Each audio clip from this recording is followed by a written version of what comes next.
Hi, I'm sorry. Doesn't believe us in the. I'm starting in a minute, I swear. As soon as I go to hit go live, no mic, no camera. Excellent. But it's working now. Hi, Dan. How you doing? How's your weekend going? I'm sure it's very awesome to have a card early, 2 o'clock for us. And I won't force you to go to bed at like 5 a.m. probably. But howdy, we made it. I hope you can hear me. If not, I've been speaking in space. You can hear me. Yay. I'm glad. I'm glad. All right, let me pull up ESPN. Main host will be here. Let's give him about 10 minutes. Scrubbing up so he can look like a presentable human being soon. Thank you. You should have seen me doing the technical stuff. I was like, hello, hello, hello, hello, clicking on every single option for the mic. Probably look like a doofball. So, hello there over on the Twitch side. Mic is on and camera's on now. You're not presentable. Babe, the TV. I'm just trying to be clean. Okay? Just trying to be clean. This almost turned into a different sort of show. But anyway, Selena Jones over on the Twitch side. And how are you doing? Good to see you on that side. Thank you for supporting us on the Twitch side. If you have YouTube, I invite you to join us on the YouTube side. So the majority, okay. I'm gonna put it in the chat. But the majority of our viewers are over on the YouTube side. So if you wish to join in the discussion with the rest of our TSP community, I invite you to head on over to the YouTube side. And Thing 2 is here. I'm sorry. I made it. I was trying to figure out the mic and the camera because they didn't want to turn on. And one of them I just had to unplug and plug back in. Yes. All right, let me bring up ESPN and oh shit, it looks like fights have already begun. Oh, I forgot that this guy was fighting Johnson, the one with the really bad the one with the really bad hairstyle. Hold on, my own speakers are being a butt. There we go. Now I can hear on my end.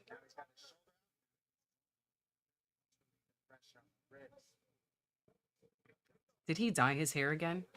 I hope he didn't, because I know he likes to dye the back of his hair, Johnson. Let me make sure I bring up the banner. All right. I got my shit together. I swear. It is. Ugh. But at least it's not dyed. Like, it's bad. But he didn't put it in the super awful, horrific, I'm going to turn it pink or green. I'm glad he didn't do that.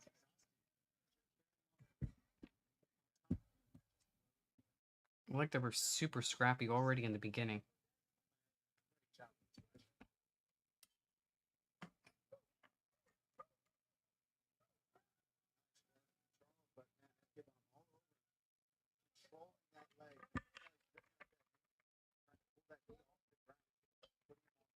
So Selena, we are, let me get it. Send you our Twitter handle.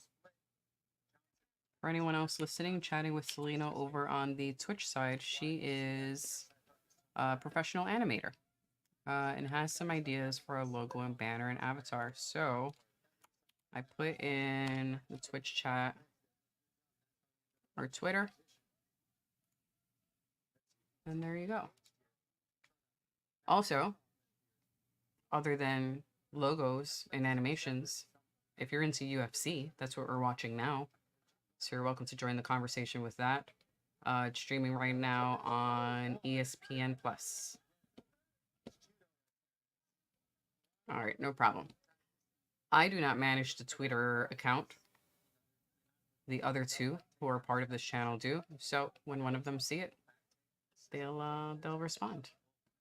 You also have the option of joining us on Discord, where you can chat with the two main hosts of our channel. I'm just support. Yep. One of them will respond. I don't have access to that social media. But if you have a portfolio or a web page, if you'd like to share that, wouldn't mind receiving it. All right, so these fights. Johnson's back at the bottom. Not able to get back up. Esteban was in full mount. He was. JK, not anymore.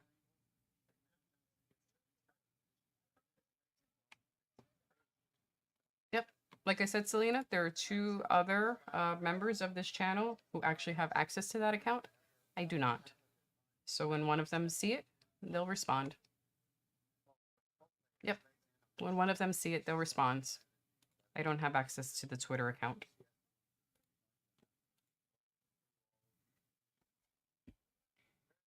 So I think it's pretty safe to say that Johnson did not win this round.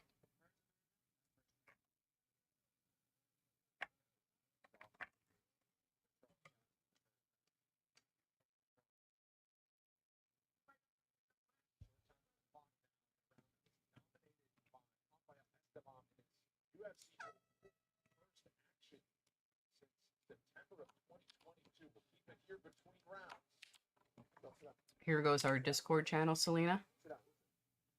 So if you'd like to pop in there, then you'd be able to chat with the other members of our TSP channel, the ones who actually have more access to the account. But yes, I agree, Dan. Esteban up 1. Johnson looks exhausted already. Goodness gracious. Trying to listen to his corner.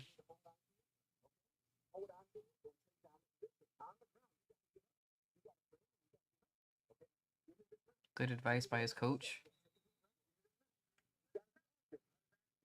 Simple, but to the point. When you're on the ground, get up.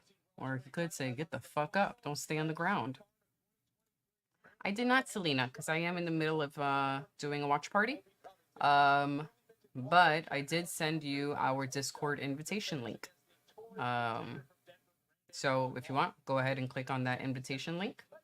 And you're welcome to join our Discord, where, like I said, you would then have access to our community and the other two members of our channel who are more responsible for the Twitter or decision making when it comes to banners and avatars.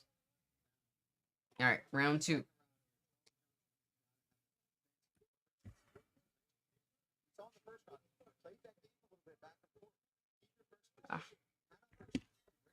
And thing 2, who's still watching, thank you for letting me know that I had the locker room logo up.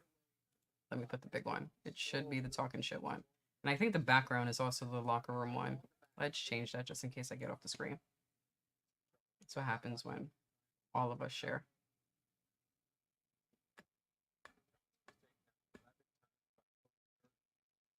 Yep.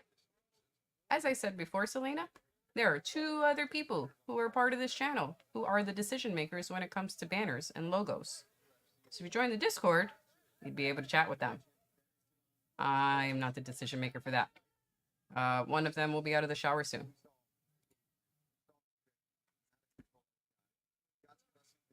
Johnson is back down on the ground, exactly where his corner did not want him to be. And as they told him to get up, but he looks very much stuck. as Esteban is trying for this choke / neck crank. No more cranking. Johnson is not doing good.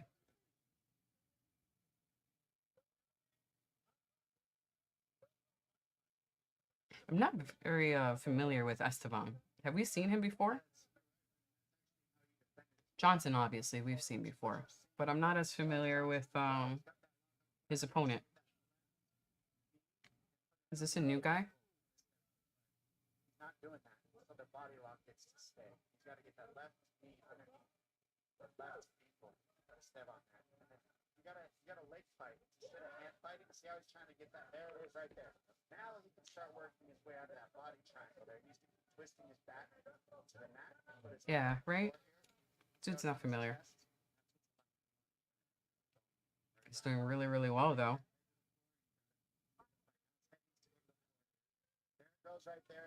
He's switching up these positions for the lock of the legs. Every time Johnson seems to unlock his legs, he manages just to put it right back. Dude, like it literally just started. We were only in the first round. The first fight. Sorry, second round of the first fight.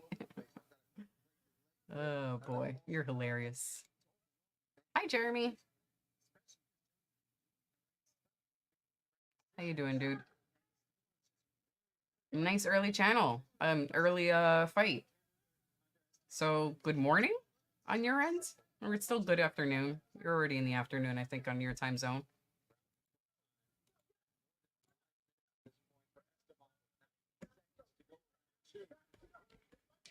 Nah, he's taking a shower.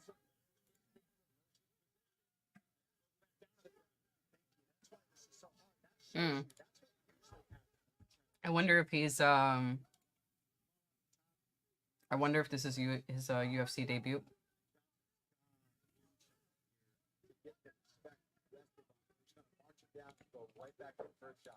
So Selena, since I am in the middle of a watch party, and I'd like to make sure that I host it well, because we have other audience members on the YouTube side.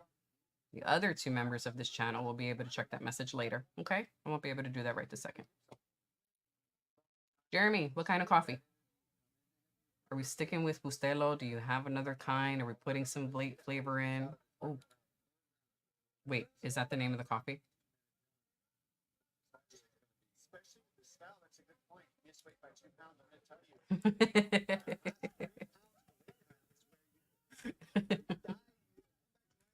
Which movie is this from? He's sleeping with the fishes. I hear it. Like, I hear a dude saying it, but I don't remember what movie it's from. I also missed the part where Johnson managed to get back up.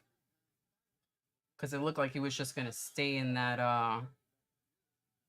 body triangle, like, for the whole fucking round.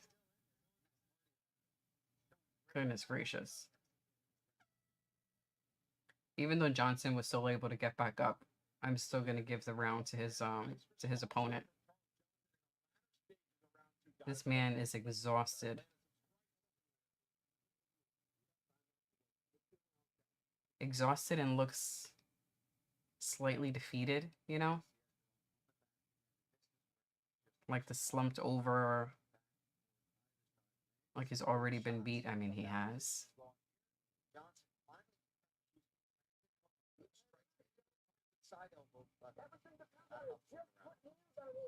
Oh, man. Folgers Black Silk. Is it good? Is it yummy? I'll show you the coffee that we're drinking when Dr. Evil gets out the shower, because then I could actually, like, get up and go get it. But it's, like, this fancy, organic, fair trade breakfast blend from Trader Joe's. It's just delicious. Which I already had a cup. And I will make another cup. I'm trying to be good and drink water for right now, because my water consumption lately has just been a lot of coffee.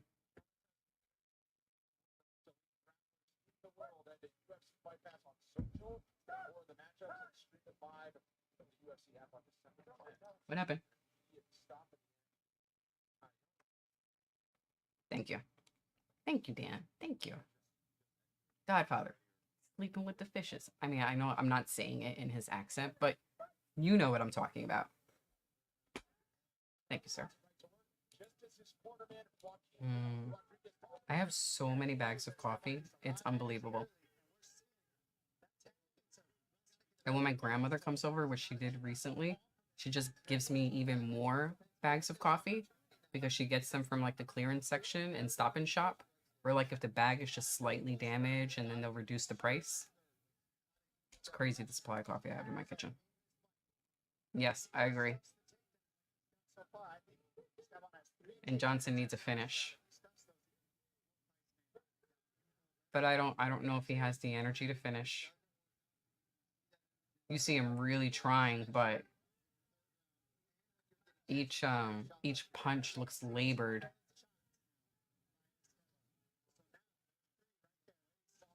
Let's see what Johnson can do with the striking to get this out of here. Still got that hands locked while he's shot to the chin. Nice.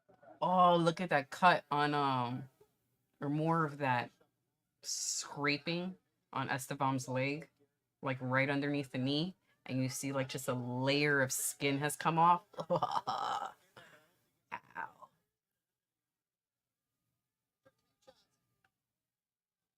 Under the neck, not the arm there. No, the shooting here from Esteban. Is Esteban also gassed out? Because he was pretty dominant in round 1 and round 2. And it looks like he's just taking some breathers right now with this crotch sniffing. Both exhausted. Goodness gracious. Pressure has been on Johnson the whole fight. Oh, one of them is weight. Squeeze right here shows he's got to get these takedowns. Yeah, in order. Yeah, that's a good sign. That's a good sign for Johnson. Hands were locked behind the butt. Still couldn't get the takedown. He's just squeezing. If Johnson can get away from this position, he'll really be able to put some hands on the step on. Good knee from Johnson. He should be doing a little more of that. They're both exhausted. No, I agree. Esteban's got to work. All right. But if you're Johnson, you're going, all right. We know you're exhausted, but finish it. It's a tough position to let a guy out of, let me tell you, for Tyone. He wants to keep the action going. Great left from Johnson. Continues to work the left. Punch to the body from Johnson.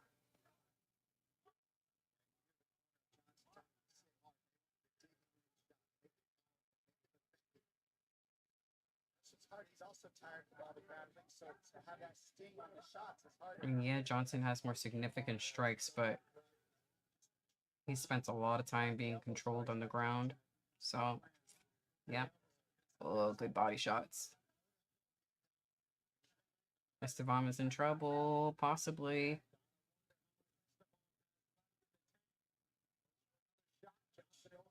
Good body work there by Johnson. Johnson knows this fellow's tired. That's why he's going to box. Good right hand there from Johnson. Right off the break, no shots. He's really digging deep here. Going to the body, head well here. Oh, what an awesome third round. You need a KO or TKO, Johnson. David! Charles Johnson has been disappointing his entire UFC run. This fight has not been great for him either. I mean, shit, the cardio on this man, this fight, not good at all. He looked terrible after the first round. I mean, yeah, he's trying now, but damn. Damn.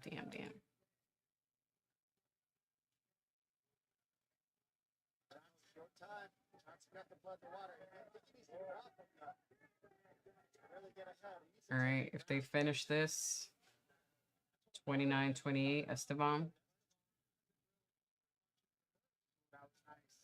Yeah, that might save the whole thing. Mm-hmm. Now trying to lock up a leg, throw a Hail Mary, the final. It's not gonna happen. Look at that skin's knee. Ugh. That's it? Nah.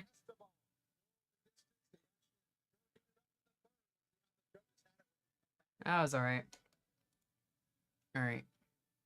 Jeremy talking about agua before ingesting water. Like, while I know we should do this, do I do it? No. No. Wake up, brush my teeth, coffee. I know I should have water first, but this doesn't happen. And, you know, it's reality I've come to accept. Water after the coffee. Mm. Good, good, good. And then we just replace it with caffeinated dark water. Guzzle.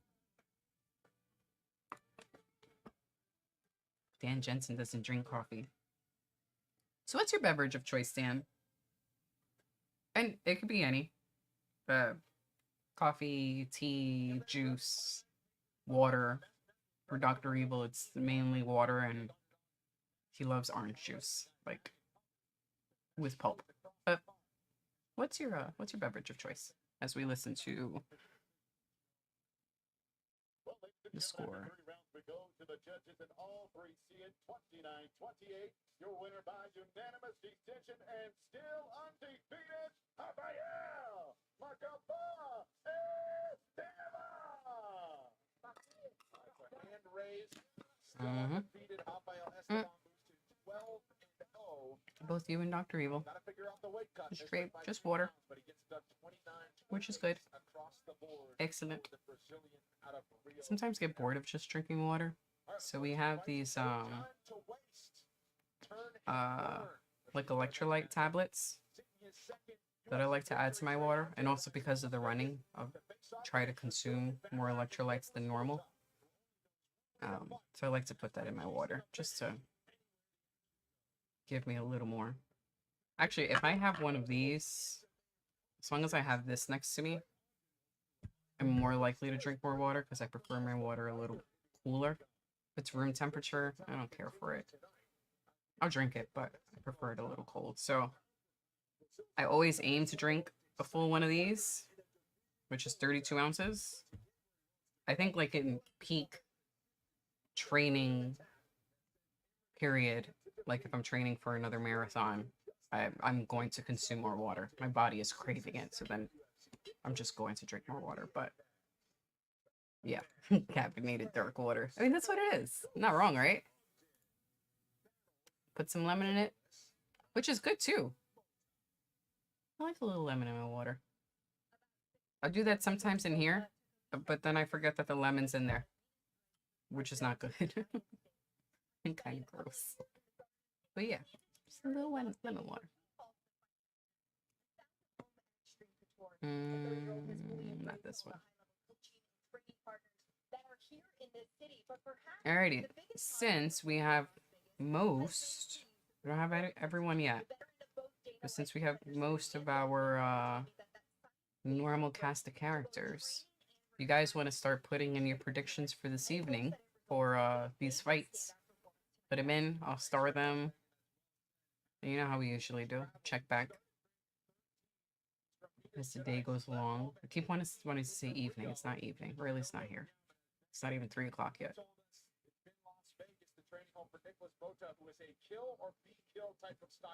What about sparkling water, Dan? Or just straight still water? I don't mind some seltzer sometimes. 'Cause I used to drink a lot of soda, and then I weaned myself off of soda. But sometimes I like having a carbonated beverage.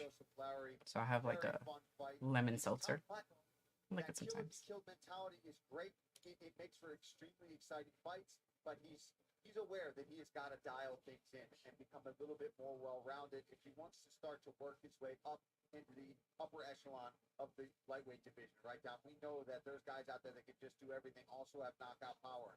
I like the color of these sneakers. The green is nice. The green's my favorite color, but that's a nice green. No sparkling water here. Okay. Just curious. was with a great team. Very cool. All right, Jeremy. And I just hope to see a bit more Mountain Dew. You mean like the fucking neon shit radioactive soda? Goodness gracious.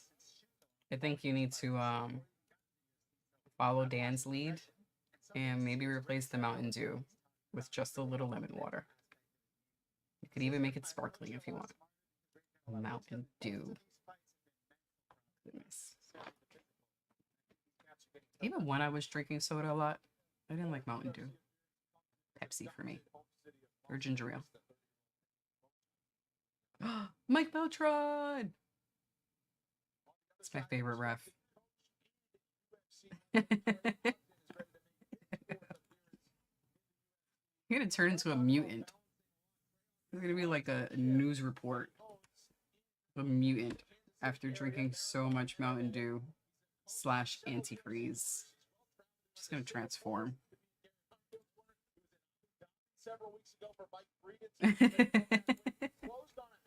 Excellent choice. You know, if he wants to mutate into something. His cells are like suddenly gonna go neon. He's gonna bleed neon green. Like a Ninja Turtle or something. Man. Adult Mutant Ninja Smart. Oh man. It's just terrible. Good thing Mountain Dew doesn't have caffeine, right? Good thing that doesn't have caffeine. Imagine a cup of coffee in the Mountain Dew. I will say, one of my first, like, big jobs, not big jobs, but like after I had finished technical school, when I got what I thought was, it was a good job. And I was exhausted all the time, and I would have coffee in the morning, and then a Pepsi in the afternoon. And I'm glad I don't do that anymore. Instead, I do a coffee in the morning and a coffee in the afternoon. You know, I guess that's better. It does? Mountain Dew? Oi. So you've got antifreeze, neon sludge, mixed with caffeine. This sounds like a recipe for a great afternoon. Yeah. All right, new banner. We get to our tail of the tape. Trey Ogden, 4 years older, at 34 years old, 2 inches taller, standing 5'11", has an inch and a half in reach. Vinci spoke of the betting line, which is close. Here's Joe Martinez. And our fight fans, here we go with the next fight tonight. 3 rounds of the UFC lightweight division. Introducing to you. I will not say the name that will force me to contribute to the swear jar. Mm-mm. I don't think Jay is here yet. We'd definitely hear him at this point if he was here. Unless he's working.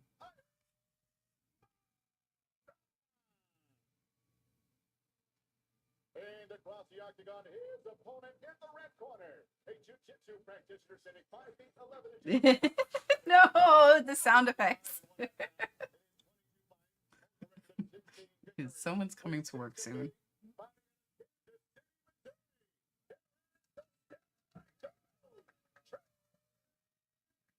You're such a bum. Hurry up, sir. Mike Beltran. Missing this dude. And seeing his facial hair. Best facial hair in the UFC. About 5 minutes up the street from Extreme Couture, his training home here in Las Vegas. Ray Ogden, Kansas City, Missouri, on the other side. Moats is in the white, Ogden's in the black. They usually like to start with a cat kick compared to that. Excuse me. Follows it up with a monster left hook. Excuse me.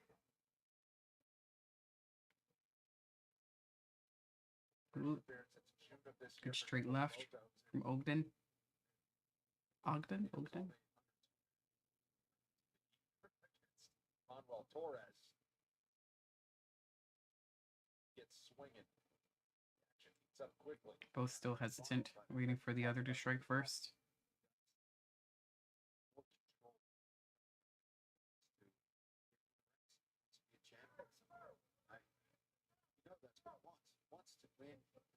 Oof.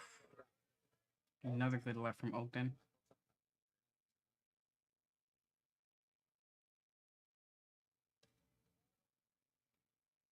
Mota starting with the leg kicks. It's what Mota uses to get you to sit still so that he can connect his hand. Once you check Should that do a kick, little more of stop, those so he doesn't catch another straight left to the face. saw in Ogden's fight. He had a lot of issues with those leg kicks. Or he just keeps catching him. Like, he's not telegraphing that straight left Ogden. Just snaps it. Ooh, and takedown, takedown. Nope. Excellent. Good job, Mota. Really has offset Mota, so he can't come out heavy in that first round the way he usually does. Ogden's clipping him with that jab. You can see Mota's nose is pretty red already.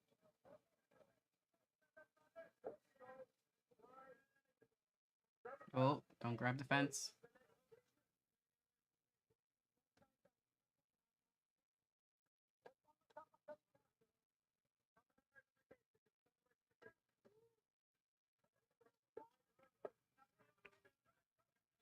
body from Ogden as they break free.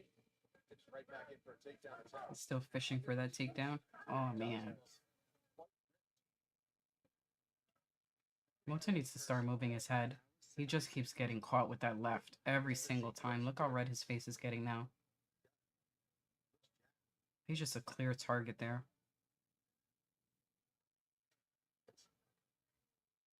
Not skipping the weight spot taller. Oh, good defense there from Mota. Saw that one coming. That jab, though, you're right. It's very effective there. Very nice. And he's using that because he knows Mota comes really heavy in this first round. So he's just using that and then the shots to keep Mota guessing. Such a good way to stop that big right hand left hook combo that Mota's good at. Right? See, you can't throw hesitated. throw heat the way you want to, but you got those shots coming in. So now he's got to think about it. And then the jab starts with the depth because you're either worried about getting stuck with the jab or he's been level changing and shooting. So even if they haven't been effective with getting you to the ground, you're not gonna trust your power. You don't want to overcommit, put yourself off balance. That's right. Now we got Mota fighting Ogden's style of fight. That's that coach's brain, Bob. Oof. See, you know that was the game plan. That jab is blasting his nose off. I mean, it's dark red. You can see I think his nose is bleeding a bit. Every time he gets caught in the face, he just doesn't move his head. He leaves it there. Like, please punch me right here. Put it on a silver platter for you. He gets stuck, maybe up against that fence. Every time Ogden goes for a takedown, when he does a level change, it looks like they're about to have a clash of heads. It's just going back and forth. Jab, hook, jab, hook. Oh, Ogden, they were saying Ogden. Back foot looking to counter instead of being first. He's finally moving his head, Mota. Smirk. Oh, and got him down, finally.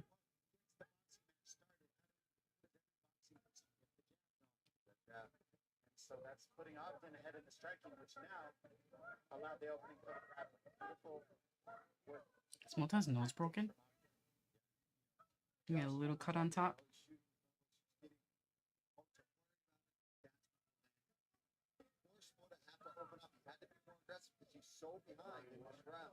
Huh? No, I have water, thank you. Big round for Ogden. Yeah, pretty clean first 5 Ogden, I minutes was saying for Ogden. Trey Ogden. which ends with him on top. Round 2 coming up. Scientists are updating COVID-19 vaccines for the fall Agreed. and winter season. Agreed. The virus that causes COVID-19 changes. One Ogden. Vaccines have to change too. Even though the takedown happened late in the round, I also think he did more on the feet than Mota. Don't let COVID-19 get in the way of everything with loved ones. Learn more at leadingvaccines.com. Brought to you by Middleweight. Rufus hates being stuck inside. Luckily, Amy's a big and empty. Turns out with the right gear, Rufus wins. Shop Black Friday deals that.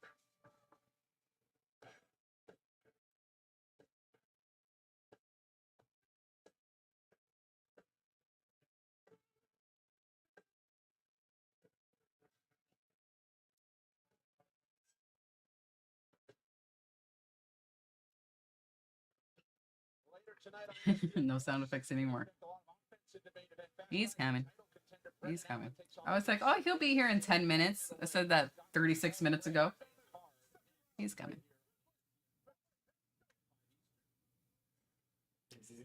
I really just want to see in this second round if he makes the adjustments from the tactics of Ogden in the first round. That's really what It's nice and squeaky clean for you guys. Oh, I forgot to buy milk.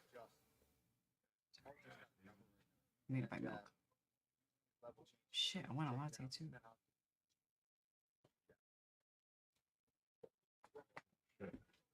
Hmm? Oh, you like the cereal bars? Huh? Do you like the cereal bars? I mean, it's an option right now. Okay. Oh my head. I know we probably had some pretty boring start to the card. Well, actually, the bad haircut Charles Johnson. Colored fucking shit poop on the back of his head. But it wasn't colored. Giving him an update on what he missed. It was not colored, and his performance was terrible. He lost. His performance was terrible. It was really terrible. He lost 29-28. No, but if you would have watched it, like the first 2 rounds, he lost the first 2 rounds, and he was just winded from the first round. He just did not look good in the So how did cage. he win the third round? They stayed on the feet. Oh, so he got wrestled. Mm. But it wasn't like lay and pray, and his opponent was just trying to, It was domination. yeah. So the dude tired himself out. And then in the third rounds, they were both exhausted, so, Yeah, he couldn't get the takedown. he couldn't get the takedown. And Mota right now does not know how to move his head, so he keeps getting Everybody. hit with the left jab. Let me grab my chair. There was someone in... Oh, if you can grab my chair. Thank you. He's grabbing my chair. As I try not to drop things on the floor that might fall.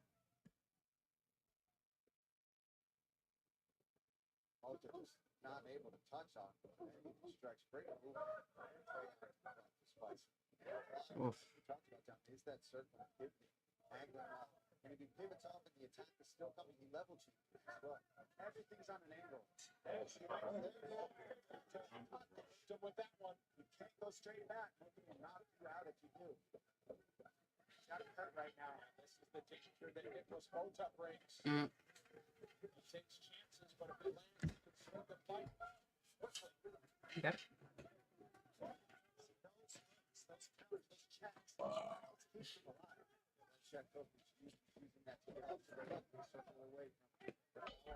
We have Dan, Jeremy, David, I believe, is here. He had popped in. Rick popped in, but I don't know if either of them are still in the map. I didn't lose all my muscle. Did not lose all your muscle. Just a significant portion of it.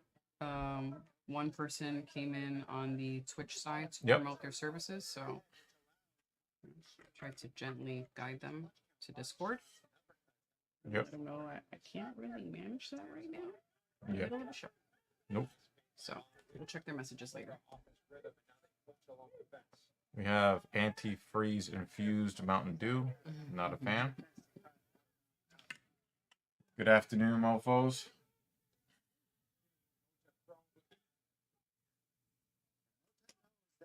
Well, it has to throw with heat because it keeps getting hit with that fucking left jab easily. He looks annoyed. Oh yeah, he just been getting snot boxed. Mm-hmm. Just like pop. Yeah, and it just resets him. Mm-hmm. Oh, and then that nice combo from Ogden. Goodness. I don't know why he wants to wrestle right now, but whatever. He just pieced him up with a nice 4-hit combo. And then he tries to wrestle.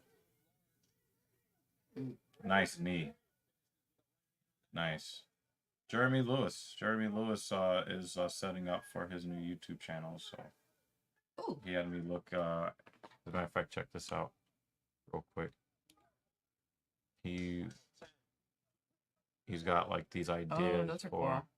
cool. I actually like them in order 1, 2, 3. Can you click on the This second one is not very good.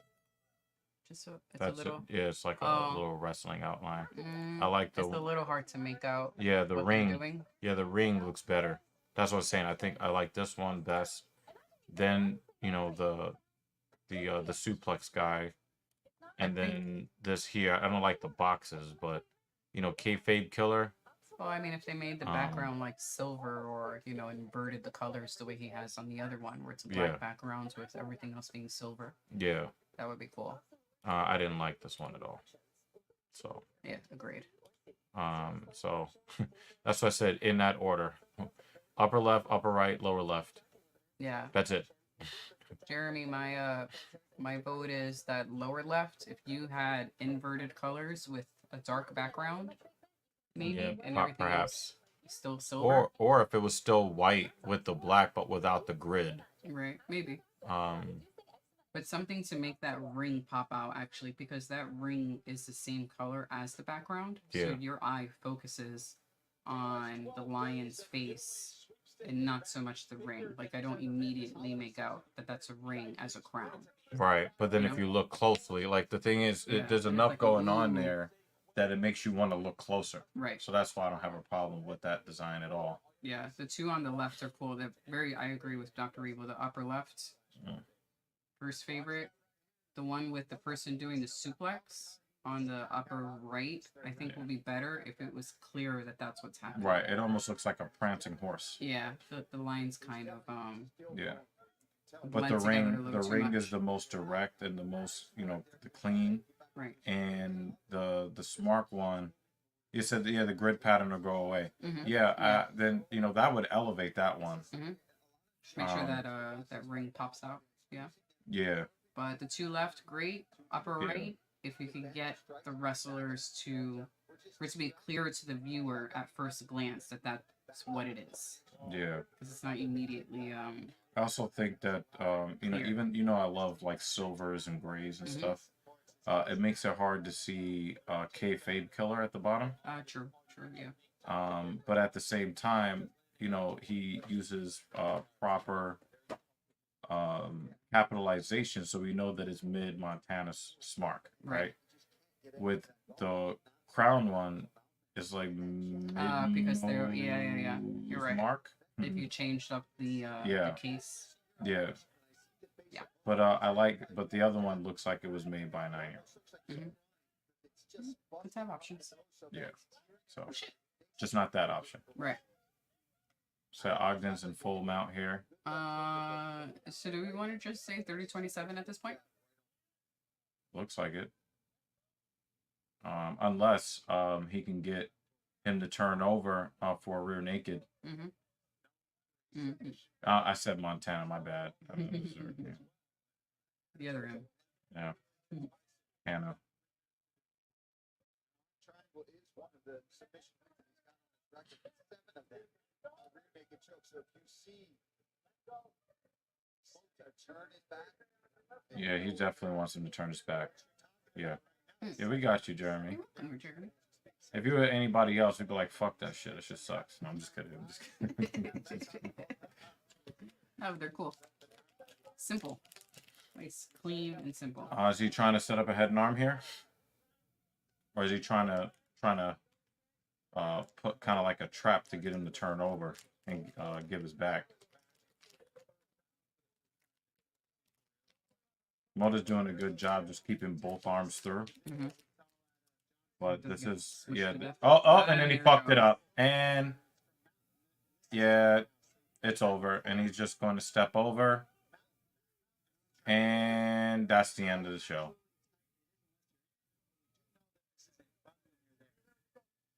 He's still with it. Yeah, he's good. Hear him breathing.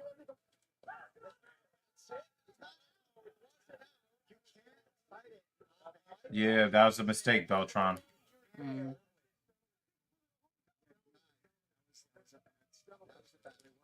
Damn, Mike. You Herb Deaned it.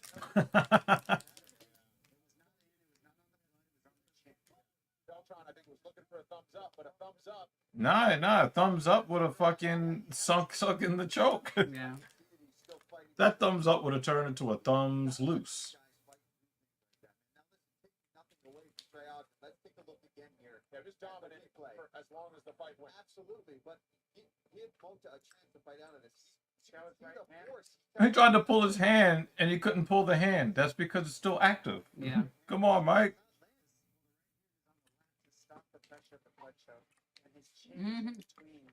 Yeah, I know, you know, it was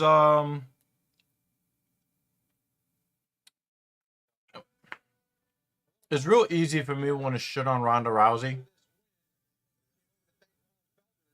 But if I give it some thought, Scientists are updating COVID-19 vaccines for the fall and winter season. I think you should hit the like button. The virus that causes COVID-19 Oh,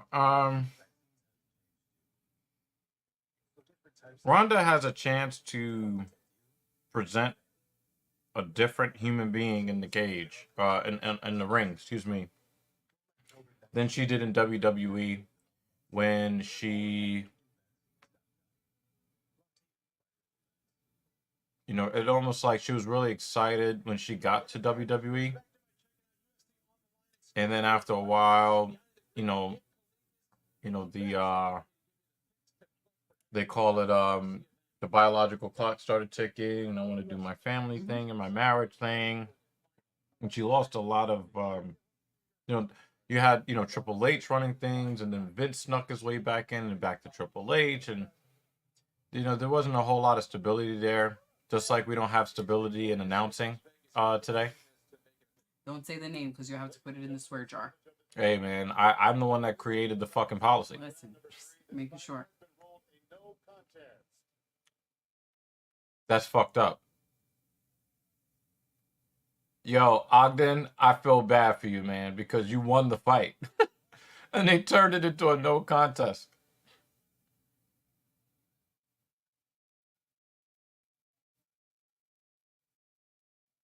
I was like, yo, I was whooping his ass. In his case, I had no idea that was coming. Paul didn't know that was coming. It was a dominant showing.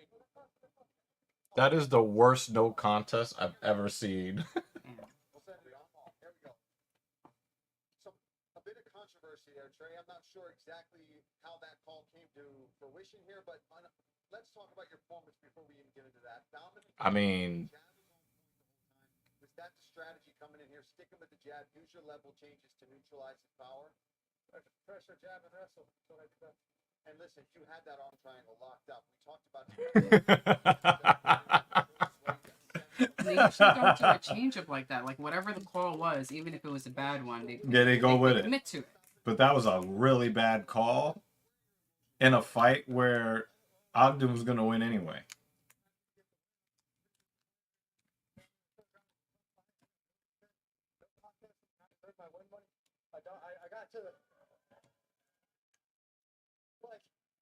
I whooped his ass. Mounted arm triangle. I heard the ref tell him 3 times to show him that he was still there. Yeah. And on the 3rd time, he stops the fight. Like, I didn't stop the fight. I could have, if he just let it go 2 more minutes, Nick would have never got out of mount. I win, I get my money. I don't understand. Well, listen, none of that is your job. Your job is to Listen, fight. You put on a stick. I did too many Jeremy Lewis's, man. I need that win money. That's it for Trey Ogden. Oh man, unlucky if they keep that a no contest. And I don't know. They're discussing it. Jeff Mullen, the chairman of the Nevada State Athletic Commission, is talking with Sean Shelby right now. Mark Ratner, our VP of Regulatory Affairs, is involved with them. Mike Beltran and Herb Dean. Could you imagine? Nobody would referee a fight ever. If that was a possible penalty. Mm-hmm. Let's listen to the end of the fight. This is how it went down just moments ago. Dane is happy because he doesn't have to pay win money to anybody. Yo, look. If you have to grab his arm a second time, he's there. Come on, Mike. We love you, man. But come on.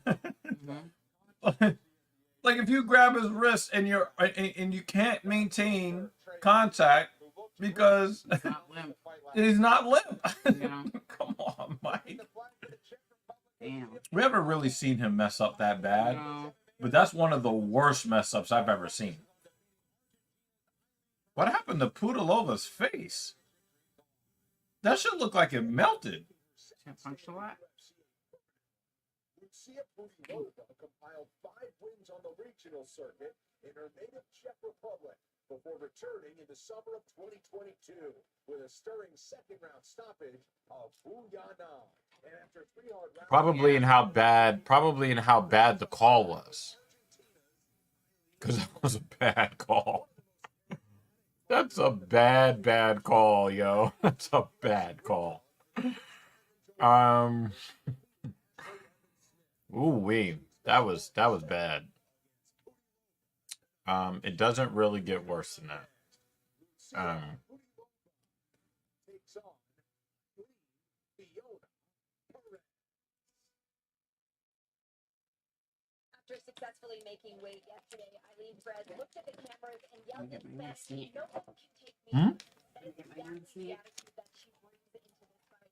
She was born in Buenos Aires, Argentina, but now trains out of the Goat Shed Academy in Miami, Florida. But there is one constant, no matter where she is in the world, and that is her son Andy, who was always by her side. Of course, he made the trip to Las Vegas to be here to cheer on his mom. In fact, yesterday was her son's birthday, and Fiona told me he had one wish. He wanted her to get a knockout victory, so you can bet that everything in her power will be going towards making that wish come true, guys. All right, thank you very much, Megan. Well, Eileen Perez is feeling herself, as she always seems to do, on her way to the octagon. Gotta love that shot of her son in the crowd. Big smile on his face when mom comes out. He started dancing as well. Wearing a Travis Kelce jersey as well. Yeah, that was a horrible. that result, that final sequence is the worst possible scenario other than someone losing their life in the cage. What I love about her stand-up is the way that she mixes things up with the different strikes. It's not just boxing, it's not just kickboxing, it's everything. She just dance a little bit, but really the grappling is what she's going to want to mix in with Pudilova, obviously, because Pudilova has shown great striking potential. Yeah, I think it's going to be a matter of if she can get in past the longer reach of Pudilova. I mean, saw her do a great job in that last fight against Ashley Smith. Was able to just relentlessly keep the fight on the ground, push forward, big takedowns, good control, good power. Should be an interesting matchup.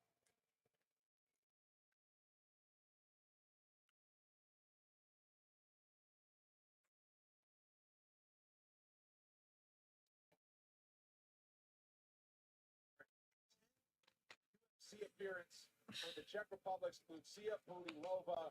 Her face looks less melted coming to the cage here. I think she's been robbed several times in her UFC career. She has the ability to put on some very fan-friendly fights in the octagon, Paul. She's still just 29 years old with a lot of experience. She can stand and bang. She can make some noise at bantamweight if she starts stringing some results together in her favor. Yeah, I got a really great frame, very long, rangy. I gotta say, I was never a fan of the chick that was the champion at bantamweight, featherweight. I forgot her name. But I will say this. While I was not a fan, I really do hate when champions retire as champions when it is clear that they're still at the top of their divisions. Because anybody who becomes a champion after that doesn't matter. They don't feel like champions at all. When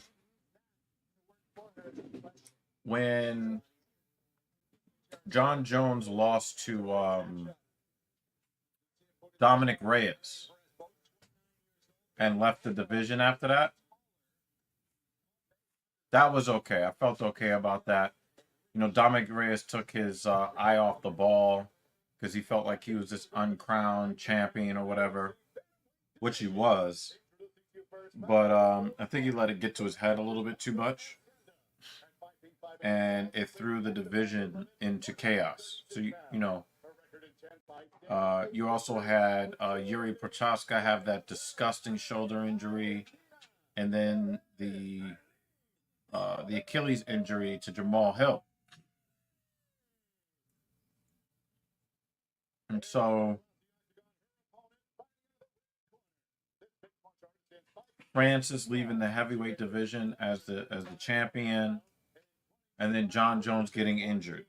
Same thing, right?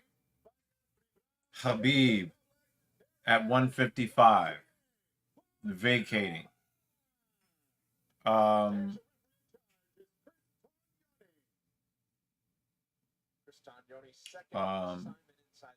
When you don't get that put over moment, the people that become the champion after that are just like, everybody is going for second or third best at that point. And it does kill it.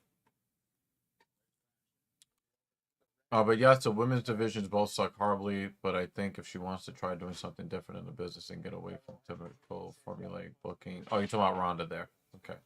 Yeah, that's the same reason why Samoa Joe shouldn't have vacated his title last week. Yeah, he was very dominant champion. What was that, Ring of Honor or something like that? Yeah. Same principle, yeah. And it's more important in wrestling than it is in MMA, I think.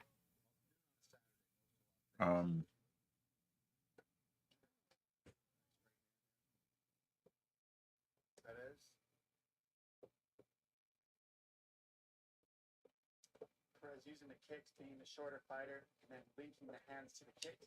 Great game. Oh. Making a mess. Oh, shit. Oh, that's right. There's no milk. Sorry. I'm like, I got this, the muffins, no milk. Got some. Did we kill a skinny container? Like the other day? I didn't know there was one. Pudalova's cheeks are leaking out of them shorts. Got some cheeks leak. It cannot be contained.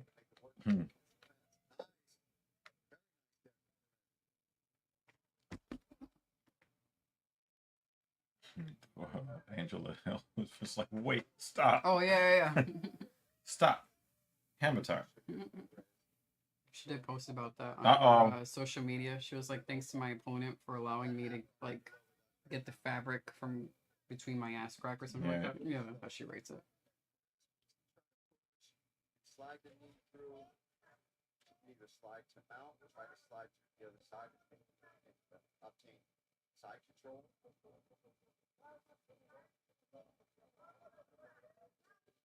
If you're visiting us for the first time and don't plan to stay, just hit the like button anyway.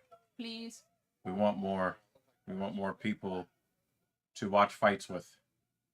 And hitting the like button will help us get there. Gotta get picked up in that algorithm.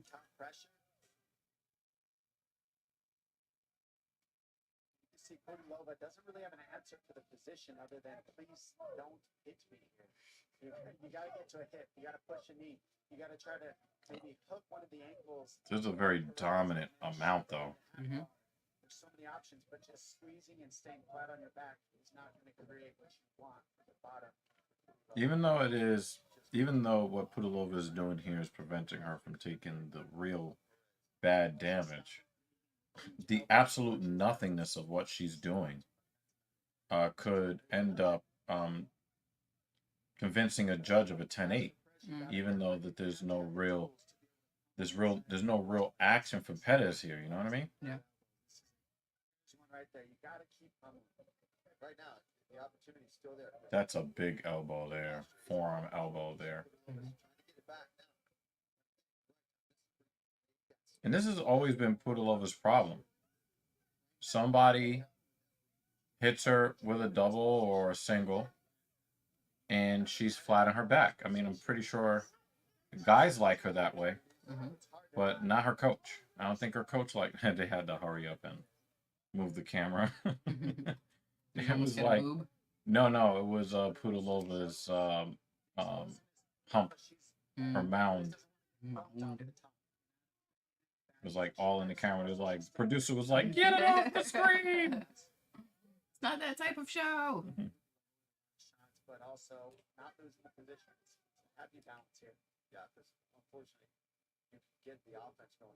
Posture completely up, but also explosion. Is she catching the ear? We saw this position with Derek Lewis and Almeida recently, where it was the longest. That mountain's getting higher. Mhm. Pudilova could sneak out the back if she, knew what to do on the ground. She's just laying here hoping that the ref stands them up. No, the ref should have done something. But the thing is, Pettis is such a dominant position. It would be unfair. Mhm. Oh, that's a high mount.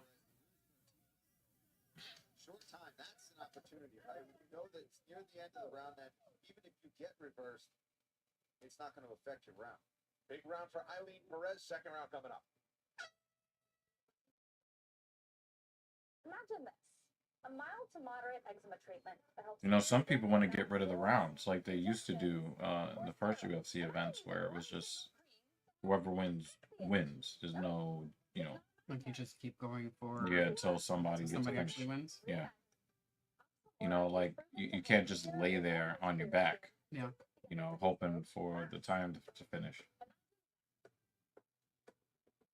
Can lower your ability to fight infections, including TB or hepatitis. I mean, could you imagine if somebody they just laid with their back flat on the mat the whole time, Mhm. and then in the next round they have to go back to that position?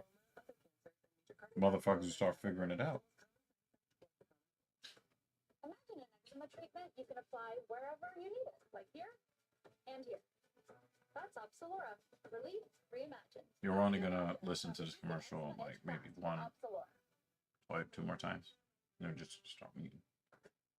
I mean, why not mute the next time? UFC Do we have to listen to it for a second, third, fourth time? Yeah. Incredible fans access, some amazing benefits that'll take your UFC Oh, look at her eye. to the next level, from dining Don't know how she did that. savings benefits. There's something for everyone. Maybe she punched herself in the eye so she can feel alive. Wow, she's thick. Good job. Keep throwing 1-2s. I don't know how that's the coaching. She got mounted for over 3 minutes. Let's some coaching on how to get out of mounting. 1-2s are good. Keep going. Do your offense. We're seeing Yep, there it goes, and that's the end of the round. Yep. That's the end of the round. She's got 0 wrestling. Mm-hmm. your coaching was keep throwing 1-2s. What do You might have some time to go get some milk. Actually, I might. You don't even have to change. It's actually It's not warm that cold, outside. right? Yeah, No, it's it's 50. 51. It's not like it was like 64 yesterday. I'm just going to the corner. You put on your dunce cap. Hey, it's a great cap. It's making fun of my hat. No, it said put on a dunce cap. Oh, You say the corner. oh. I was thinking about my with the ear. So I was The like, one you wore to the game. Yeah.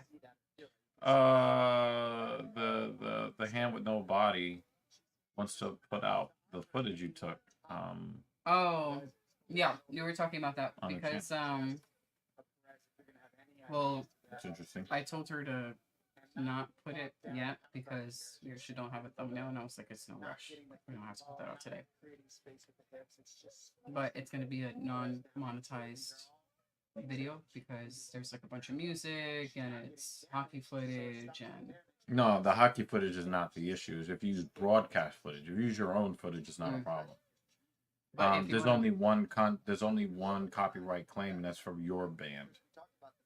Oh, yeah. And then there was a you part of could it just mute thing that that part. it was gonna like blur it. Like, why are you gonna blur it? That doesn't make sense. She's going to keep mounting. She's going to go from this elbow control and then go to mount when Udilova gives it to her. And Yeah, visibility partially blocked. she goes to no visibility to people Oh, okay. because it's blocked in 2 countries until unless you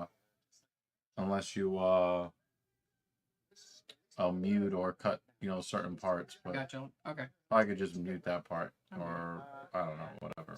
Yeah. But yeah, she did a good job with it. It's very different from like all the other videos. Yeah, it's more her style. Raw. She pieced together all the videos that I put. I think that Nice. we should probably use that as a way to advertise her channel on our channel.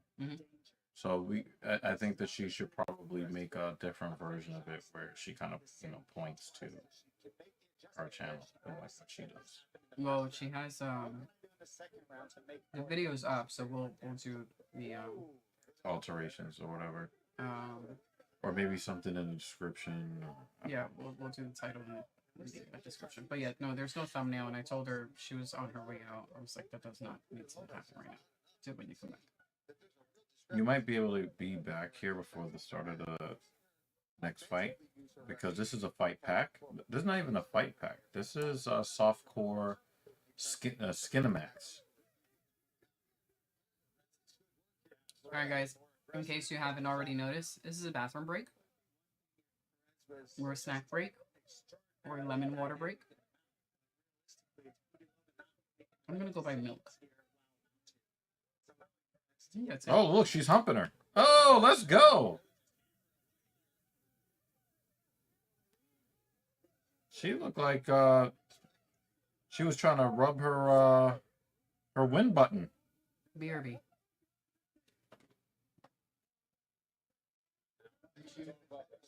You got cookies, you got ice cream, just milk, right? I mean, some sort of weird chip and salsa mix might not be so horrible. I mean, is that you? Do you want to do that? Because every time I buy salsa, half of it gets thrown in the garbage. I mean, if you're gonna help me eat it, no? Like it just ends up there.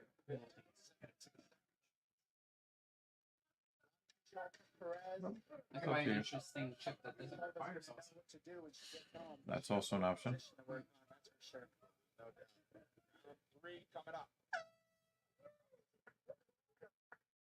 Imagine this. A mild to moderate Yeah, she was definitely it definitely looked like some soft core corn. not imaginary. Opsilura, eczema treatment, reimagined. Opsilura is proven to help clear or almost clear skin and Okay, significantly I need my mouse so that I can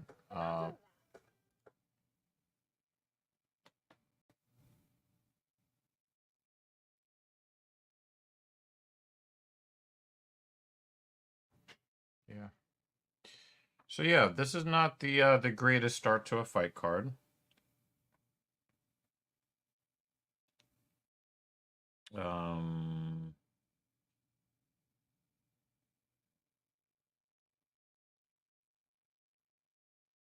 Yeah, it's not great.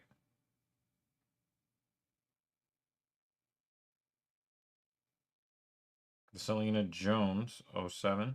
Thank you for the follow on Twitch.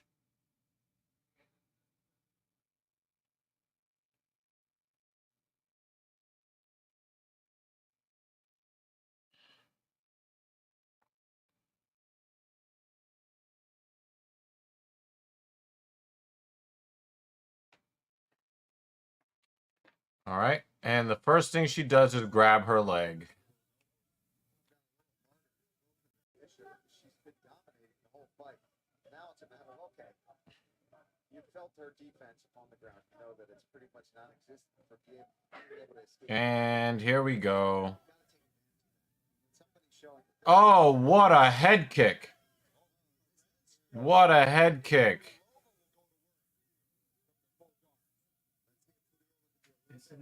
Sharper from the top position because it showed that from the back she doesn't really have much to offer. But here she's got long rangy arms. See if she can come over the top with some elbows and start mounting her own offense. But she's got some work to do here.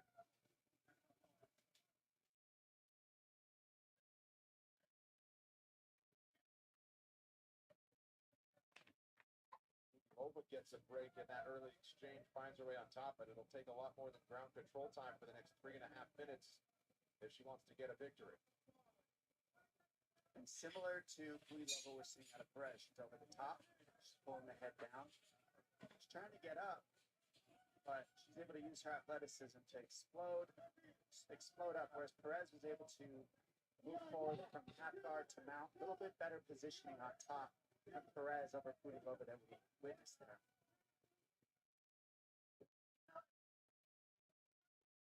The only thing that we can hope for the end of this fight is that Perez is too tired to actually land takedowns.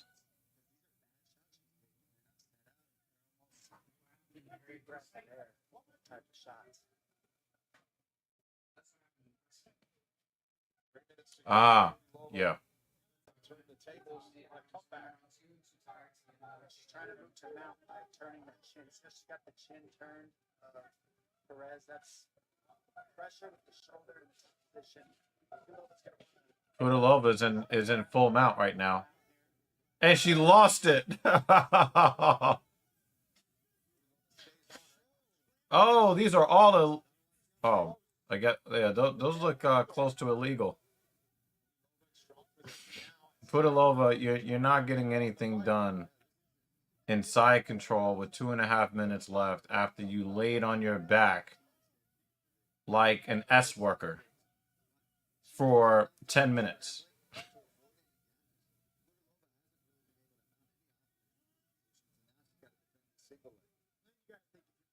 All right, she's got her back. Is she about to get judo thrown? What are your coaches telling you every round of the fight?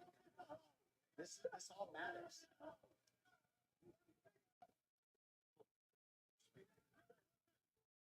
It would be really crazy if Pudilova ends up getting a knockout after all of this. Really trying to get the end swell on that, bring the swelling down. Yeah, Pudilova really did a great job coming back after 2 rounds of being controlled. To have this kind of gas tank shows what kind of condition she came into this fight. She was losing for 10 minutes to come back and win the 3rd round like this. That's a big statement. She looked like she's trying to get some sort of submission here. Yeah, it's not going to be enough. Oh, that's a big elbow, Pudilova. She needs to try to get this finish, though. She has to. She has to. Oh, is she underneath? Oh, shit. No, she's not going to get this finish. Oh, no, she's going to slip out. She's going to slip out. Until the tap happens.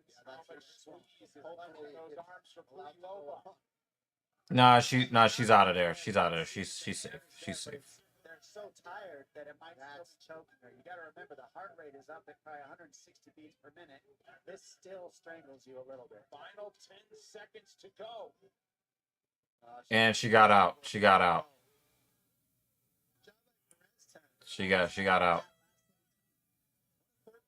That was a weird fight. Weird.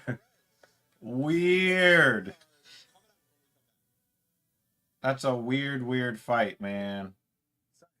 You could go. You can go 28-26. You could literally go 28-27. Perez. You could do 28-27. You can do. You could do 28-26. You could do 28-27.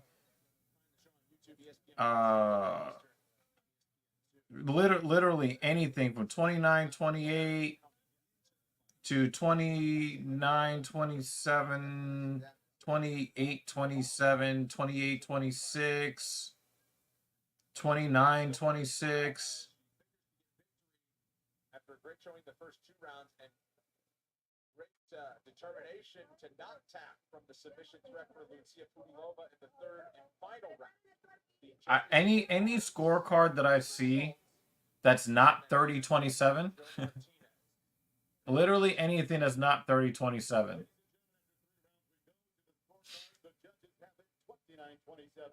29-28, and 29-28 for your winner by unanimous decision, Eileen Villa. Yeah, they got the camera. Oh, wow. Then she started throwing that ass. Some would say it's too early on a Saturday in Las Vegas for that move. Her son is in the crowd. Eileen Perez. Her son was able to get a preview of how he was made. That's a happy birthday to her son who's in the crowd here today. That's back-to-back victories for Argentina's Eileen Perez. All right. Oh my goodness. Oh, that's best scene. Oh, wow. Wow, she threw that booty. Wow.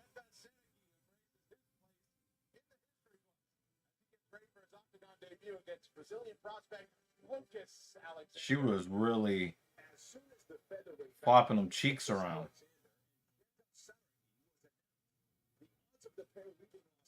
With a fight of the night bonus raised significantly, and for good reason, as both are no strangers to chasing a finish wherever the fight goes.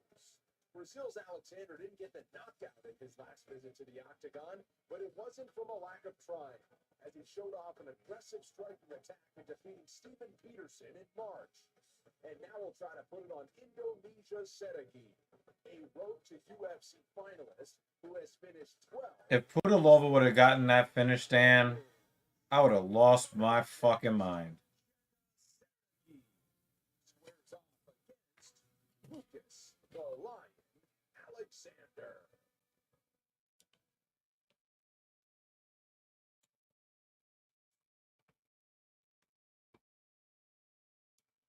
A smirk on the face of Lucas Alexander, and why not? He showed his best form of his career in his last outing. It was a win over Steven Peterson in San Antonio, Paul. He did everything but finish his opponent in that one back in March. Looked great. Well, it is nice to hang out with you guys again. You guys are a little quiet in the chat today. That's all right. Vice versa, just very sharp kickboxing, very rangy, long, lean. Now, unfortunately, We still appreciate you hanging out with us. Hopefully we get some more interesting action on today's fight card.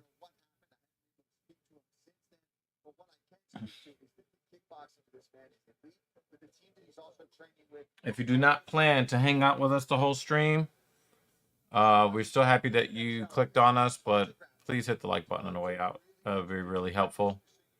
A little thing that might help us in the algorithm so that we can have more people to watch fights with. That would be fucking awesome if we can get that. Even if you don't plan to stick around for the stream, it would be appreciated. Have a submission, rounding out the skill set, but he is great on the feet. Lucas Alexander in for his 3rd UFC appearance, 2nd for Cheka Sergey, representing Indonesia on his way to the octagon. Megan O'Leary joined this octagon side. The 28-year-old fought his way to the final of the Road to UFC tournament earlier this year, looking to get a big victory in the octagon today. A big victory after doing his first real weight cut, because that road to the octagon tournament was in the lightweight division. Today he is competing in the featherweight division. He told me yesterday that there were times he wanted to give up, but he realized he couldn't, because this is what makes fighters great. It is that sacrifice that pays off. He left his family for 5 months to train in the United States. And when I spoke to him, you could really tell that the end was near. His family is 100% his motivation. That is his main goal, to get back there with a victory. Trained in San Diego, very confident in his coaches like Mark Fiore, but really excited to get back home to Indonesia. Hopes to proudly represent his nation today, I should say. Yeah, as Megan said, from the mountain village of 120 families, he said they're impoverished and they've been forgotten. He fights to lift his people out of poverty, to inspire the young kids to get led away from the bad things in life. These are the motivations. And when you have something bigger than yourself that motivates you, that's when you're getting counter punched and elbowed in mount. These are the things that pull you out of those positions. So we'll see if the skill set can follow the heart that he got moving into this scrap. Familiar with the UFC Apex where he fought in February, Jeff Sedegui set to take on the Brazilian Lucas Alexander. Here's your tail of the tape. Both fighters 28 years old. We highlight the height discrepancy. 3 inches taller is the minus 500 favorite from Brazil. He also has a 4-inch edge in reach. He did miss weight by 2 pounds. And now, fight fans, here we go with our next fight. 3 rounds in the UFC Featherweight division. Introducing to you first, fighting out of the blue corner. He's a striker standing 5 feet 11 inches tall, weighing in over the featherweight limit at 148 pounds. In 11 fights, his record stands at 8 victories with 3 defeats. Fighting out of Orlando, Florida by way of Rio de Janeiro, Brazil. Here is Lucas, the Lion Alexander. And across the octagon, his opponent fighting out of the red corner. This mixed martial artist is 5 feet 8 inches tall. He weighed in at the featherweight limit, 146 pounds, and in 16 fights, holds a record of 13 victories with 3 defeats. Fighting out of Simalungun, Indonesia, here is Jacob. Oh yeah, I think he missed weight by 2 pounds. Referee Herb Dean, first time Herb Din is back. Yeah, I think both fighters who missed weight by 2 pounds. So they got 20% purse fines, I think, that go to their opponent. to back victories. Sedegui is in the white, Alexander's in the yellow. Sedegui is shown off a monster right hand. Alexander tends to counter a lot. We'll see if he can get out first. There we go. That's what he needs to go. Beat first. He's got very good counter ability. And being lanky as he is, he likes to pull the shorter people towards him and fight while he moves backwards. As you see him try to pull. Obviously, Sedegui being the South Asian fighter, you worry about him not having the range that Alexander would have. See how he reacts. He does go for a takedown.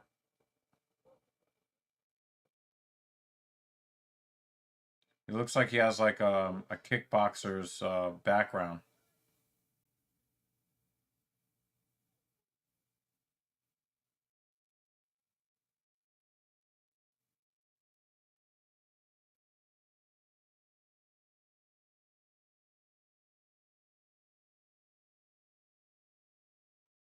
Oh, wow.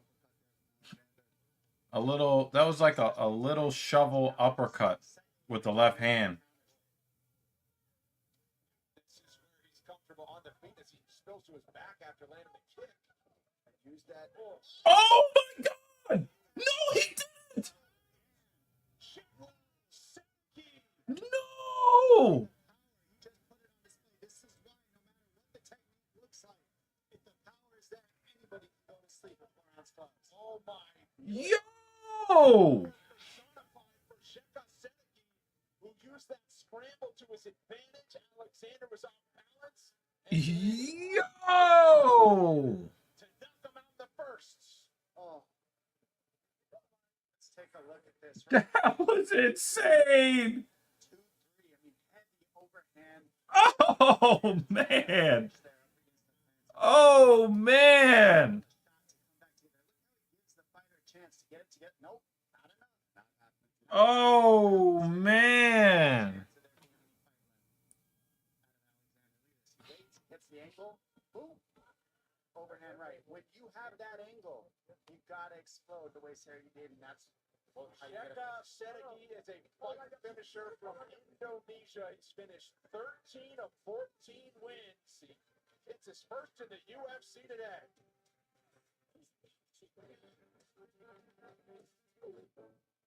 Scientists are updating COVID-19 vaccines for the fall and winter season. Because as the virus that causes COVID-19 changes, Oh, vaccines have changed. So different types of vaccines are available to help that was insane. There are protein-based vaccines.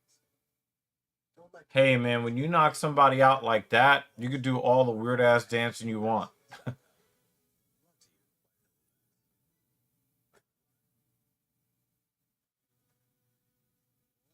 Today on ESPN Plus, you can expect a lot of offense in the main event. So we got Chip's flavor vote. Will take on the I don't know if you guys want to participate. with the look, Paul Craig. Card is I'm thinking game face will be intact for the Scots. wow. This kind of like between the Frito barbecue twist and the Cheetos, but not the big soft ones. You know, you like the crunchy version.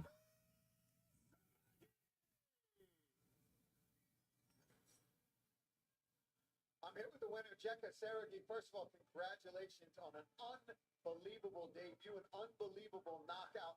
I imagine you've got to be impressed with yourself after that debut. Pertama-tama dia mau nyampaikan selamat atas debut tahun di UFC. Kau melakukan debut yang luar biasa, knockout yang luar biasa. Pasti kau sendiri bangga dengan diri kau hari ini. Ya, ini pertandingan yang sangat panjang. Yeah, that was a disgusting knockout. And the thing is, Sergey almost got knocked out. Literally, what, 8 seconds before he got stunned by that left hand. Okay, this is a long journey for me. Coach Mark, Coach Jake, and my manager Graham Boylan, they helped me a lot during this training camp, and I want to say thank you too for my partner in MMA Fight Academy. And I know that you spent a lot of time with these guys away from home. How excited are you to get back home and celebrate this in Indonesia? Dia tahu perjalanan kau ke sini jauh, jadi kau meninggali keluarga kau. Gimana perasaan kau? Kau bakal balik ke negara kau bertemu keluarga kau? Nah, he's from Indonesia. First Indonesian fighter in UFC history. Saya hari ini pulang kampung, ketemu sama orang tua saya, anak istri saya. I love you, sayang. Dan untuk teman-teman yang di kampung lagi nobar, yang awalnya pun jaringan nggak ada, tetap semangat dukung saya. This journey is very long for me. I spend more time here in United States than I spend time with my family this year. I just wanna say thank you very much for everyone who support me. I'm gonna go back to my village. I'm gonna meet my family, my parents, my son, and for all of my friends who watching me right now, keep supporting me. I love you all. Well, congratulations. I'm sure your family can't wait to see you, and we cannot wait to see you back in this octagon. Let's hear it for Jekka Sergey, ladies and gentlemen. As a near 4-1 underdog. Wow, that's pretty racist, Jeremy. Close enough? All right. He's like, dude, I'm from Montana or Missouri or whatever, man. I don't. They're over on that side of the planet. Up next, including the undefeated Nick Parkin, and a week removed from Tom Aspinall capturing the interim title. Gotta think the inspiration has never been thicker for this prospect out of Castletown, England. He takes on Caio Machado. The Brazilian has carved his path as a pro fighter in Canada and now breaks in the UFC contract he won just a few months back on Dana White's Contender Series. Fight coming up next. Yo, honor the man's fucking customs, man.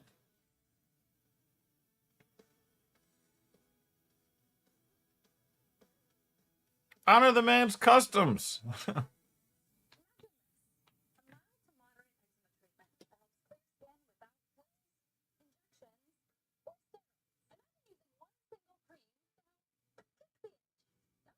No, Jeremy is from America.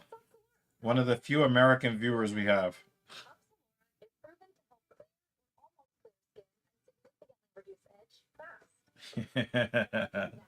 I'm Missourian.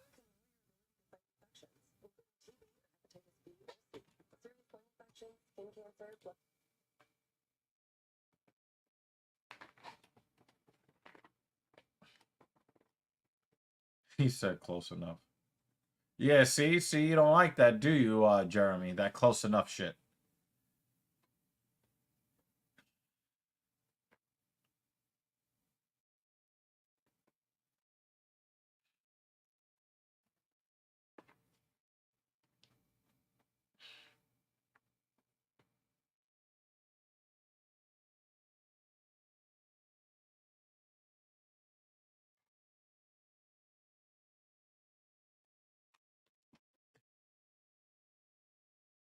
Yep. This is our stream, y'all. This is our stream.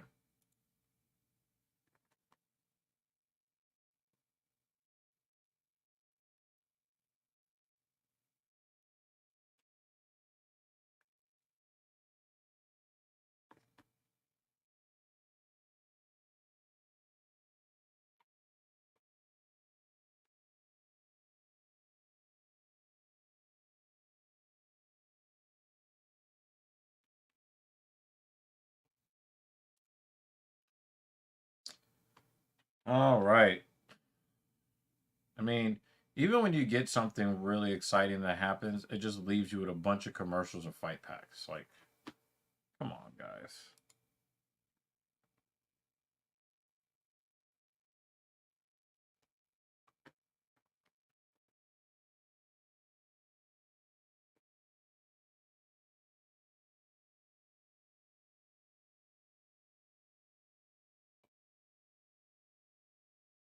It seems like Covington only fights in championship matches. He could lose like 6 straight matches and they're like, hey, Covington for the title. You know, only thing you have to do is buff Trump's balls and you could just get championship match after championship match.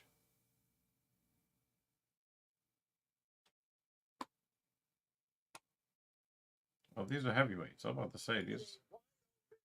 Some.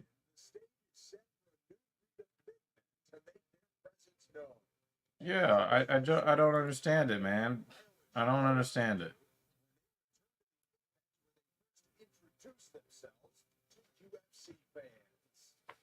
And now I'm stuck rooting for Leon Edwards.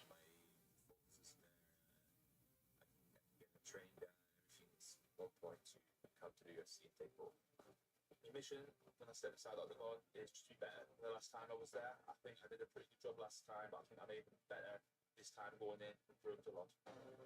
The newest British heavyweight to make waves in the Octagon, Castletown's Vic Parkin is unbeaten as a pro, with 5 of those wins coming by knockout. And after showing off his submission game on season 6 of the Contender Series, he won his first UFC bout against Jamal Pogues in July. I think I'm better than everywhere realistically, so I think I dictate where the fight goes. He's definitely still dangerous for a big guy. Not a big guy, dangerous, but I'm definitely confident for this. Sao Paulo southpaw Kyle Machado made his MMA name in his adopted home of Canada.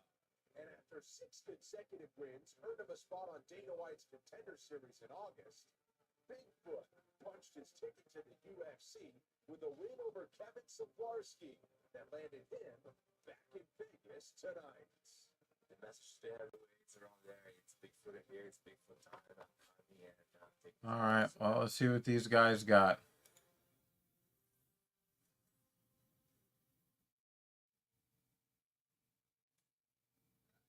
Christian Leroy Duncan versus Dennis Tululin. Big smile on the face of Kyle Machado as he walks to the Octagon to do battle in his UFC debut. Got the UFC contract in August of this year. Presidente Prudente. Sao Paulo, Brazil.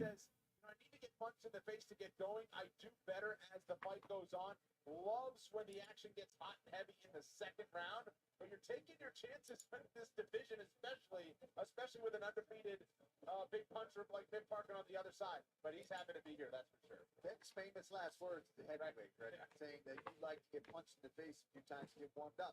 That might work on the regional scene in MMA. Yeah, that doesn't work very well. Saying, hey, I need to get hit a couple of times. You can't afford that in UFC MMA at heavyweight. Now, his fight on the Contender Series, really unfortunately for him, he had an opponent that just didn't do much at all. So even though he won that fight, he was the aggressor. He never really got to show off his true skills in that fight. And we talked to him in the fighter meetings this week, and he knows that this is a much bigger opportunity against a much better opponent who is going to open up a bit more. Nick Parkin, who's got good boxing, who's going to use his jab, which is more dangerous, but also gives you more opportunity to shine now. Kyle predicted a second round submission win over Parkin, but what you said was, I want to eat a couple shots before I get going. Sometimes, I always tell fighters, eat the shots in the back before you get to the octagon. Have somebody sock you if that's what you need. Get slapped up. Figure it out, because you're about to get in a knockdown in a tiny cage with Parkin who wants to knock you out. Native Brazilian who fights out of Vancouver, British Columbia, Canada. Kyle Machado steps into the octagon. Yeah, I don't recommend trying to start slow in the UFC. On the other side, second UFC appearance. I know that sounds obvious, but to hear somebody say some dumb shit like, yeah, I need to get hit a couple of times. You can do that at 135. You might even be able to do that at 155 if you're Justin Gaethje. You can't do that at 206 to 265. Training partners, because there's not too many English heavyweights at the top level of MMA. Nick Parkin wants to be recognized as one of them. Yeah, Parkin says, I feel my striking is a lot better. I just need to be switched on for the full 3 rounds, make it an ugly fight. Keep coming forward. Don't move back. Go to the body. Finish the combinations to the head. As long as I'm moving forward the whole fight, it's going to be my style and it's going to be my win. Yeah, Parker, just like you're talking about, that jab in his last fight, very on point. Good stand-up exchange, back and forth. And he's got the size of a big boy at heavyweight. He's got power, but again, for being a big, strong guy, he's very polished in that striking department as well when he needs to be. And he can mix things in with good training partners. You know he can get in there, get the takedown. And if he wants to take Machado down, he hasn't been able to show off that jiu-jitsu in the last couple of fights. You mentioned the Parkin size. He tipped the weight. The limit. 262 and a half. That's more than 10 pounds. Well, Mick Parkin is a 4-1 favorite. 6'4", 1 inch edge in reach for the heavy favorite from England. It's near minus 400 on the betting line. Here's Joe Martinez. And now, ladies and gentlemen, here we go. 3 rounds of the UFC heavyweight division. Introducing to you first, fighting out of the blue corner. At 6'4" inches tall, this mixed martial arts weighed in officially 250 pounds. In 10 fights, his record stands at 8 victories, 1 defeat, and 1 draw. Fighting out of Vancouver, British Columbia, Canada, here is Kyle Bigfoot Machado! And across the octagon, his opponent, fighting out of the red corner. This mixed martial arts stands 6 feet 4 inches tall. He weighed in 262 and 1/2 pounds, and in 7 fights stands perfect with 7 victories and no defeat. Here's the undefeated heavyweight from Castle, Texas. So I left during the Warren fight to then miss an entire fight after. Yeah. From the first Indonesian fighter in UFC history. We went with Cheetos. Although Fritos was a Very close second. Very close second.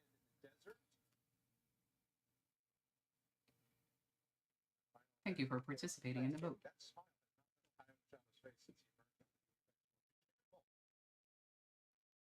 Business time for Machado. Machado lands a left. He's right after it. Obviously didn't need to start slow on this one. He came right out, started throwing, and already wobbled. Yeah, he buzzed it quick. I like that guys are making their UFC debut officially. They're right into the fire.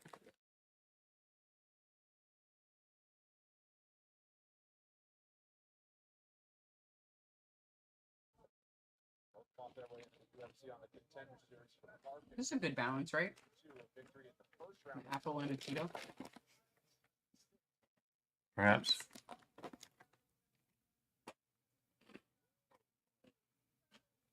7-fight win streaks.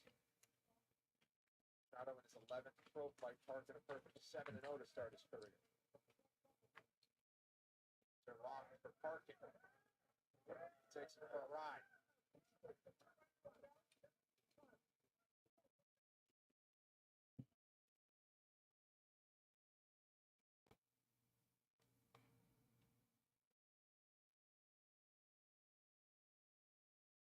the right overhook of Machado shows not really looking to get up. It's just gonna stay there. Doesn't want to get elbowed. Grab the head, pulling down over the top of the arm. You want to be underneath. You want to get the knees involved. You want the feet on the hips. You want to get the back of the fence. Now that head away from the fence. He needs to just scramble. Tumble. Yeah, nice job there. To scramble. Now once you get here.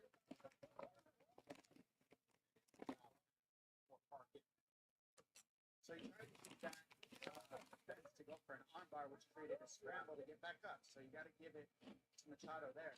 Let's see if you can use that amount of offense again. You got a lockdown on the half. So Parkin is in Machado's half guard here, Use that to kind of elevate and Machado's doing the poodle over. Mm. Machado's just kind of flat on the floor and just At least he's actually getting up. He did something with that instead of holding me tight for the next 2.5 minutes.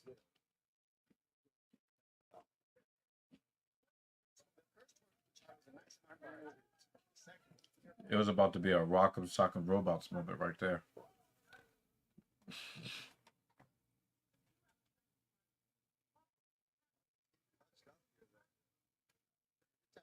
tries to get his own offense going here, offensively on the feet. Machado's had some good shots.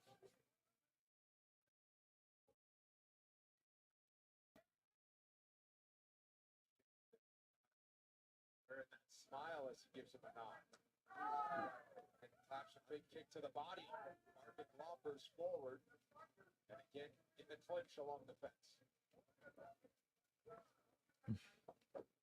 Machado trying for the trip. Nope. Didn't work. Got the second to go in round one, yeah.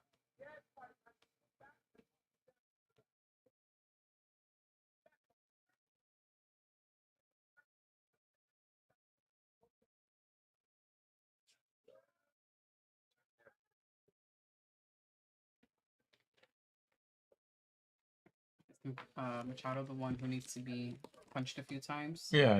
Okay. Like, what are you talking about? I mean, when you can kind of see it. He keeps smiling more and more. Like, it's getting amped up. Yes, you're fighting. Go to him in this round. He's pushing forward more. We're seeing out of Machado, but it's not a reckless pace at all. The big shots like that, you don't need crazy pace because either they can time. And it's over. That's the thing about heavyweights. Right? Nice jab from Parkin.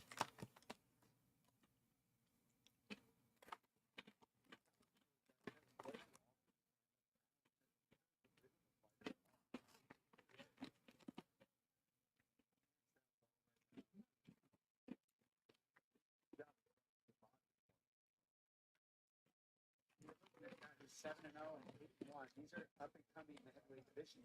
How do they look against the Hasbro? Both Wins to end the second round coming up. What are you looking at there? All right, my check engine light's on. I thought you said empanadas. Your service desk. And if you need help, we can refer you to a shop. That's an easy fix. So Adam Johnson is a former NHL player, Mm-hmm. who's playing in England, playing in the UK. He hit a defenseman, Mm-hmm. knocks the defenseman off his skates. The skate blade went across his neck, Mm-hmm. and he bled to death on the ice. No. I was about to say, I've heard the story. I didn't hear that story. The guy that he hit, that caused the skate to come up and slice his own neck, because he's the one that delivered the hit Mm-hmm. that knocked the player off his skates. The skate came up, hit him in the neck. Yeah. They've arrested him for manslaughter. The guy he hit that knocked him, that started the whole sequence. Yeah. Now, Captain Paul has been covering this since it happened. Everybody's calling it a tragedy. Even the teammates Mhm. of the deceased player Mhm. are supporting the guy, whose skate went across the neck Right. of the You understand that wasn't intentional. right. But It now only he's happened been because he arrested. got hit. So now he's been arrested for manslaughter, Mhm. and now the defenseman Mhm. um that received the hit, one of his former coaches is now trying to say incriminating things about him. But here's the kicker. Mhm. The deceased player is white, and the guy he hit was black. Yeah. So Captain Paul is looking at how this is all going, Mhm. and as a white conservative, he's looking at it and saying, I don't see how this is not racial. Right. Now, I'm not ready to go there yet. I'm not ready to say that, that this is racial persecution. Mhm. But Cap is paying a lot of attention to see how, like, this whole thing's going. Mhm. But Cap, I kind of have to defer to him a little bit because a lot of the customs in hockey around the world is pretty anti-black, Mhm. even though black people created the sport in the first place. Right.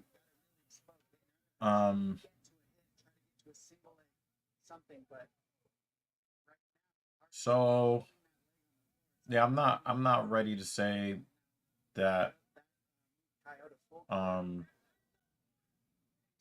this inquest is racially motivated. Mhm. But the dude got hit Mhm. by the guy that's dead.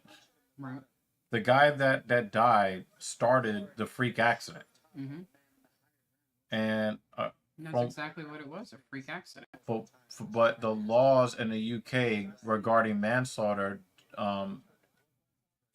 intent Mhm. is not needed to prove manslaughter. Mhm.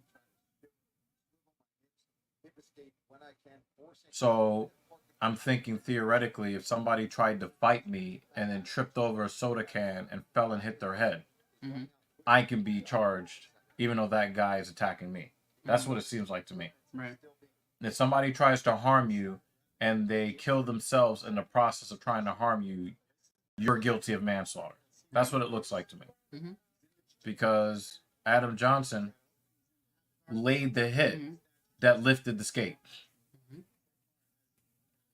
And this is something that I'm hearing from Captain Paul. I did not see the play. I do not wish to see it. Although, Dan Jensen.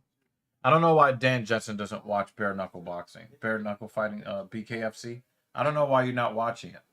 The first punch lands and the whole dude's face is blown up. Well, I think you'd find it more entertaining than these current fights because he's Wow, looks look at like that he's jumping elbow. not having a good time. Well, Machado is over there looking at the clock with a minute left in the second round. I almost thought that the second comment was from somebody else. No, it's for him. Is there a link? Asking for a friend. I'm trying to see, how is Parkin undefeated? I don't see it.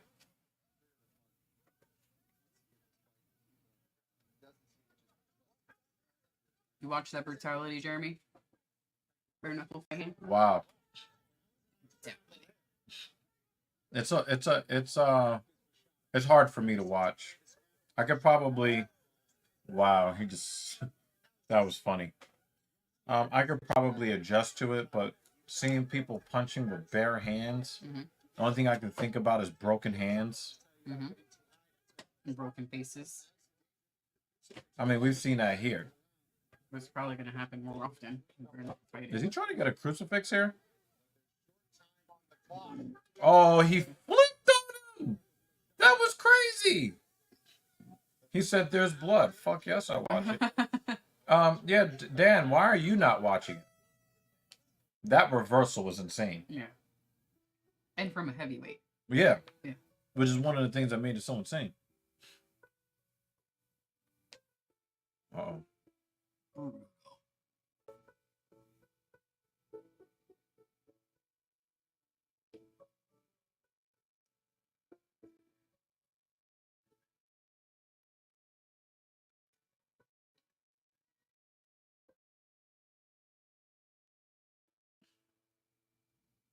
Why did you invite him? He was out there all alone. Great party. I really feel the warmth. I wish this night would last forever. I'll get him up. M&M's for all fun kind. I did it. The deceased player had his jersey retired. We did it. The English hockey team that Adam Johnson played for retired his number 47 jersey on Saturday as part of a memorial game honoring the American who died after an opposing player's skate cut his neck during the game. The Nottingham Panthers made the announcement moments before the start of their game against the Manchester Storm, as players from both teams stood in a circle at center ice at Motorpoint Arena. He will forever be our number 47, announcer Steph Litchfield said. He was not only an outstanding hockey player, but also a great teammate. He was an incredible person with his whole life ahead of him. We miss him dearly. He died at age 29. The Panthers haven't played since that October 28th game last month in Sheffield. So it's almost a month ago. Yeah. The death of the 29-year-old former Pittsburgh Penguin player has not only forced the sport to re-examine safety regulations, but also sparked a criminal investigation locally that led to an arrest of a man on suspicion of manslaughter. The game, which was broadcast free on YouTube, does not count in the Elite Ice Hockey League standings. Instead, is meant to bring players and fans together as they try to move forward. We're not just hockey fans, we're a hockey family, Panthers fan Margaret Cartwright said ahead of the game while she visited a makeshift shrine where fans have left flowers, wreaths, jerseys, team scarves, and handwritten notes to honor Johnson. Panthers players received a standing ovation when they came out for warm-ups, and some waved and chatted with fans between shots. Nottingham's coaching staff stood arm in arm on the bench as players and fans looked up to the scoreboard to watch highlights of Johnson's career. Storm players wore specially designed white jerseys with the number 47 in a circle on the front. The 10,000 fans at the sold-out venue will be asked to rise in the 47th minute for a minute's applause. A post-mortem examination confirmed Johnson died as a result of a neck injury. South Yorkshire police did not identify the suspect or provide his age. He was arrested Tuesday and released on bail a day later. Matt Petgrave, a defenseman for the Sheffield Steelers, was the other player involved in the incident. Johnson had skated with the puck across the blue line into Sheffield's defensive zone when Petgrave collided with another Panthers player nearby. Petgrave's left skate kicked up as he began to fall, and the blade hit Johnson in the neck. Neither the Steelers nor the league have provided an update on Petgrave's roster status. His agent declined to comment when reached by the Associated Press earlier this week. Quote, everybody's dealing with it in their own way. Some are being negative. The majority of us are trying to be positive, Cartwright said. It was just a really, really unfortunate accident. The poor guy that caused it has got to live with that for the rest of his life. I think that should be punishment enough. Nobody would do that deliberately. Nobody. It's just how it happened. In a split second, something went wrong, and unfortunately, we lost poor Adam, end quote.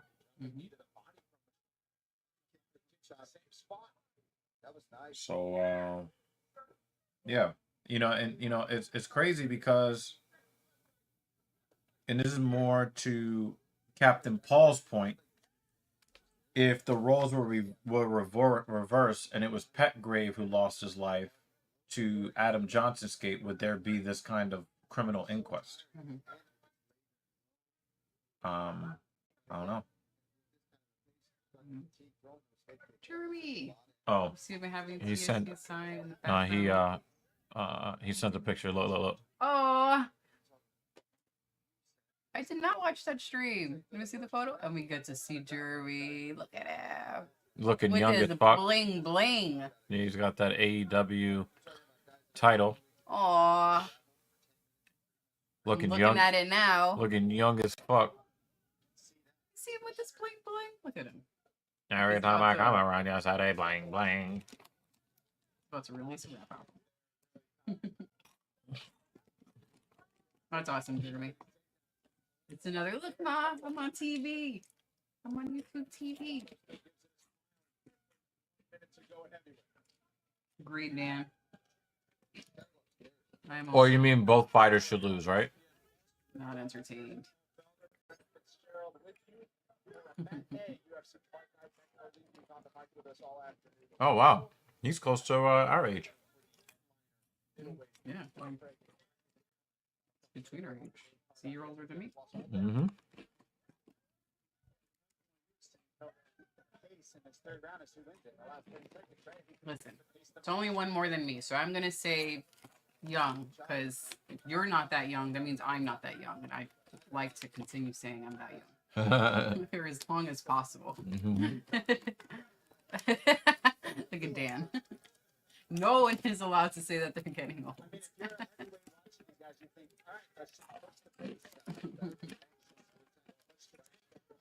Dan is like 31, right? Around these parts, Dan, you're 31. They look like two drunk guys at the bar.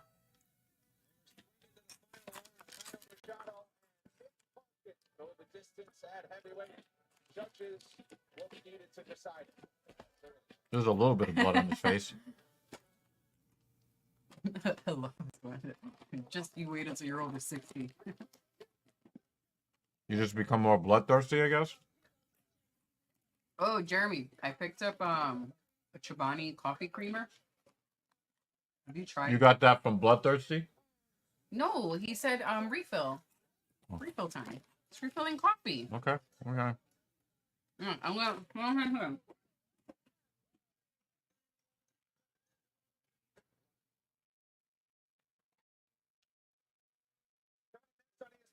You can expect a lot of offense in the main event. Fast rising title contender Brendan Allen takes on the new submission threat at middleweight. Scotland's Paul Craig. So, I don't know if you've tried this before. Not sponsored by Chobani. So But if basically, Chobani wanted to sponsor us, I wouldn't say no. it's yogurt creamer. It's really good. They make really good cream. I do too. After 3 rounds, we go to the scorecards. The totals are 29-28 for all 3 judges. Your winner by unanimous decision. I know what you mean, Jeremy. Well, you know, you got the little ones that are gonna keep you young. Captured interim UFC heavyweight gold. Nick Parkin's still undefeated as a Hey, man. in the heavyweight division. Moves to 8-0 after getting it done. I cannot argue with this. Here in Las Vegas. No time to waste. I stopped drinking soda when I was like, what, Englishman. 17, 18 years old? Oh yeah, we were talking earlier about everyone's favorite beverage. Is that one of the worst records you've seen in men's MMA and UFC? Then it's Tallulah. 10-8-1. Yeah, 10-8-1. Yeah, it's pretty bad. But 10, these 10-8-0-1. Mm. That's a no contest, not a draw. Right. So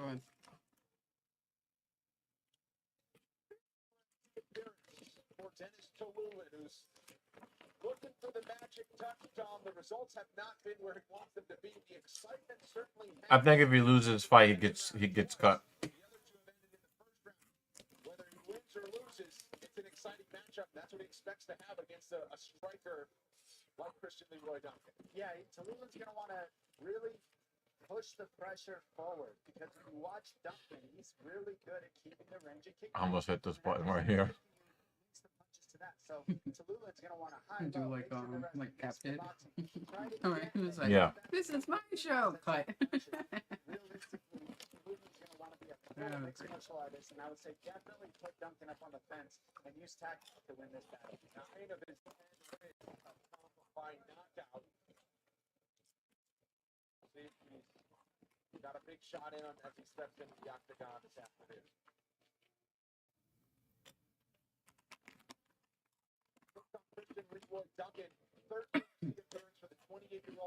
England UFC veteran Mark Weir in his corner, Megan, and he's really looking to make a statement because his win was via injury, kind of in funky fashion, and he certainly wants to show a better side of himself than last time out. Yeah, he said he learned a lot from that last performance, especially about recovery and what he does. Do you have a after favorite the out of weight the cut. three? We spent a lot of Flavors? time with Leon Edwards and Team Renegade And in a bar? Birmingham, England, and he said There was only two. No, there's three flavors. his work on his ground game. There's So he that just brought one, the things pink to one, another that's the level. cake one, Feels a lot and That's the one right there, and there's this one. There's the only two we bought. no, I would say, but they sell another flavor. I don't know. I if you haven't tried it yet. Oh, okay. About his own skill set. So regardless of who he's facing, I'm open to trying it. Ooh, oh yes, the cinnamon toast crunch creamer. They didn't have that one, but I know I like Chobani. I know it's on sale. Is it nom nom like normally reserved for like chewing stuff? You chew your coffee? Mm. Yeah, I think cinnamon toast. Oh, look at his about me, moderator of the Talking Shit podcast. That's cute. Yep.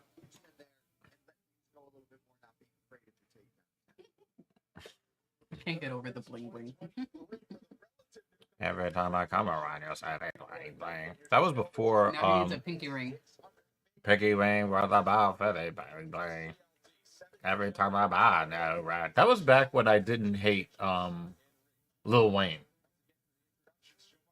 There was actually a time where you didn't. Yeah, he was cool when he first came up. Funny ass sounding voice. Mm.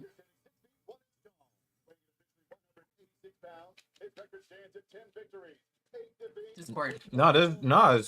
I was showing her the photo you sent me, and I looked over, and you're about me. That's why I keep making comments about your gold chain. I was saying now you need a pinky ring. That's worth about 50. Just a bit of a creep. He's a 6-1 favorite. God damn. Dennis Tululin. Good night to your UFC career. Oh, we have an 8-1 versus a 10-8. Hey, Mike. Don't step in early, okay? Don't step in early, man. Yeah, I don't go on Twitter anymore, Jeremy. I'm about to delete the app from my phone. That's what he's got to do right there. Forward pressure, just make it dirty, get in the pocket. Don't give space to Duncan. Ooh, good kick. Anytime he Yeah, gets that was a hard kick. Dan. Dennis Tululin is fighting like he's fighting for his job. Look for his own takedown. He was effective in his approach. If you just keep that approach the whole fight, it'll create a very tough game plan for Duncan. He'll have to adjust because Duncan loves space to land his shots. Yes, kick like that, space. You need to be able to slow the fight down as well to set things up. You can't rush those types of kicks, otherwise you're going to just end up on the mat. What do you know about kicks? Not much. Not the way this is going to go. It's fucked up. What do you know about kicking? That's your game, Paul. That's what everybody's trying to do to you, right? You push you back in the heels, stop the kicks. This is what guys I use it for the obvious toxic discourse. Okay. To get very sharp. Yo, Dan is a tough customer, man. Mike Beltran made one mistake. It was a really bad mistake, though. That happened. There's been boring fights. Not a lot of blood. Dan is not having a good day. Or night. Or night. And you have a card that begins earlier than normal, which means it should be a great day / evening. to create offense. And you guys fuck it up. Yep. Don't blame them.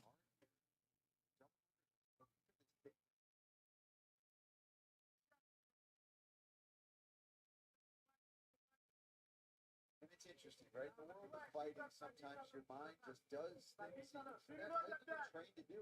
You end up in these clinch exchanges, and instead of separating and getting back, I'm surprised that this is a clinch exchange battle here. But Tululin really did try to come out swinging.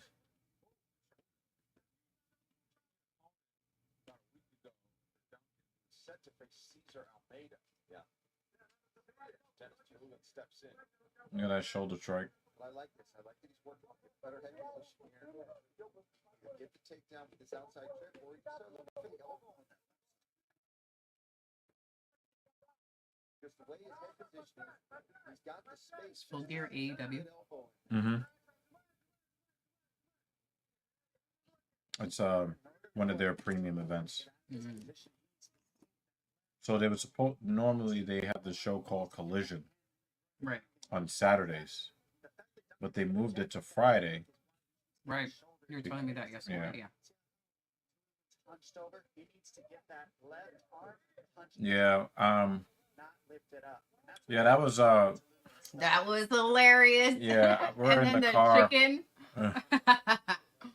I'm buying one of those rubber chickens. It will make a debut sometime in the next week or two. We're getting one of those rubber chickens.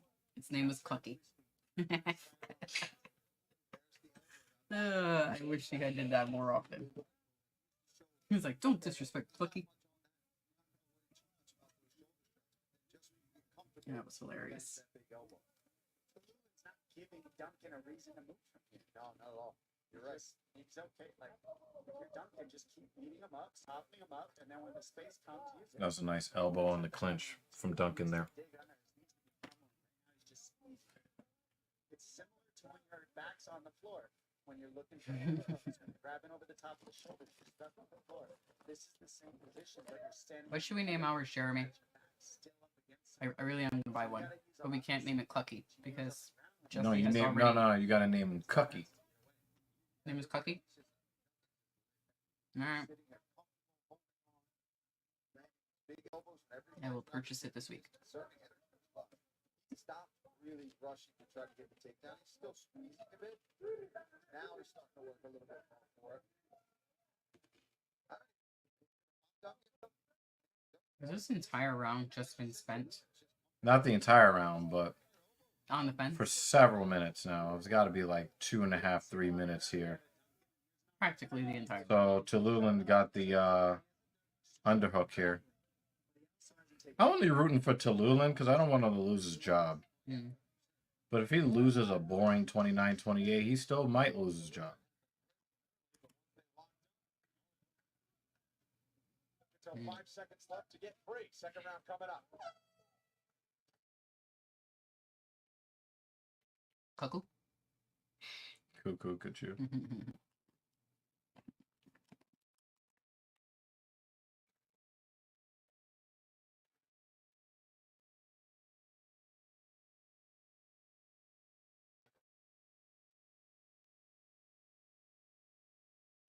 What the fuck is happening?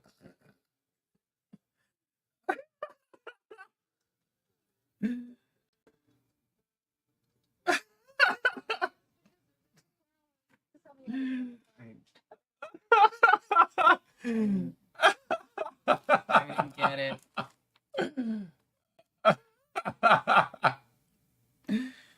Oh man, that commercial was funny as shit.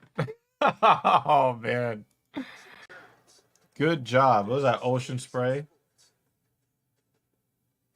ESPN Plus. Be the first to know about new products and sign up to receive 10% off your first online order. Scan the QR code now to save. Some exclusions apply. Shop the widest selection of UFC gear only at UFCstore.com. That one went low.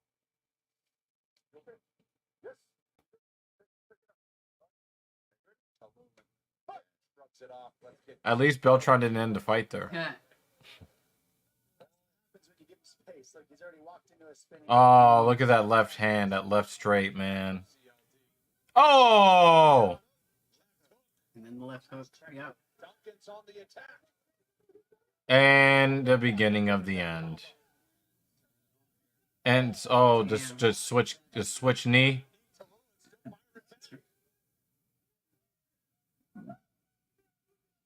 Oh, what a spinning Oh, back man. fist. Oh my That god. was so violent. Do you hear the sound of that? And the way Oh his man. head snapped back. Oh. It would just, it kind of snapped down because he had his chin down. If his chin was in the air, he'd be knocked out. That's like a face breaking, nose breaking Uh-huh. shot. Tallulah almost got a fight ender right there himself. Well, the jumping knee was like a switch knee. It didn't really land. It hit him like in the chest a little bit. But that spinning back fist, ooh.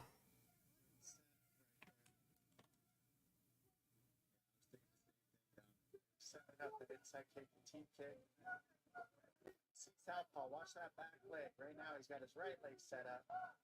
Calf and the leg. And then go to southpaw. Oh, nice. Trip.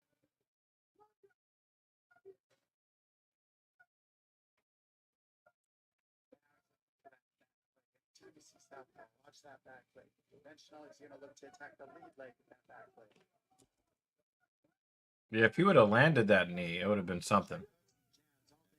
See Tallulah fired down the center line. What Duncan's corner said is check hooks, hit the curls, don't go straight back. And when we talked to him, CLD said that, right? That he's working. Okay. The Russian is fighting like a black. Oh my God, he took a foot right in his face. He ate that foot. He has to watch those fingers. Tallulah? Duncan. No, Duncan. He keeps like pawing at his face. Yeah. You know what I mean? Like he goes to grab him. It's gonna end up poking him in the eye. Oh, he popped him with that counter right. Tallulah went for the outside calf kick, and he countered that shit perfectly. Oh, wow. He's getting killed by that left jab. See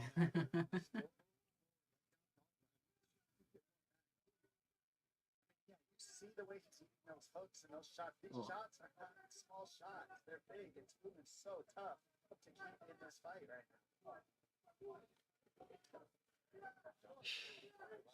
Yeah, it looked like he tried to fake the level change. It didn't look like a real attempt.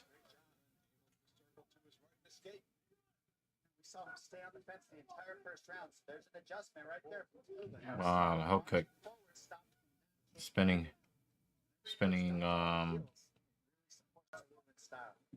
Oh, three big elbows. Oh. Jeremy, what is wrong with you? Another big elbow.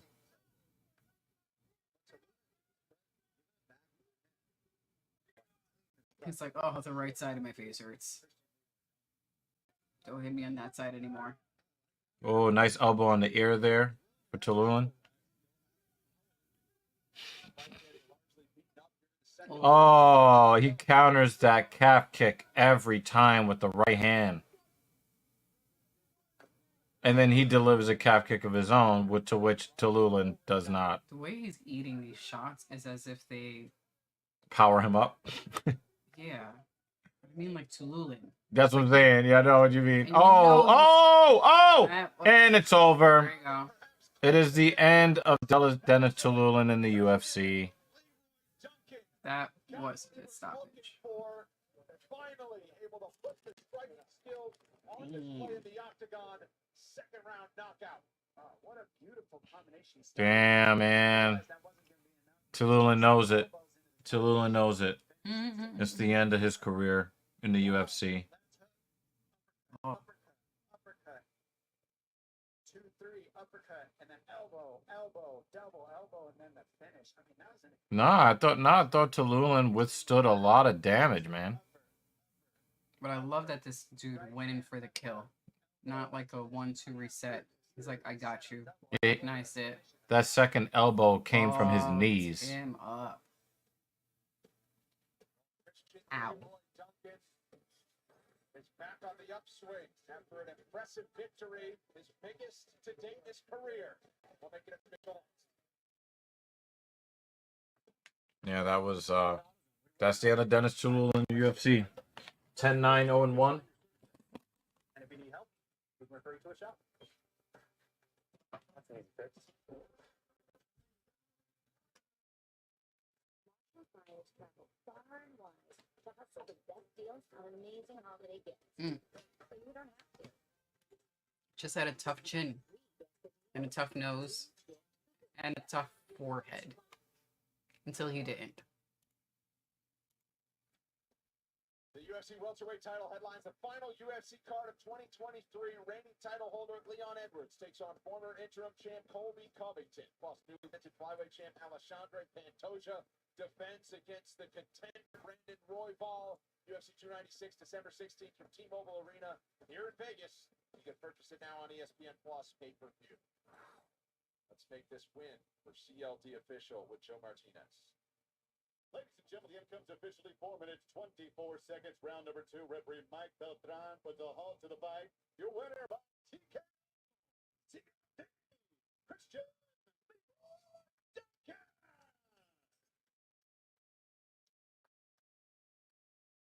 I'm here with CLD.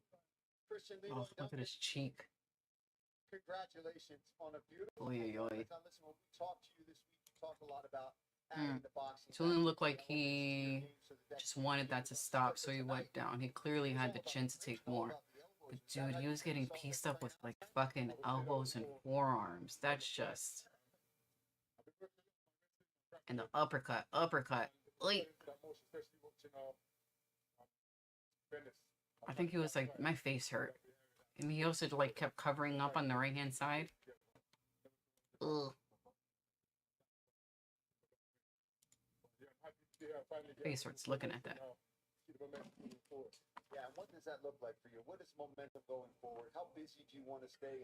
And what else can we see in the game of CLD? Because tonight, man, if we see more of that, you are something to look out for in this division. Sir, I like to stay active. I had my debut in March. This is my first fight this year.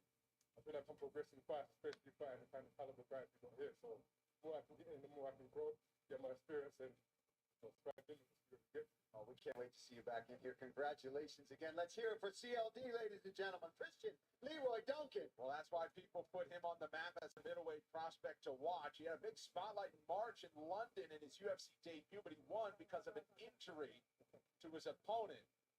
That's the kind of win that he wants to keep piling up. 28-year-old CLD in the win column in Vegas in a big way. Time to keep going with a bantamweight matchup next. A long stay on the sidelines is over for Chad and Helliger. He's more than excited. Good thing we don't have a lot of fight packs. Yay. Tonight's his chance. He takes on Jose Johnson.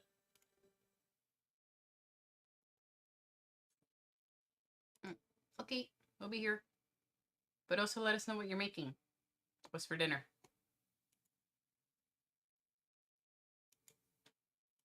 On the face of Jose Johnson as he makes his way back to the octagon for his second UFC appearance. He has been through the trials and tribulations that it takes to make it to the top level. I love his Instagram handle, Latino Pride. In 2022, he had to wait a whole year. Eye surgery, took the fight on short notice.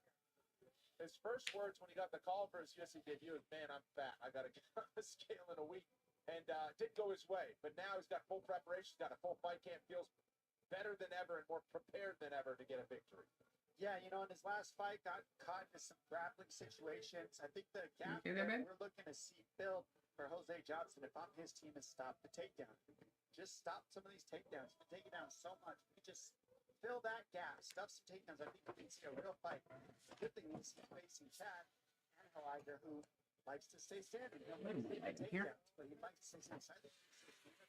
We see the potential of Jose Johnson in the stand-up fight. Yeah, absolutely, Dom. I agree. You know, both guys have a lot of power, sneaky power too. But for Jose Johnson, you can see some dynamic things. I've seen flying knockouts on his resume before. Very dynamic striker from the outside, but he needs that space. He's got to try to use his footwork. And again, not get caught up in these grappling exchanges. But this is a man who, Brendan, you touched on. He's been through adversity. He's overcome it. He's been back. So this is nothing new to Jose Johnson.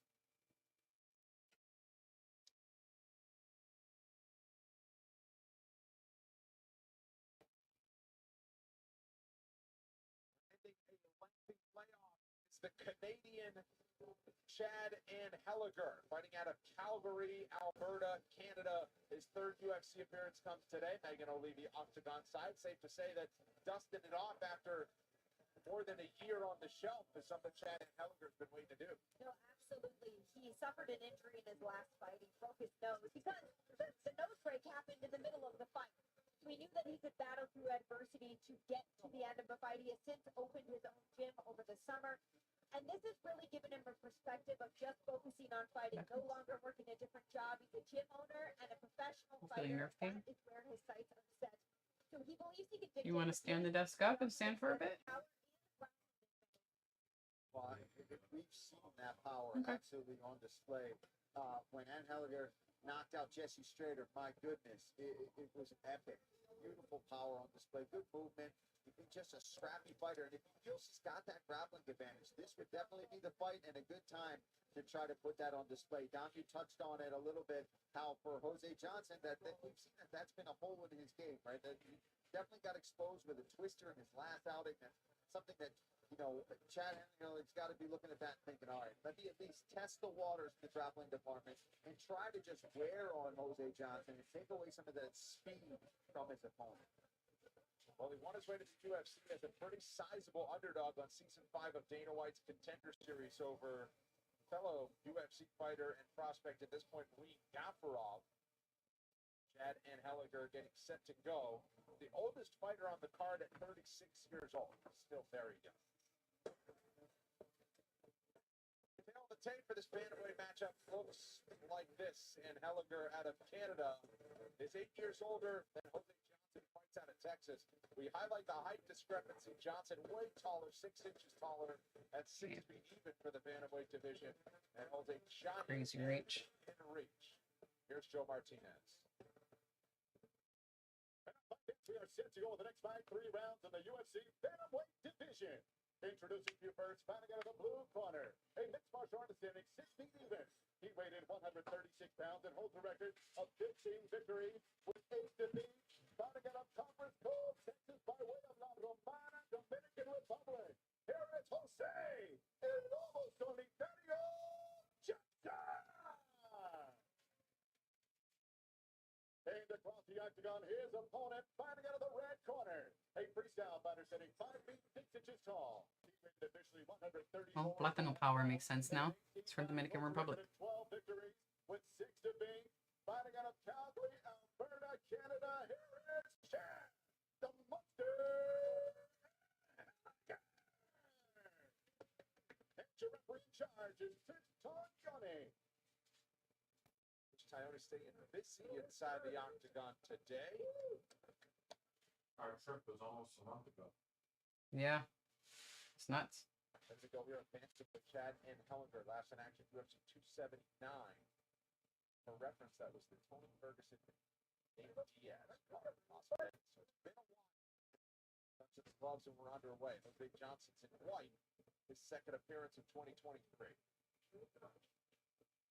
Hellinger has really good feints forward. That's when he feints really well in and out. His feet switches stance. That was a fast, snappy kick from Johnson. My grappling, and I believe if you look at his tactics, that's what he's going to look to do is grapple Holy. Jose Johnson. It's like he doesn't even have to get his leg up that high. Goodness gracious. 6 foot. Johnson's 6'1". 35. Insane. Find many bantamweights taller than that. No way. Look at those T kicks right after that. That's how you stay long. A T kick to the Huge gut. height discrepancy. Same thing for kickboxer as a jab would be for a boxer. They keep that, they find the range, and that's what you're seeing in the Jose early. Johnson getting his own takedown early in the fight. Cool. Swinging the right.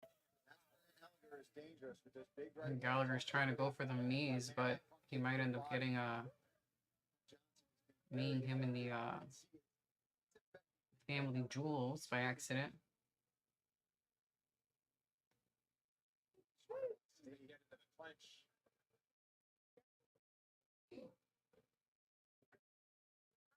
Oh, Johnson to the body. 90 seconds in, Jose Johnson looked like a whole new fighter. In his second UFC appearance. Johnson is so much taller. It looks like he could just toss. How do you get taken down by your shorter opponent? Well, the center of gravity is lower. That just looked Yeah, it's much easier to take down a guy that's much taller than you than somebody than the opposite. That center of gravity makes a huge difference. Scenario as much as possible, especially when you see how dangerous the striking is. Once guys start seeing that, feeling that on film, Johnson, everybody's going to try to fight Johnson just like this. And it doesn't surprise me at how Iger's going to this matchup, to the fence work, to the grappling.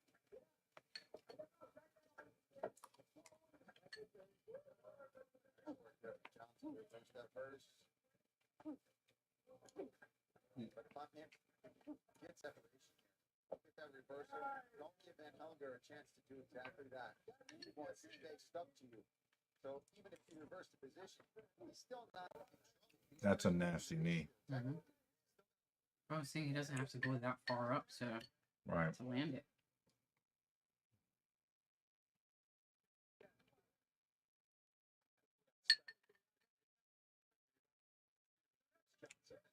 Oh man.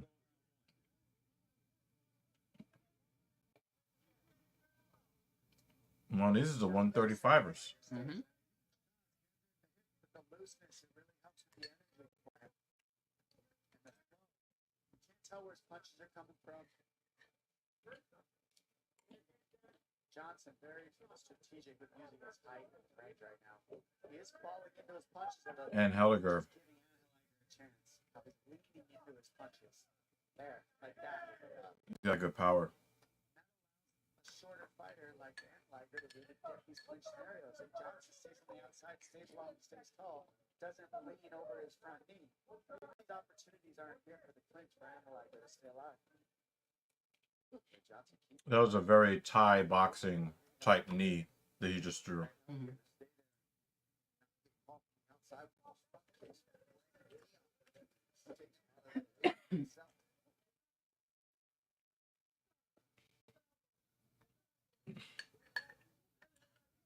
Do you think it's weird that a karate chop to the throat is not legal, but a choke to the throat is legal? No. I don't think so. I mean, because a karate chop, I feel like you just have very small piece, just blunt force in a very small spot. Yeah. Versus a choke, I mean, that's just cutting off oxygen. With that you need to lift. Yeah, but you know, you just kind of pass out a little bit. But a chop to the throat would be really entertaining. I mean, yeah, but the chop to the throat is like a lot of force in a really small spot, which could probably break something. Like a punch? Yeah, Or a but kick? the surface area of a punch is greater than the surface area of a karate chop. You got a blade here. Blade. Karate chop is dangerous. But a kick to the head of it? It'd be alright. Okay. Mm-hmm.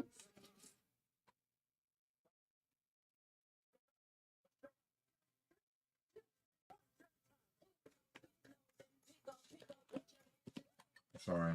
This commercial is really Mm-hmm. G_Y. Mm-hmm.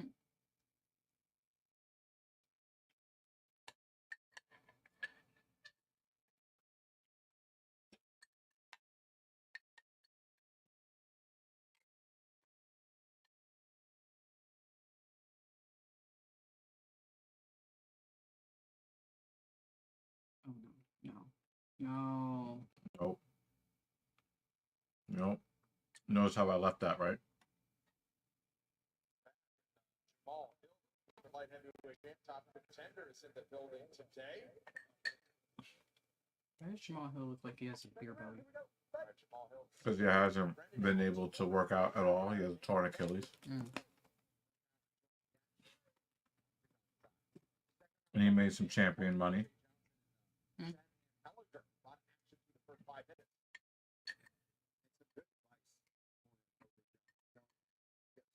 Dan Jensen actually went to go cook his food.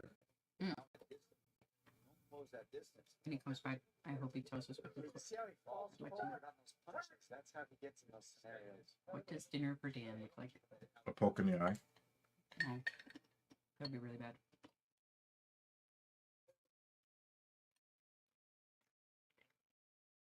Dunk. Yep. Yep.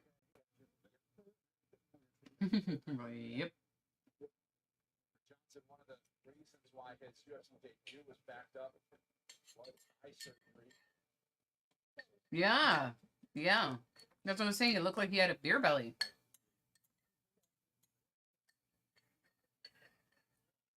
Hmm. I mean, I know he's injured, but shit.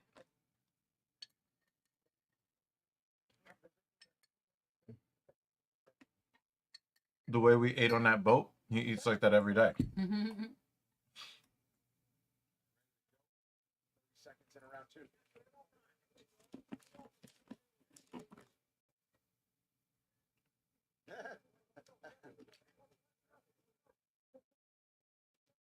I mean, and Helliger is definitely a dude that's more substantial throughout his height. Mm-hmm. But the height differential, It's nuts. it'd be like, is Johnson really that wiry? Hmm. When he leans, that's when the catches start to happen. Oh, he tried to catch him on. All right, now this card is starting to heat up a little bit. Only took a couple of hours. Hmm.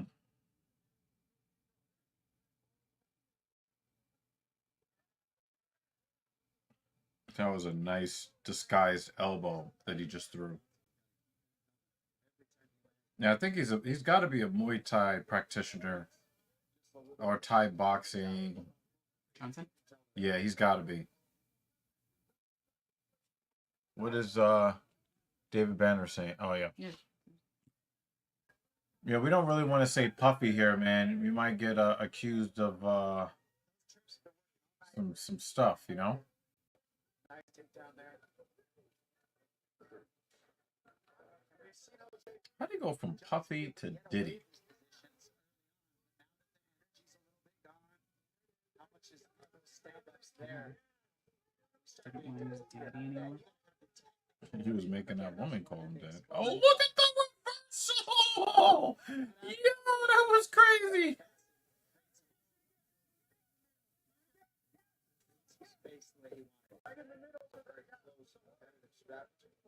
What a reversal by Johnson.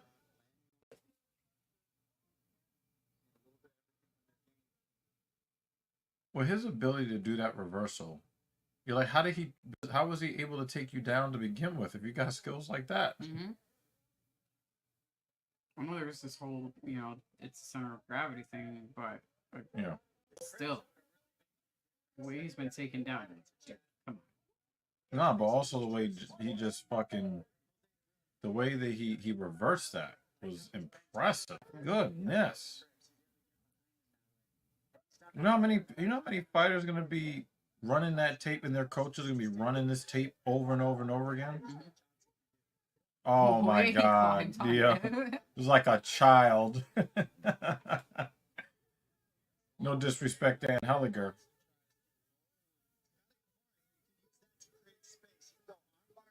It's crazy how Kimura used to end fights and now it's just to help you get from one position to another. Mm. Oh no.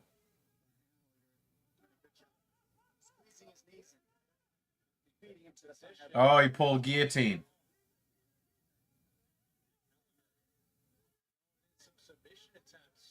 Nah, it's loose.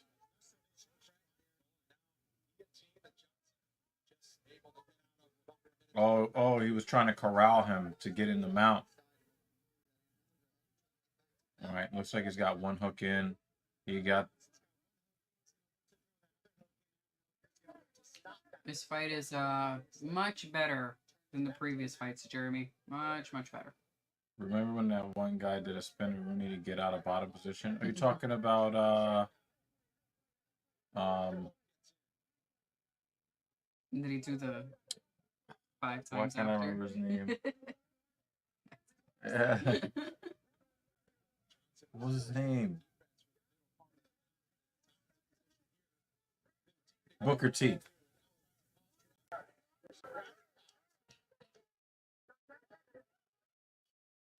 Position for Johnson. Short time on the clock. We coming for you. What did you make for lunch, Jeremy? Anyone who's cooking? What you guys making? Math. You can do it. The path Math I and math. made it starts at AutoZone. Get in the zone. I'm not gonna ask her. Are you in alone here? No, Tim. Tiffany Timbo. Did he ever tell you the inner tube water polo story? Yes, I have heard about a lot this weekend. Where's the invite, dude? I crush it ready. Are you betting against the home team at their home tonight? They're so soft against the run, and their secondary's trash. Just remember to act sad when they lose. Today, I'm doing the Degree Gray T-shirt challenge. Let's put Degree Advanced and I almost thought that was a Dyco commercial at first when they said Tim. I mean, I guess that is like gender equality, right? You want to make sure that you get women addicted to gambling too. UFC Fight Pass invitation. I should have PB&J. Oh, yes. Peanut butter and jelly is... Peanut butter and jelly is trail mix on bread. That's what it is. That is something to tire over to dinner. Yeah. PB&J is always an excellent choice. I still eat PB&J for lunch. And at work. Helliger just took a bad shot with a right hand, right under his left eye. You can see it too. Oh, My God! They are throwing down. All right, important question, Jeremy. Crunchy or creamy peanut butter? Oh, and big take. Well, yeah, that was an easy takedown. Ooh. Potatoes. Boil and mash them, stick them in a stew. Potatoes and liver. Okay. Interesting combination. Yeah, you know. Interesting I'm not combination. gonna yuck somebody else's yum. Listen, Nope, maybe not gonna do that. Dan makes excellent liver. Although, of all the people in the chat, I'm not surprised that it's Dan making. Yeah. that I expect says- them to eat it raw. You know. Yeah. Still a little bloody. Here and there to allow the action to keep going. There has not been a lot of settling by either party. Our dinner is gonna be leftover. Another. Oh no, and Helliger. I'm about to say that was dumb. Oh. That was almost. A nice butterfly sweep to it. Good choice, Jeremy. Crunchy is superior. But as the smallest member of the TSP community, we'll give her a pass on the creamy peanut butter. Yeah, look how he gets his foot on the hips, right, to create space. Yeah, look at these elbows. I see him wince too. This is what's been missing for a lot of people in the card, is creating that space with the legs. Yep. Involved. He's doing a good job doing that, but Hilliard controlling that bottom leg keeps him on his back. And Johnson's doing a good job of keeping that pressure on the hips. And it puts him right in the elbow. It puts him right in the elbow range.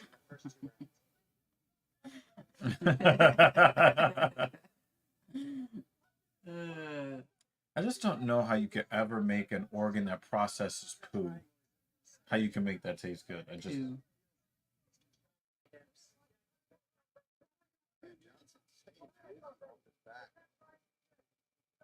2 minutes to go in the fight. Good elbow from the bottom. Strikes over 60. Johnson. 10 to just lie on his back and look for a way out. He's been throwing up offense the entire time. He has. You're right. And on top of that, I love that he's trying to create the space with it. That's the get up. Oh, guillotine attempt. And another Yeah. guillotine attempt. No, it's not. It's not a great one. Now he's got some shoulder pressure now. So that guillotine is done. Yo, Johnson's got some nice skills. Mhm. But oh yeah, I was gonna say this is I was gonna say that was a bad move by Ann Helliger because he can get that head and arm choke now.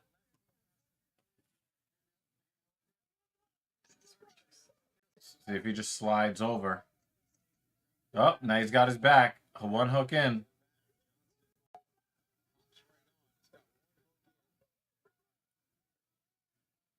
Locks up the body triangle. Yeah, filters the poo from your blood.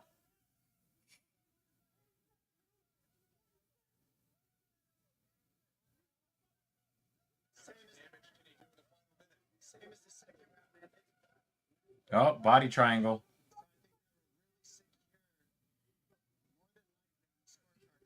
Yeah. Oh shit! You're not gonna just give up your neck like this.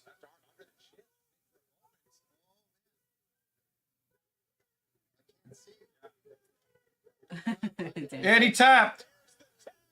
Wow. Dan said, not anymore. Huh. Jose Johnson and a career night for Lobo Solitario. That's what you want to do. Take it out of the judge's hands, especially in a back and forth battle like that. Make sure you get the win. Jose Johnson making a statement. Judges are here. mad. No, we want to present our scorecards. What's more bullshit? Stayed with this, the ground pound, softening him up, and then bam, slips it under the chin. Under the chin, he's got it. That's why his face is like, I just gotta stick oh, to Yeah, it. he Yeah. fucked up with that Yeah. arm went underneath the chin. Go to the belly, and he just sinks in and stays squeezing. You see the tap there. Hell of it. 12 seconds left. Good job. Jose Johnson to secure his win. Corner is pumped. Fighting out of Texas, but he's got roots in Flint, Michigan, and went right over to acknowledge his friend Jamal Hill. Fellow Michigan product, proud of the work. Jose Johnson will make it official next. There's not too many black men named Jose. Just saying. My car's starting to He's slow. Dominican. Let's see. Yeah, but last name Johnson? Needs a charge. It's free. Father's gotta be black. Probably. Positive.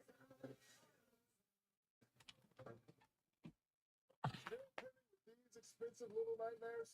Don't get cartridged. Switch to the Epson EcoTech. Prints up to 5,000 pages. Switch at EpsonEcoTech.com. Just fill it in!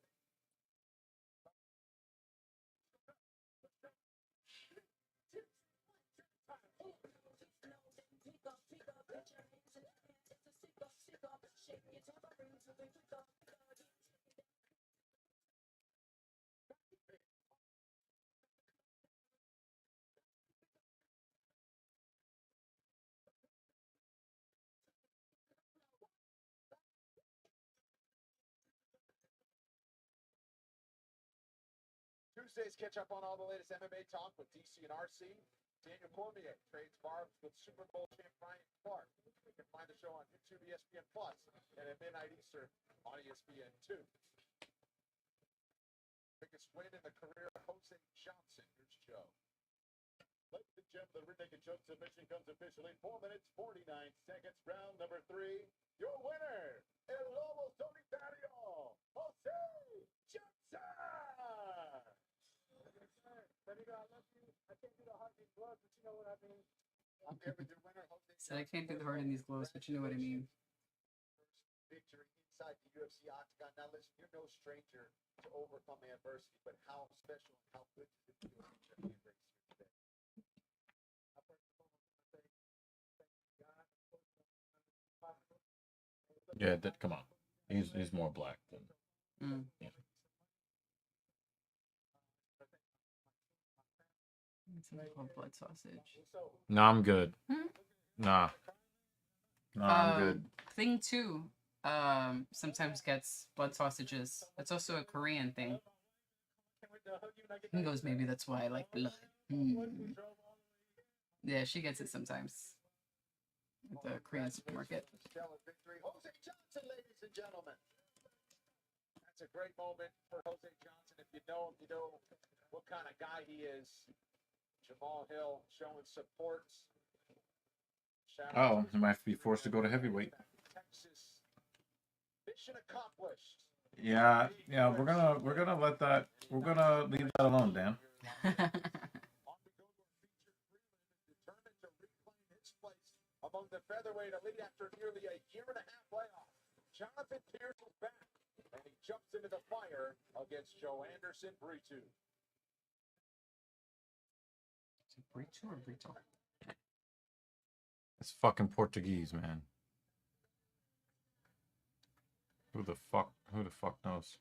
Joe Anderson Brito, 5th UFC appearance for the Brazilian, who is on fire. He's won 3 in a row, including a dominant showing in a first-round knockout back in July of this year. Very explosive and athletic featherweight from Brazil, who's looking for his 4th straight victory, Dom. Well, by explosive 11 and fast and all that, active that's 8 wins in Brazilian less than UFC 15 minutes. featherweights. He comes out and just, it's like a sprint. It's a race for him in that. Wow, first that's round. quite a So cover up on his Revolution arm, huh? has to be ready for that type Yeah. of offense. He has extreme power. He's very fast. He's explosive from the outside. So I think the trickiness about Brito is the speed that he can cover distance. He seems short, so he's out on the outside, but the way he explodes, he gets to the pocket, lands big right hands. And also, when he sees blood in the water, I think that's why he's got that shark on his back. When he sees that blood in the water, he's attacking. He does have a shark tattoo on his back. Sharp. Brito, small underdog here. Hotly contested matchup. Near point flip once again, Vin. Yeah, Brendan, these are tight odds as both men are capable of some violent fights. Expect these men to do some damage, but do not expect this to hit the scorecards. I'm going with this featured featherweight bout to go under. It's probably gonna hit the scorecards now that she said that. Yeah. The for Minty bets that this fight ends early. She jinxed it. Brito is in the octagon and awaiting JSP. Okay. Nope. Big ass shark on his back. Looks not completed. Here is Jonathan Pierce, who has been patiently waiting for a return. Prediction for fight of the night. 2022 got a win over Darren Elkins, his 5th straight, and now looks to extend the win streak against a respected prospect on the other side. Megan will lead the octagon side. Safe to say he's been itching to get back in there. He certainly has, especially because he had to withdraw from a fight against Bryce Mitchell. One he hopes to be able to get rebooked. One of 5 active Tennessee-born fighters, and the other guy is like one of 11 Brazilian UFC featherweights. Oh, this is the coin slot tattoo guy. In his chest, you just wanna like Take it to the ground. Huh. Someone who has insert. been in martial arts since the age of 12. Or it's one of those do not enter I don't think he has fought signs. as good competition as I have, and I don't think he's fought a wrestler like me. Yeah, Jonathan Pierce is relentless with that wrestling pressure. Like, he just moves forward. He's also got great striking, great cardio, conditioning, strong featherweight as well. He's dealt with Let me some very good get rid of strikers. this before the fight starts. He's got a dynamic person on the other side who's looking to take his head off. He needs to bide his time. Be careful, mind strikes and submission skills of Brito, and just put on a pressure and a pace down that's going to suffocate his opponent. Yeah, Pierce has a different mentality and mindset. He said, I was really assaulted in 2014 by who was the pit bull. I lost 40 pounds. I had to drink out of a straw for 3 weeks. It was one of the most David is not entertained by minty bets. The doctors told me I'd never fight again. 6 months later, he was back in the octagon, and here he is making a I think he case is for really himself. tired of her shit. I'll let you read it when you come over. Joe Lozon in his UFC debut. Pierce trying to extend the win streak. He's 3 years older than Joe Anderson Brito. We highlight the height discrepancy. The American 4 inches taller, but the Brazilian underdog has an inch in reach. All right, hold on. I'm gonna That's up with the featured Freeland. take a seat for a second, so then I'll have access to the keyboard. Because we got a stream sponsor. I don't know why I do that. It's weird. Weird shit. Thank you, Dan.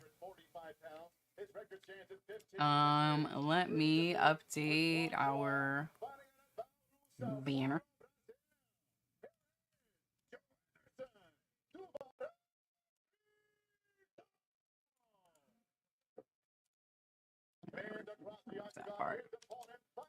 Just leave it simple. Save. Updated. Appreciate it, sir. Thank you very much. Also, let us know how did it come out delicious? Your dinner? Your potatoes and liver? I can like almost smell it. Potatoes are great. Ah, fuck, I forgot to... Damn it! I wasn't able to mute it in time. I didn't know Herb Teen was going to be in the ring. I heard him say his name. I heard him say his name. But thank you again, man.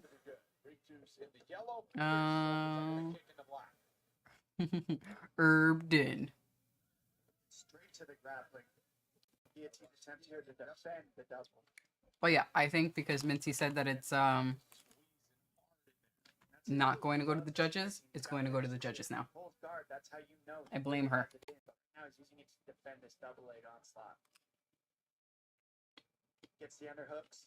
So you go guillotine, threat to the underhooks. And that's what Brito's using to defend this.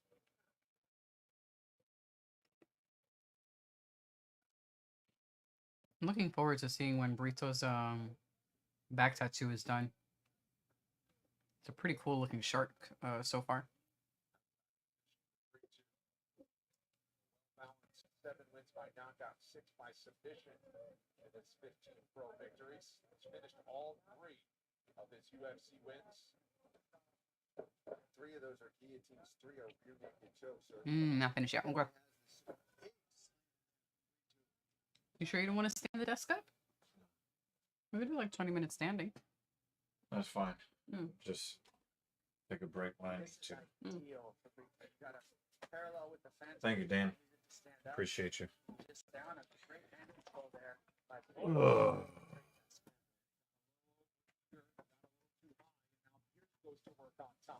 He spelled his name Herpden. Herbden. Herp derp.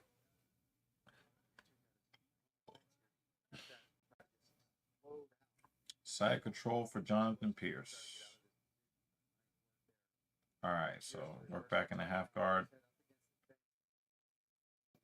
3/4 mount. You're Pierce and his squad. This is exactly where you want the fight to stay. And you just want to dominate these positions and not give Brito any chance. Wow. Just knee him? In the body. Oh. That was a crazy body knee. More guys should be doing it. Oh, now he's trying to grab that neck. So he keeps that other hand. Great job staying on the hands for Brito there so that the guillotine choke isn't there for Pierce on the way up. Brito just fucking picked his head up. Was like, I'm out of that.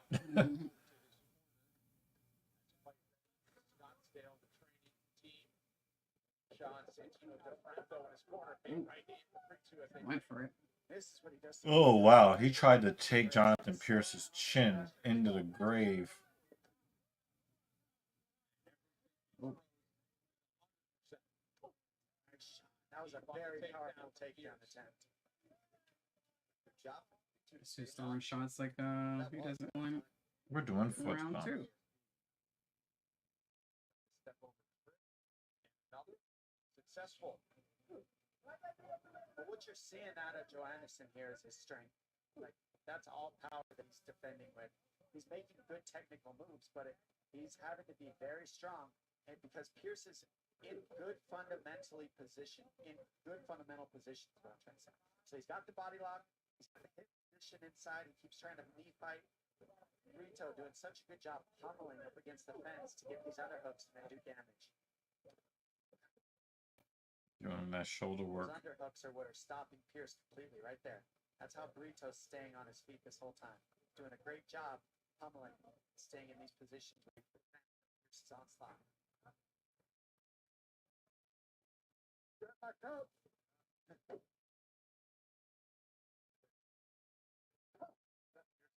Grab his cup. Grab his cup. Did you see how he was reaching through to try to block the hips, but probably grabbed onto the shorts and got a little more than he wanted. They're trying to drag him to the ground. They got that arm finds his way to the back. Round 1. Back of the head. Not quite out of danger, although he's got his Top of the head. Trying to get his elbow out before he pulls. Stack up, get the elbow out. Now you're good to go. Got the elbow. Oh, that's a big, big.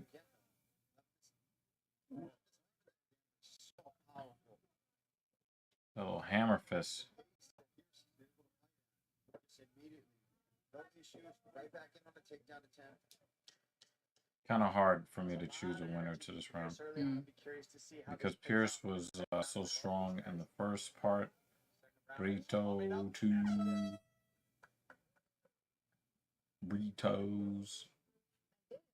Burrito. Drink it. Drink that water. We did it. You can do it. The path that I did it starts at AutoZone. Get in the zone. Yeah, I fucked it up. That's an ego take for it. You need pricing on the fuck. Don't get cautious.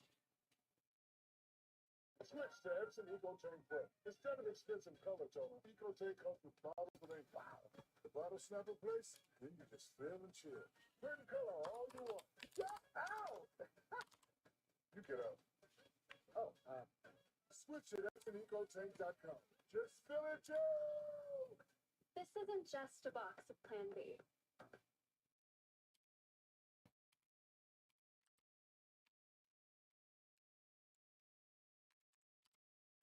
Our stream is first buffering.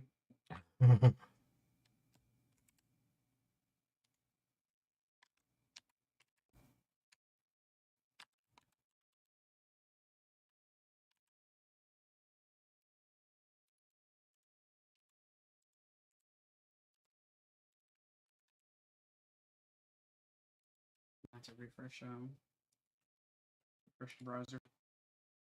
It's proof that I got this. First round, that takedown defense free throw early on. That takedown defense free throw early on. All that power takedown that he started with, and look how much easier it was. Head on the outside single, dump it, went straight to his back. He was going for the guillotine again. Let's take all that explosiveness out of free throw. Then I don't gotta worry about the strike. Minty Bets is about to send this to The judges. the judges. Yeah. Got the skill. Oh, that's what I was talking about from David.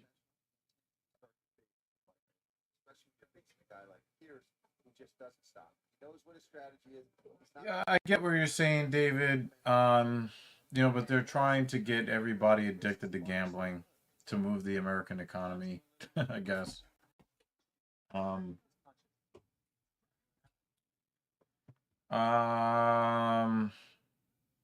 don't think I need to hear anybody talk about gambling at all. But if it's going to be somebody, man. I mean, maybe if this was a different kind of society, should be nude talking to us about betting. Alternate Alternate dimension. dimension. Yeah. I can speak English.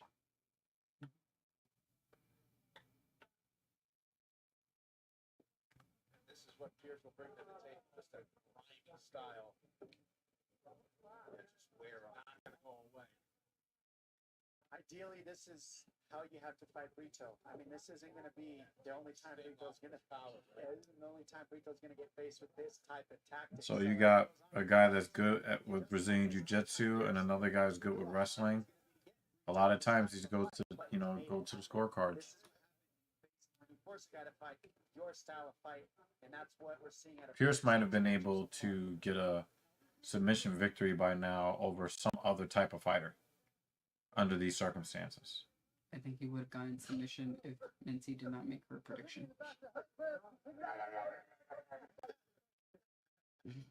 What the fuck was that?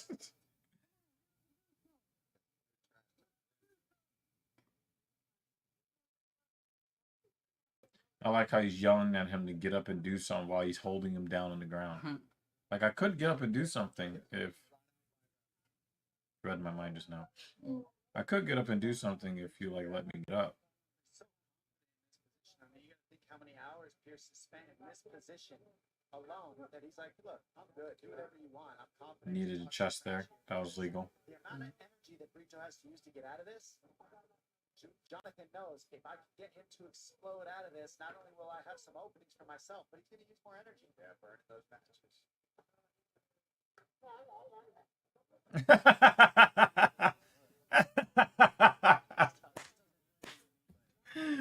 I almost hope he wins now. He's like, blah, blah, blah, blah, blah. Shut the fuck up. There it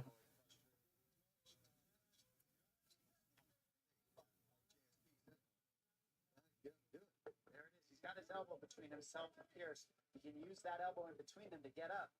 He's all right. Right there. He's on the hand control. Now he wants to stand up. Get that leg. Now he should be out, but we'll see how good Jonathan Pierce is here. He's on a guillotine attempt. He's on the ninja choke. That's it. Oh! Vagina time!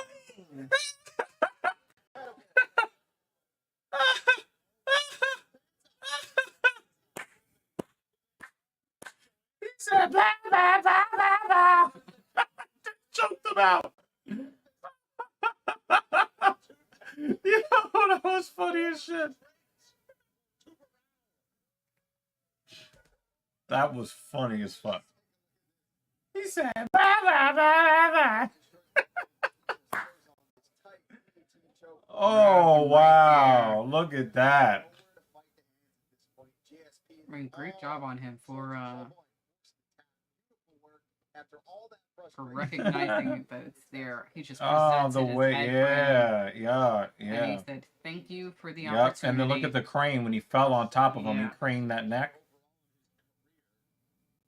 On his 4-fight winning streak now.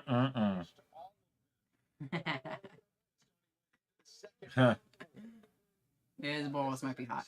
He's like, "Please put on your pants." Proven that he can be dangerous. He's like, blah, blah, blah, blah, blah.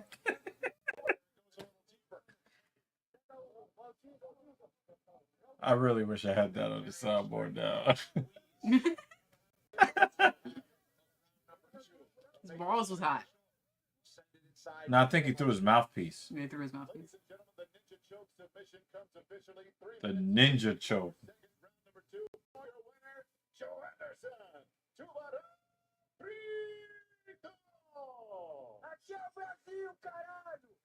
I'm here with Joe Anderson Brito. Congratulations, my friend. An impressive How important was that to get that finish? You were frustrated up against the cage. JSP had you in his position. You guys were trash talking, and then you end up with the last laugh. How good does that feel? Foi importante, foi você conseguir isso. Depois que parecia que estava frustrado no round. Ele estava confortável naquela posição. Agreed, David. 4 consecutivos. Yeah. Não, para mim foi muito importante, mas não teve nada que deixou eu estava assustado. He was like, dude, I can't even understand your trash talk, man. Mas ali, eu vi que ele estava muito ofegante todo o tempo. E ali ele começou a querer fazer umas gracinhas ali, mas aqui é o Brasil, pô. No problem at any time that I felt threatened or anything of the sort. I knew that he was going to do this, and I know. I guess he got up and did something. Yep. And at one point, I realized he was breathing heavily, but it's Brazil, damn it. And well, that's 4 in a row for you, Joe Anderson. Who do you want next? 4 consecutivas. Quem que é o próximo? Cadê aquele motherfucker do BB Play? Hey, motherfucker! Cadê a galera do Monstro? Me patrocina. Eu quero mandar um beijo pra minha família que tá me assistindo lá. Em Bauru, meus filhos apoiam aqui pra minha pele. Agora nós somos só uma... So that's all you can give us English, motherfucker. Mm. Yo, that shit, yo, David, that shit had me dying. He's like, "Rah, rah, rah, rah, rah." Oh my god. E toda a minha equipe aqui, ó. João Paulo Bomba, o Médio Emílio, o Alex e o Cláudio, que tá faltando aqui, meu professor de bola suspeito. E eu amo todos vocês. Galera, é impossível esses caras não me dar o bônus nessa noite. É a terceira vitória seguida que eu acho que eu ia levar o bônus e eu não levei. Jonathan This is Pierce a did lot a to translate. Basically calling the same call from last time, and hey, it's impossible for you not to give me the bonus. It's the 3rd time I deserve the bonus of a win. Give me the bonus. 4 in a row, Joe Anderson. So now you're not gonna get the bumps. Jonathan Pierce did a lot of really good things in that fight. Hmm. I think in a lot of ways he was on his way to winning that fight on the scorecards. And then he said, "You know what? I'm gonna give you the opportunity to take my neck." Yep, he's net. And the thing is, the way he pulled it underneath here, it looked like it was more defensive, and then the hand over the top, like, oh shit, it's over.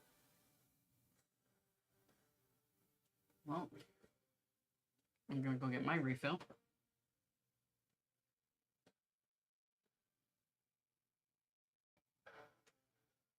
To make a strong push into the middleweight title picture, the highest rollers can submit any fight by tapping into a vicious cheese and close out the noise with one ruthless squeeze to go all in while the rest of the world catches its breath. Tonight I look to go out there, put them away with ease, and show that there's levels to this, and I'm ready for the next level. Tonight, as the UFC returns to the fight world's most electric backdrop of Las Vegas, Nevada, two UFC's greatest division artists are locked in as Scotland's most celebrated warrior continues his quest in his new weight division. A never-say-die combatant who has the second most submission wins in light heavyweight history. One falls through, and the heart of Scotland beats strong. I'm excited for the fight. I'm excited to showcase what the old bull can do to the young buck. First, the welterweight division is about to get lit as a 24-year-old phenom from Ecuador finds himself on the verge of stardom, undefeated and flying high since breaking through on Dana White's Contender Series. The new guard is leading, but Australia's own Trajan Fire himself. And with 7 finishes at just 29 years old, the future is bright for the Celtic Kid. For in this case, pressure isn't felt, pressure is dealt. The middleweight division is on a roll, and nobody's rolling towards contention like South Carolina submission is, with the second longest active win streak in the division. Yet long live the battle cry of the Bears shoe, the greatest comeback fighter going. A woman's on the ground. The degree in twisting geometry. For nobody has as many triangle victories as the furious Scott. It's tap in or tap out. Yo, that shit was corny. Announcer said, it's either tap in or tap out. Oh my god, that was insane.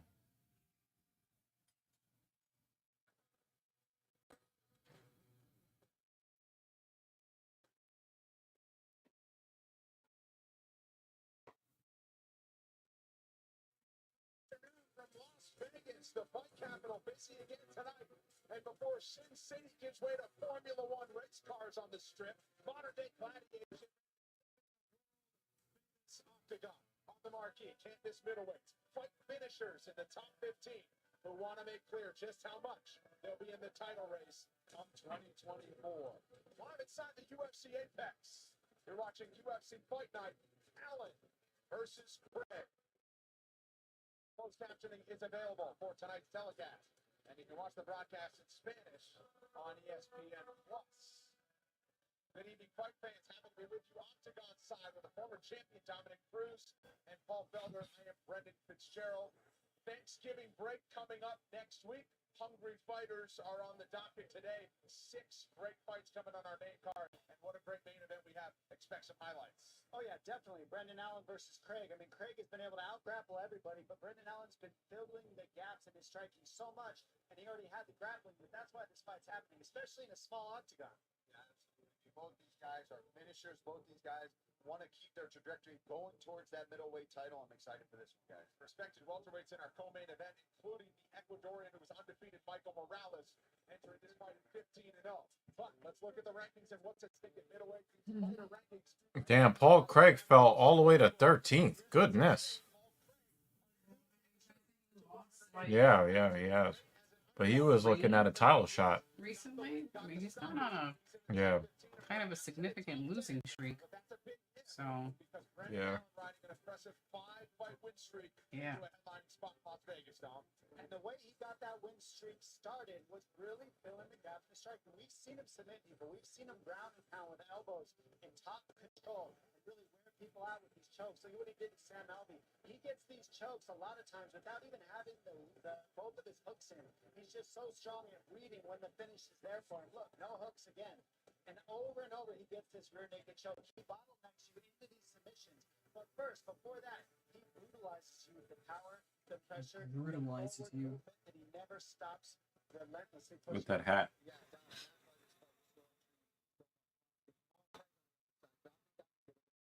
Fantastic in his debut. He's always evolving on his stand-up, right? He's one of those guys where we talk. Oh, he was at 205. That's why he's ranked so low. It's not like he was losing a lot of middleweights that he dropped to middleweight. Okay. Remember what he did to Jamal Hill too at 205. Made his arm just fucking flop. Yeah. But then I think it was all losses after that. Nah, he won his last fight. Oh. His first fight in middleweight. Pushing himself into that top position, using ground and pound, using that size that he now has. Well, Paul Craig also with the game face, always intense on the stare down. Yeah, the only one I think, and he won it by ground and pound. I was kind of surprised. Starts right now. Eager to test himself against the best I'm pretty sure he's hating that that weight cut though. Oh yeah, I had to change the banner because you had some extra letters in the banner. Okay. Yeah, it was like ULUU, some weird shit. I was like, oh shit, must have been some weird. I had to look just to be sure. Oh. Yeah, it is what it is. LFA has pink gloves. Why? The way he made that dude slump and fall on his own forehead. Oh no, yeah, there it is. So you didn't. Oh, Oh my god. Jay got here.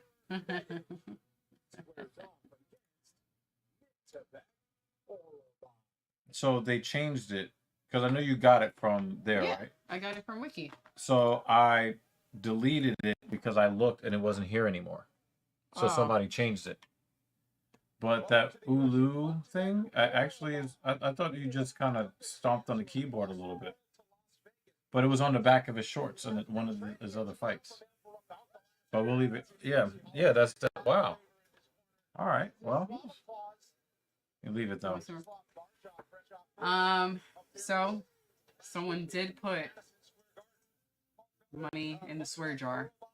Yep. Did you put it on the screen? Oh, well, we were talking about the last name. Would you Yeah. like to, would you No, like and to I'm saying, read? like, I think everybody knows how to read. I think you have to. He did put money in the swear jar. Yeah. He And it's on the contributed to the swear jar.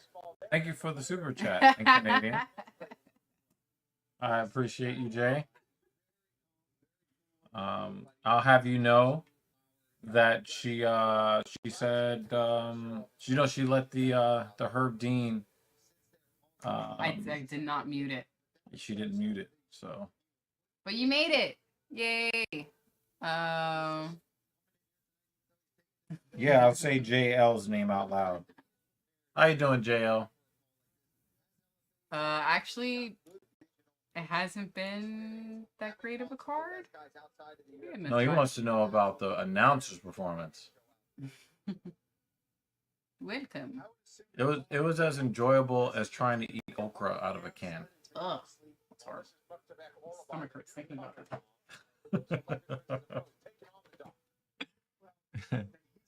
Yo, look. Look at Dan. Yeah. All right. He did contribute to the swear jar. I'll say it because he won't. You're saying the next one though. You're saying it next time. I'm taking one for the team now. But you're saying it next time. Oh, hey. Jay said, "Sorry, I'm late. Had to handle things." Mr. Martinez with 3 exclamation points. You happy now? No, I'm You're not. saying next time. I took one for the team this time. But thank you for donating. We I'm appreciate glad you it. made it. He certainly has. He said that has been a big key for him. He talked about watching other fighters. He said next one? Y'all know me. So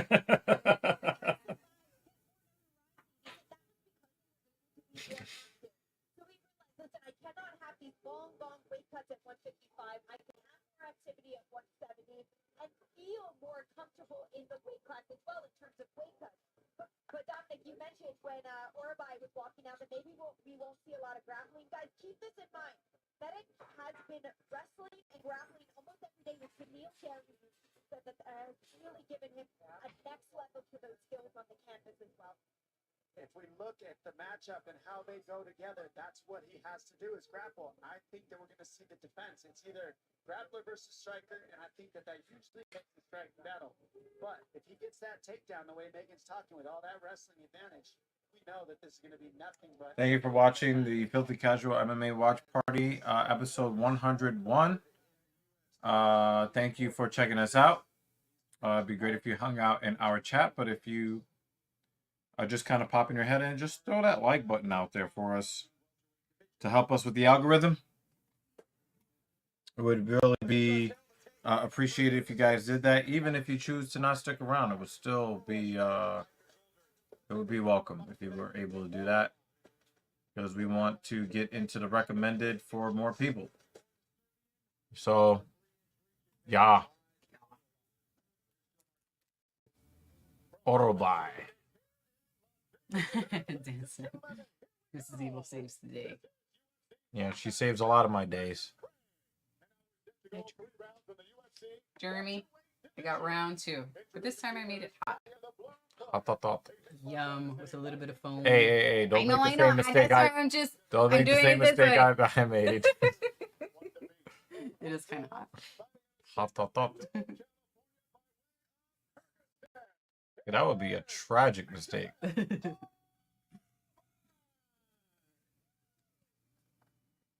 across the octagon, his opponent I am cleansed enough to make that mistake. at 6 feet 1 inch tall. This mixed martial artist weighing at the welterweight limit, 171 pounds.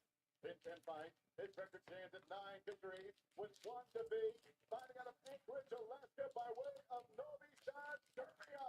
Here is Uros. The slightest of betting advantages go to Orabai.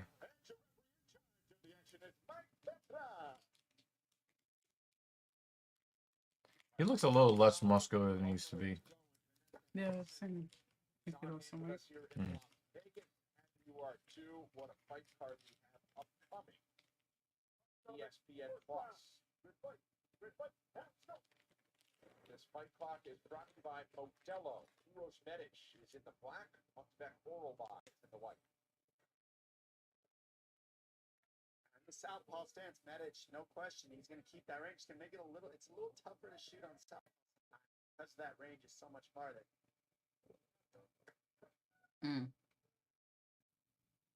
Yeah, he definitely looks Alaskan.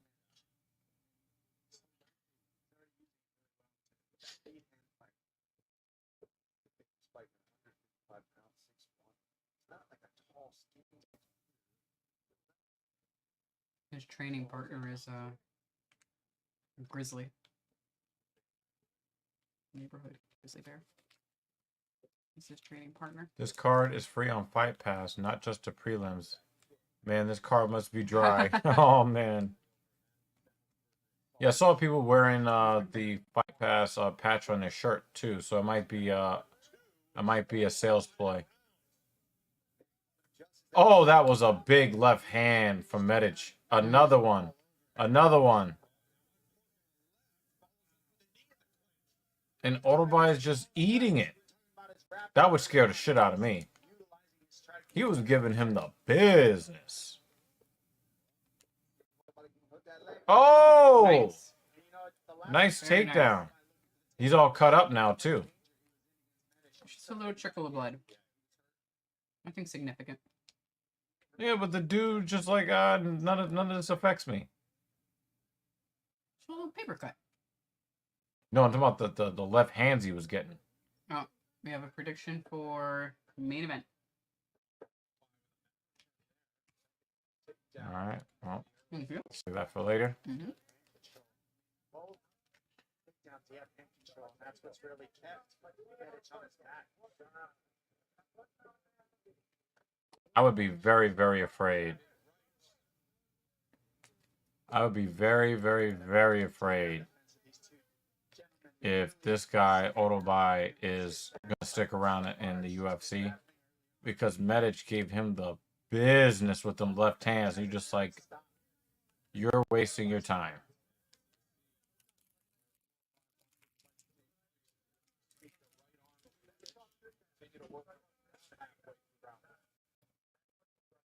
Every time he takes him down and Medic attempts to brace on the ground, I just see something popping out of the socket. Yeah, because we've seen Mm-hmm. stuff like that happen to people before.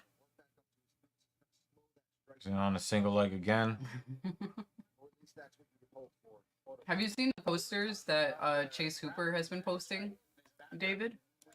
Those like made by a friend of his. They're hilarious. A grappling onslaught, and you can see he's the one being offensive in grappling now. So he's got that wrestling, but we've seen the striking. Butterfly is there. He hasn't even really had to use it too much.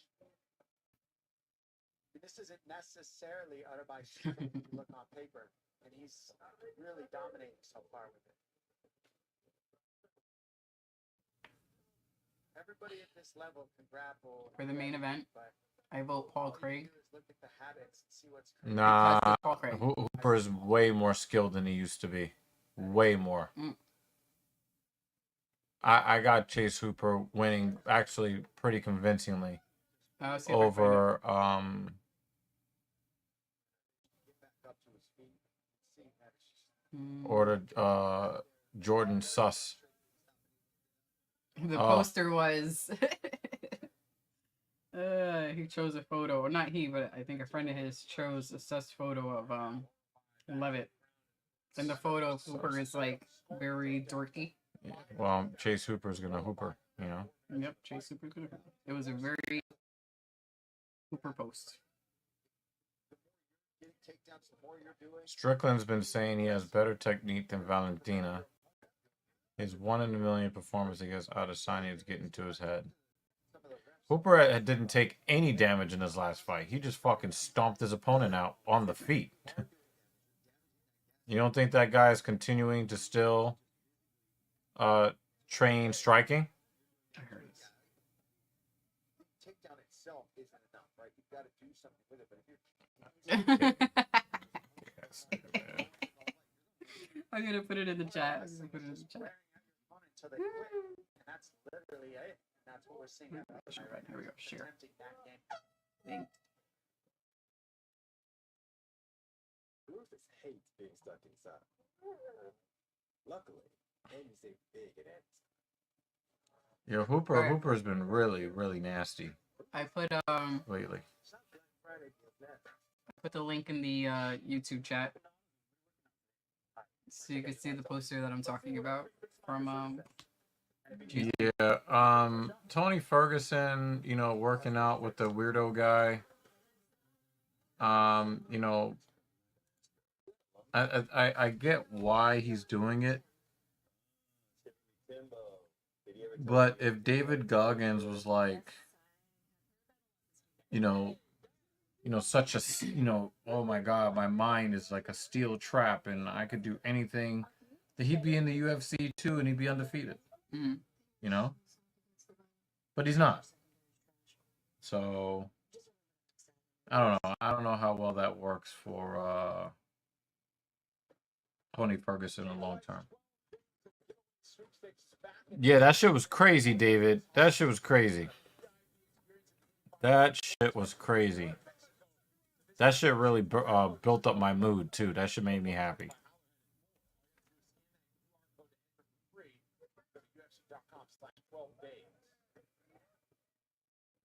How about if I go right back to the grappling? Just, I mean, he can strike, obviously.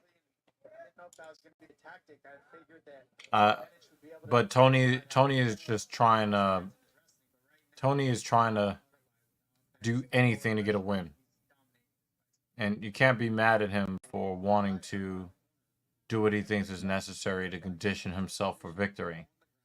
It's just he doesn't understand that there is a time where you have diminishing returns. And it was probably 5 minutes after he started whatever fucking training he was doing with Goggins. But if he goes on a 6-fight winning streak and starts destroying people, everybody's going to want to train with David Goggins. So, Elbows and guillotines.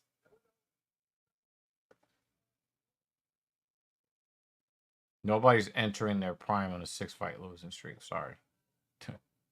That's like nobody. Come on, Tony. Maybe it's something he needs to tell himself. No, but if he tells himself that shit, then he's gonna be more likely to lose the fight. You have to believe that you're entering your prime every time you enter the cage. You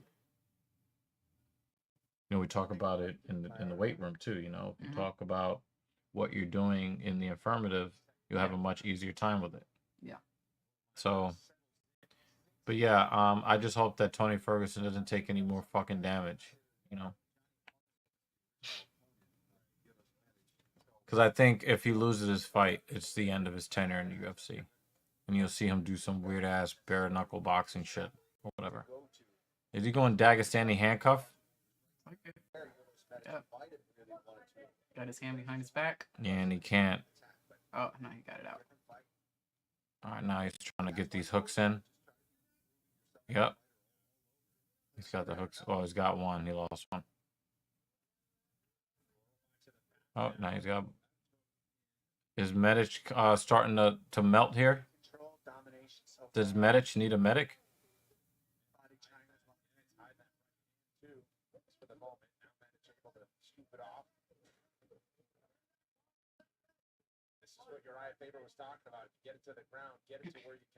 Oh, he made him get rid of the body lock.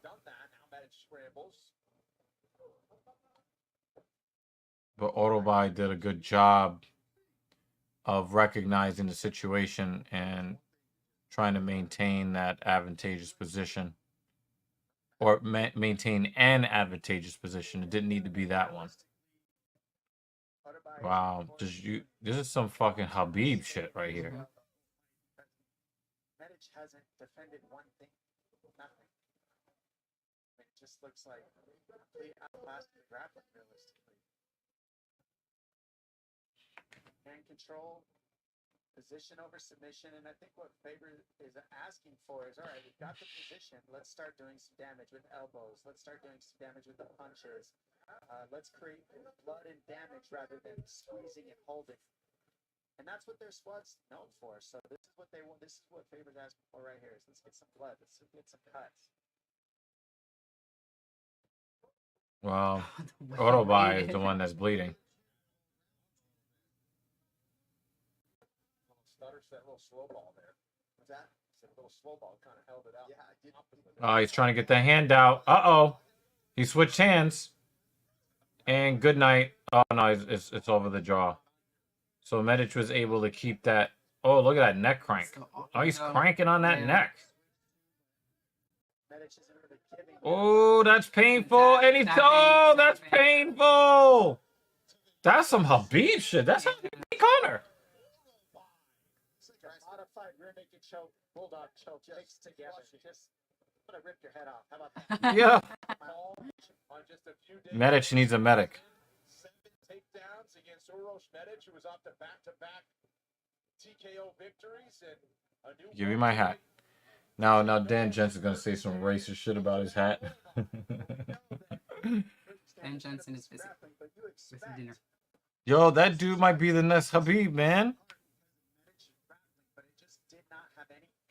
For Autobody. Look at this takedown. He just crushed into the floor, folded, and then Oh, look how he torqued his neck. holy choke. How he gets it under the That's what he was saying. He's just trying to take his head off. Look how he just yank turns that it. Look, shit oh off. yeah, he just picks up his right elbow. Oh, that's awful. You would have been better off letting him get underneath the chin. Shit.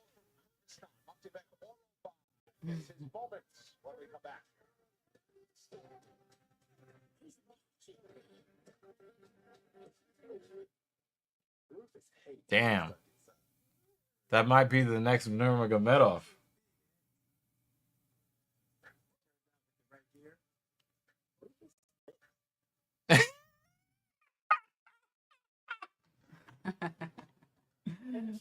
Oh man. Oh my god. It's simple, to the point. It's a stupid hat.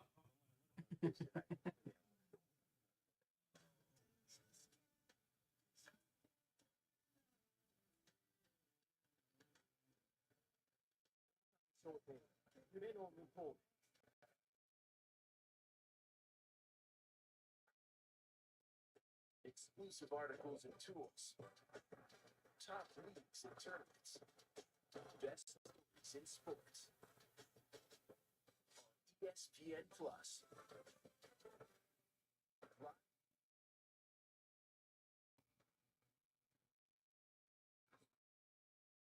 UFC Fight Night is presented by DraftKings Sportsbook, the official sports betting partner of the UFC. For as long as the fight lasted for Quebec oral bye. His victory is official with Joe Martinez. Ladies and gentlemen, the neck crank submission comes officially 4 minutes, 12 seconds of round number 2 for your winner, Quebec oral bye. I'm here with the winner, Quebec oral bye. Very emotional. Where's Strava?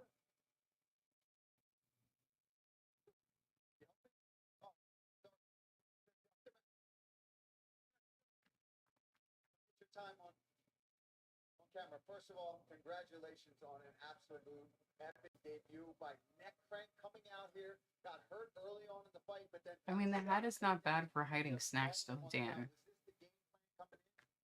It's a perfect scoop to just store snacks for the road.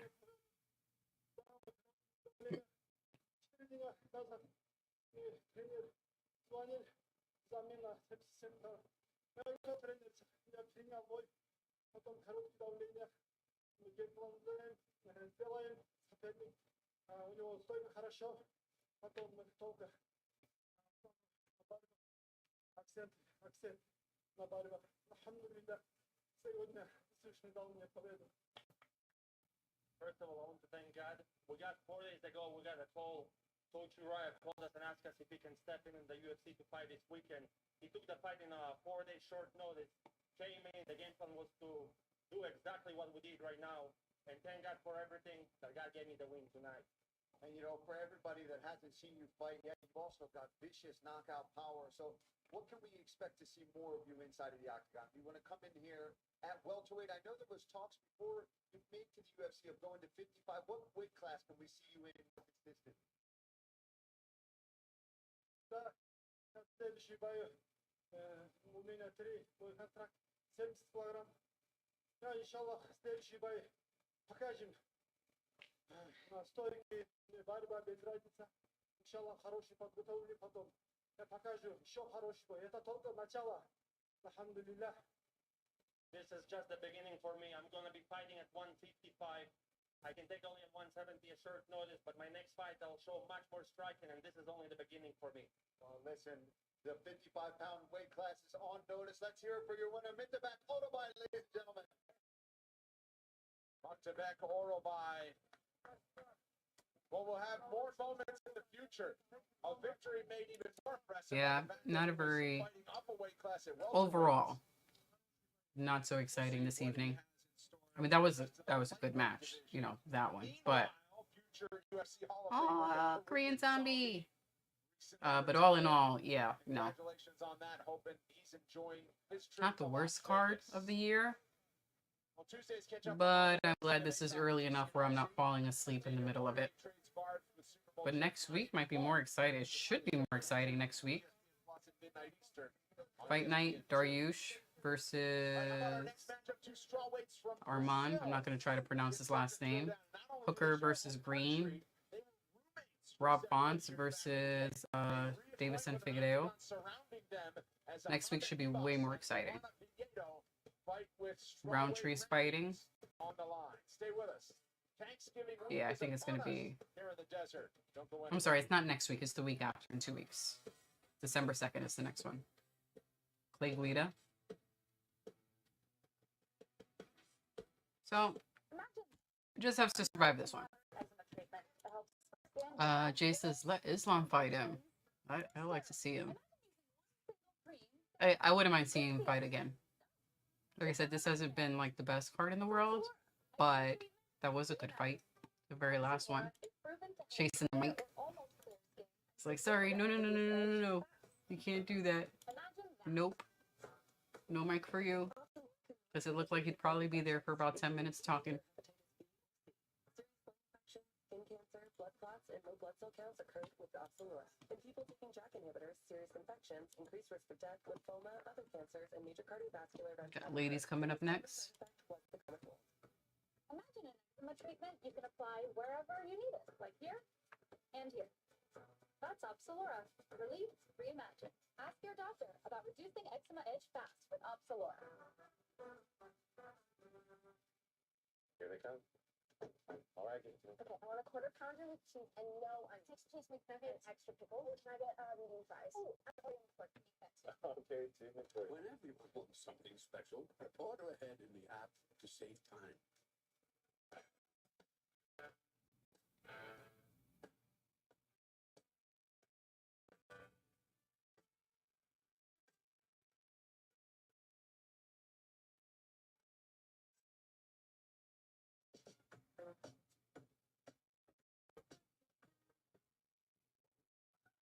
Okay, you're a glitzy blam, super snazzy. A real saucy boy. Dynamite, I know. Real maestro. Thanks. So, Nate. Rufus hates being stuck inside. Luckily, Amy's a big and ants. Turns out with the right gear, it's not Black Friday deals that.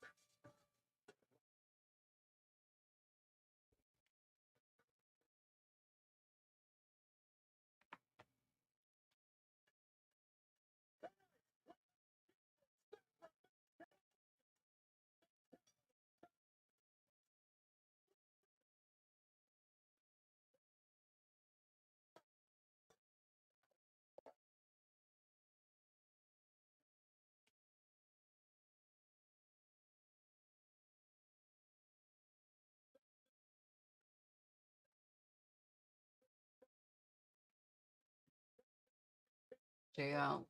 I heard Brooks might come back to WWE. He would be the biggest clown in pro wrestling history. Bash the company, join the UFC, get whooped, go to AEW, cause issues, then come back to WWE. Which shit is he on? I was kind of hearing that. I know Dr. Evil has been following more closely than I have. Jeremy might actually be more informed on this. Jeremy, is Brooks attempting to come back? Like, I hear JD talking about it, but it never really sounds to me definitive. Is CM Punk attempting to come back to WWE? We haven't been watching full episodes. It's been more of the clips on YouTube. Yeah, we haven't really been getting into watching the WWE stuff as much. Luana Pinheiro is rapidly rising to the top of the strawweight division, but returning veteran Amanda Ribas intent on halting that progress. With more than half of the top 15 of the strawweight division filled with Brazilian fighters, it's clear that the spiritual home of MMA is producing elite 115-pounders at a breakneck pace. And tonight, two of the best collide when Luana Pinheiro faces Amanda Ribas. Unbeaten in 3 UFC bouts, including an April win over Michelle Waterson Gomez, Pinheiro is on the fast track to a place in the title picture. But first, she has to get past Ribas, who has shown in 6 octagon victories over the likes of Mackenzie Dern, Fiona Janchidova, and Viviane Araujo, that she is not to be overlooked.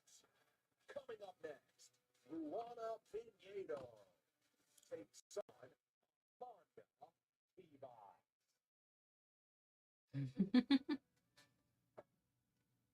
AJ Lee.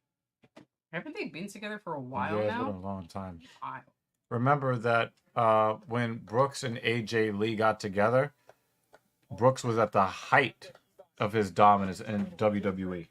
You know, he was the #1 guy. You know, they even had a storyline together. You know, you're looking at CM Punk as he is now. They got together when he was definitely at the height of his popularity. But you know what, Jeremy? One of the things that you'll learn about professional wrestling is that there aren't a lot of places to go. And you can be mad at somebody today, come back later. We saw the same thing with Bret Hart. We saw it with Jake the Snake Roberts coming back. You know, guys who you thought would just never, ever be back at WWE. You see them walk back out there again. So, yeah, this is a tough question, man. Two really cute ladies. Amanda Rivas is one of my favorite in how about to say WWE? That's not too far off, right? Same company. practically the same company now, right? Yeah. Yeah, it's hard to it's hard to say. She looks really lean. They're needed a translator because she didn't understand English. What the fuck? That's is going on that's with that? that's bullshit. It's bullshit. It's bullshit. Bullshit as that didn't happen, or bullshit that happened and she's complete bullshit. No, it's Duran has been trying to pretend like she's. Remember we did the whole thing some shows ago. No, yeah, I remember there was conversations about her, taking on this Brazilian accent, and how. Yeah, we pointed that out. Right, but then now you suddenly don't understand English. That's. There might be something seriously mentally wrong with this woman. Yeah, she's transracial. Like seriously, something mentally. No, she's transracial. You have to accept it, otherwise you're a bigot. Like the very first conversation we had about it, I gave her the benefit of the doubt. No, but we played the video. Remember? No, I know, but I'm just saying, you know what? My own journey and perspective. Damn, she came out here in full winter clothes. Yeah, that sounds like bullshit. She thought maybe she wouldn't fight in this fall or winter because her father actually passed away. He was in the intensive care unit this summer, and she was going back and forth to see him, and he said, no, go back to Rio and train. He ended up passing away. Obviously, she carries with her a heavy heart here and hopes to proudly represent. I just think there's something wrong with her.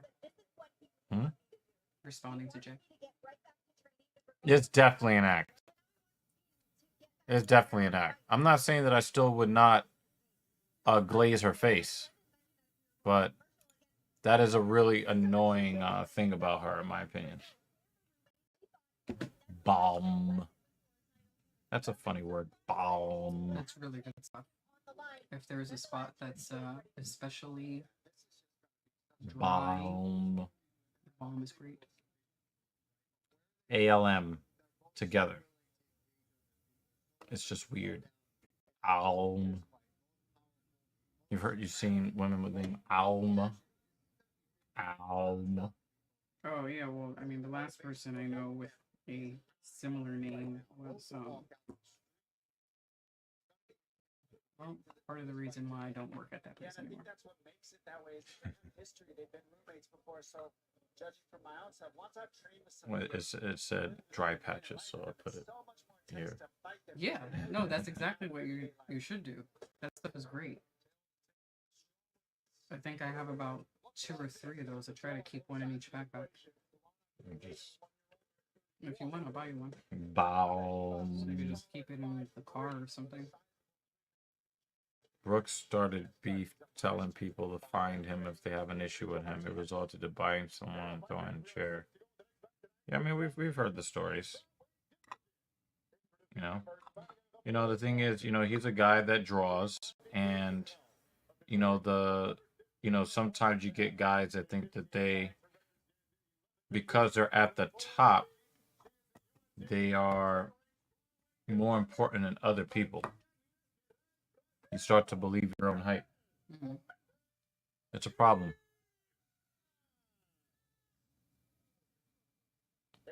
Yeah, I can't really argue with you too much about that, Jay. I'm just saying if I saw him pop back up in WWE, I know I would watch more often. Victory with one defeat. She is the UFC's #9 ranked strawweight contender in the world from Rio de Janeiro, Brazil. Yeah, they're pretty even in cuteness.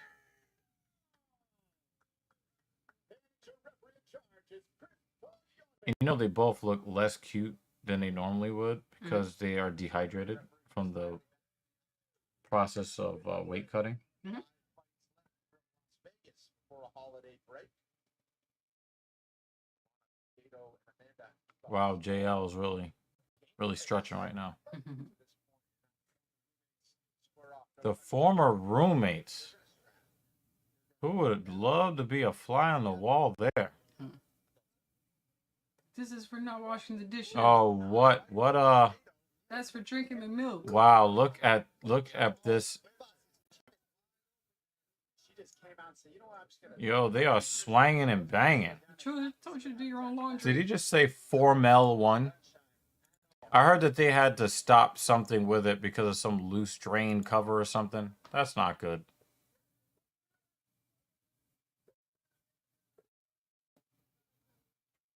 She's lumped up already. She caught the lumps.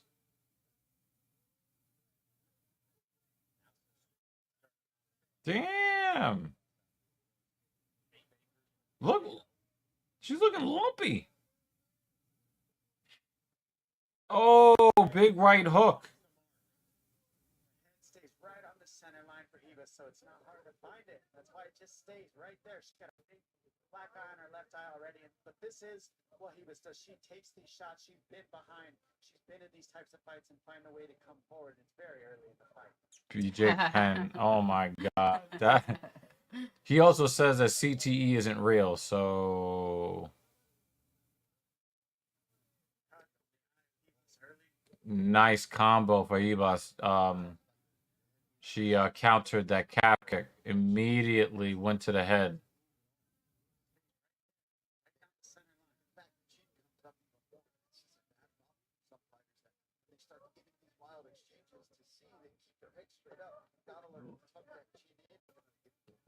Especially with overhand rights like Nieto throws. Overhand rights and left hooks are perfect for anybody who keeps their head right on the center line with the chin up. I think any punch is good for anybody that keeps their head on the center line.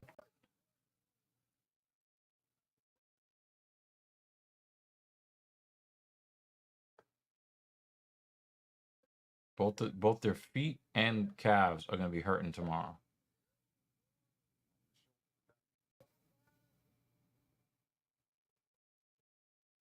Pinedo has a very, very, very good striking mechanics.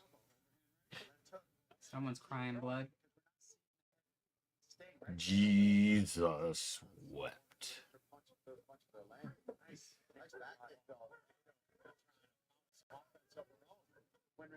Yep. Crying blood.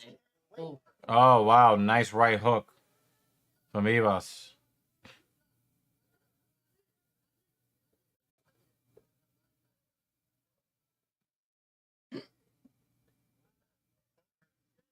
Causing a little bit of problem for Ibas also. Oh, another right hook. Touch the chin. Yeah, she's lumpy. She pulls her into the overhand right and then the left hook by circling her towards it.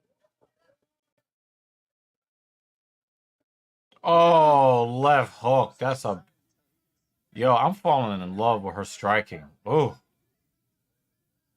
Her striking mechanics are so smooth. Ooh! Diversity of combinations. Right hand, left hook. Yeah, they're pulling her side to side and then the right hand setup or the left hook setup because you're pulling the Look at those lumps. I know. rather than in straight line. the whole left side of her face. And she's got one on the top of her, Top the right, right side yeah. of the forehead.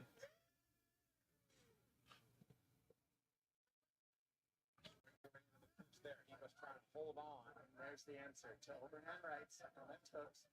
Go to the clinch, go to the shots, shoot underneath with the punches. Wow, the problem is, right, she Well, we'll see, Jay. but you gotta go. She's throwing so much power with everything she has. The perfect to leverage. Yeah, shoot right underneath those. That's how you can kind of nullify. We saw that earlier. She has multiple lumps on that right Yep. side. Left side. No, on the right side. Oh She's yeah, on the multiple right lumps going side. down, The yeah. top left side is what she's got on the forehead. Oh, nice straight right from Hibas to kind of stop that forward progression. Come on, gotta throw something. Wow, Tyone almost fucked that up for them too. But he looked like he was about to start stepping in with like 3 seconds early. left. Yeah. I think Pinedo gets that first round. She was very, very effective. Even if their striking numbers are similar, to which Pinedo was more accurate, her strikes did a lot more damage. So she gets First round round one. stressed me out. My head hurts from frowning. Oh yeah, so they were throwing, Like, oh, shit. they were swinging and banging. First round was more exciting than some of the fights we had so far. Yeah, I agree.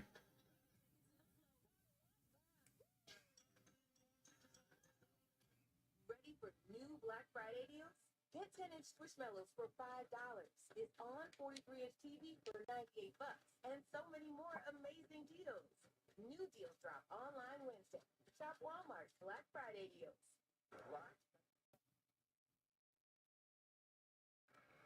The UFC welterweight title headlines the final UFC card of 2023. Reigning title holder Leon Edwards looks to hold off the former interim champ Colby Covington. Plus, newly minted flyweight champ Alexandre Pantoja defends against Brandon Roy Ball. UFC 296, December 16th from T-Mobile Arena, Vegas. You can purchase it now on ESPN Plus pay-per-view. Yeah. Kicks in. Definitely not boring. Southpaw, that's going to also set up that overhand right. He says this is not boxing. Mm. As a southpaw versus conventional fighter, the backhand is set up easier. I don't know if that's defensively a good approach, unless there's some offensive entry that she's set up with that stance.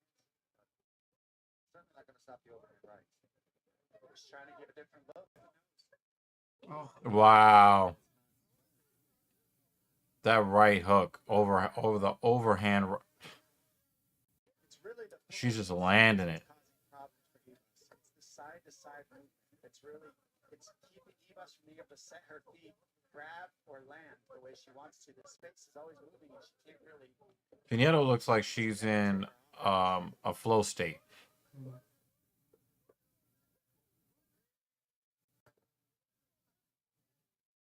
Eva always looks chaotic. But that's Yeah. just her style. Yeah, because she doesn't move her Yeah. head off the center line, so she has to give you different looks. With feinting, lots of jumping around, lots of footwork. But even in the midst of all that, she's still getting caught. Mm-hmm.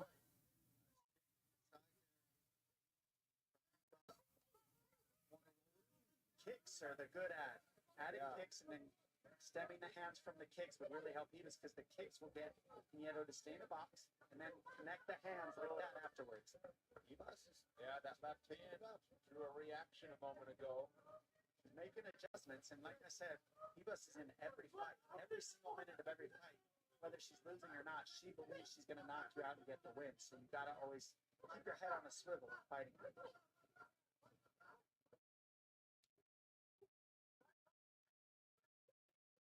Oh, nice combo, Ibas, but then Pinedo with one left hand. Nah, now she's got multiple lumps on the other side too now. On the right side, yeah. Like connect the dots now. Yeah, for real. Color by numbers? Mm. But there's only one color.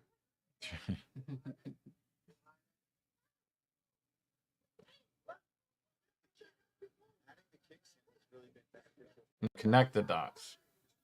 You can start doing that now. Mm.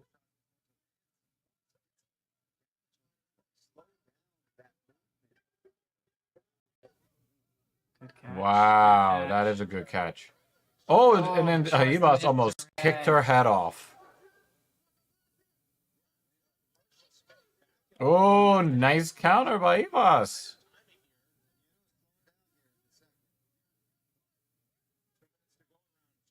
Ibas has been turning it on. Much better second than first. And she's getting off first now, too.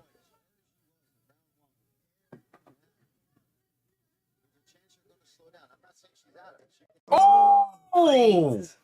Spinning. Oh! That's brutal. Oh! It's gonna give her another lump.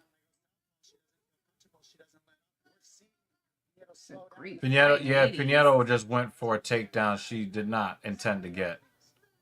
Oh, wow. Ibas is sticking and moving.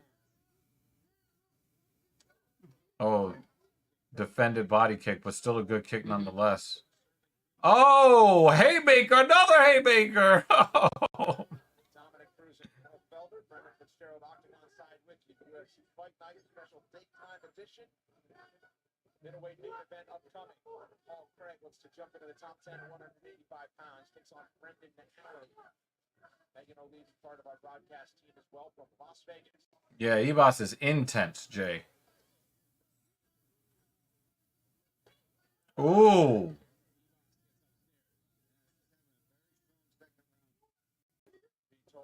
Translator, the corner of Luana Figueiredo, sort of let loose as she unfortunately 1-2 there.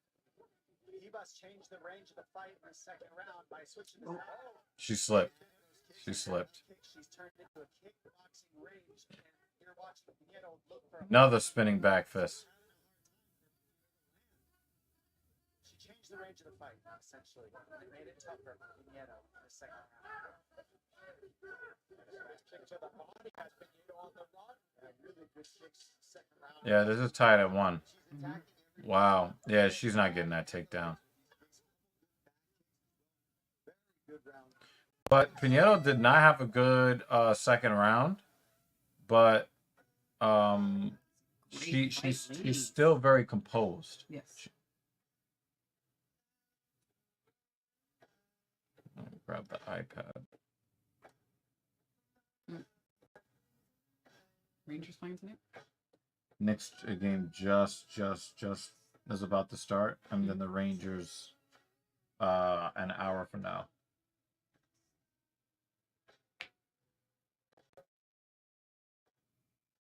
I'm trying to see if I can create another hockey fan here, y'all.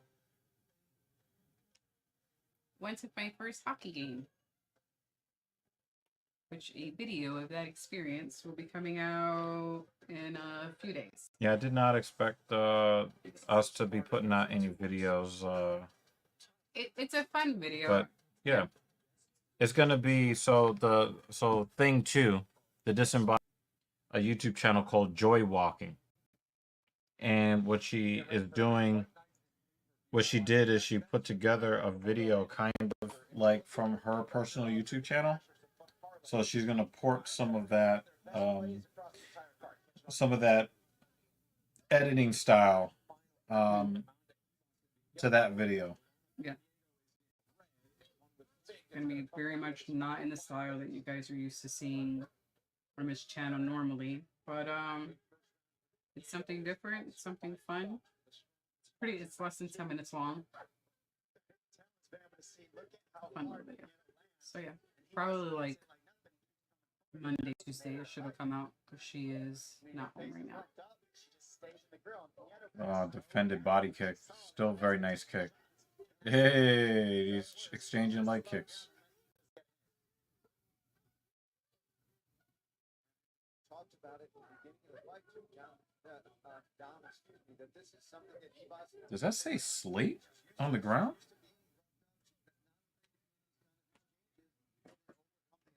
Sleep. High protein. Yeah, not technician. They had that protein actually at the place where you guys were learning about slate. They should Sorry. have. I wouldn't be surprised if they do in April. But the last two race conventions that I was at, they had something like that. But I didn't get a chance. Like I wasn't able to read the ingredients because there was like a bunch of people around, so I just left it alone. Anything that's a protein drink where they try to sell it as fancy, I assume it's going to give me a stomach ache. Yeah. So I have to read Oh, wow. Look at this scramble. the ingredients. That is a scramble I would love to be a part of. A Brazilian scramble. Mm. Oh, submission attempt. Locked in. We'll see. Ebus has that left elbow back. See how that elbow was pulled? That elbow was pulled back. She had that arm in there. Yeah, she still needs to be careful putting that neck out there. Oh, wow. Uh-oh. Yeah, this is a crazy scramble. Did not think we would see it go to the ground like this. Mm. On the judges' scorecards. I mean, huge. Yeah, that was well timed to get this fight to the mat. Control Hebos, and big shots.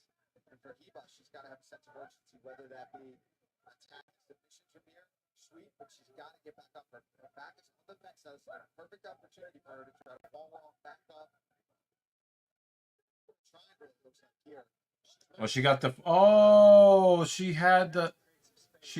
Oh, wow. She could have got up. All right, now she's getting up. Good. Oh, needed a body. Hebos is like Lumpy Space Princess right now. The way her face looks.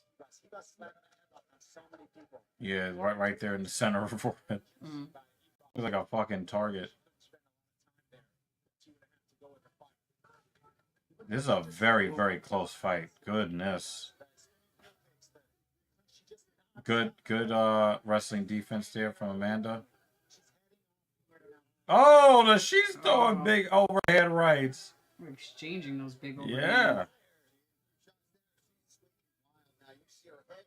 Oh, that one hurt. You would think they're fighting for the belt. Yeah, for real. Great. They're fighting for the belt of Oh! Oh! Amanda! Oh, Amanda!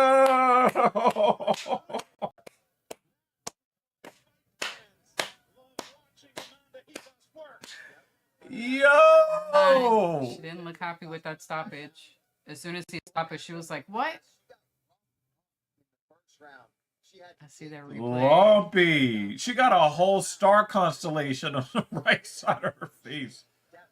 Boom!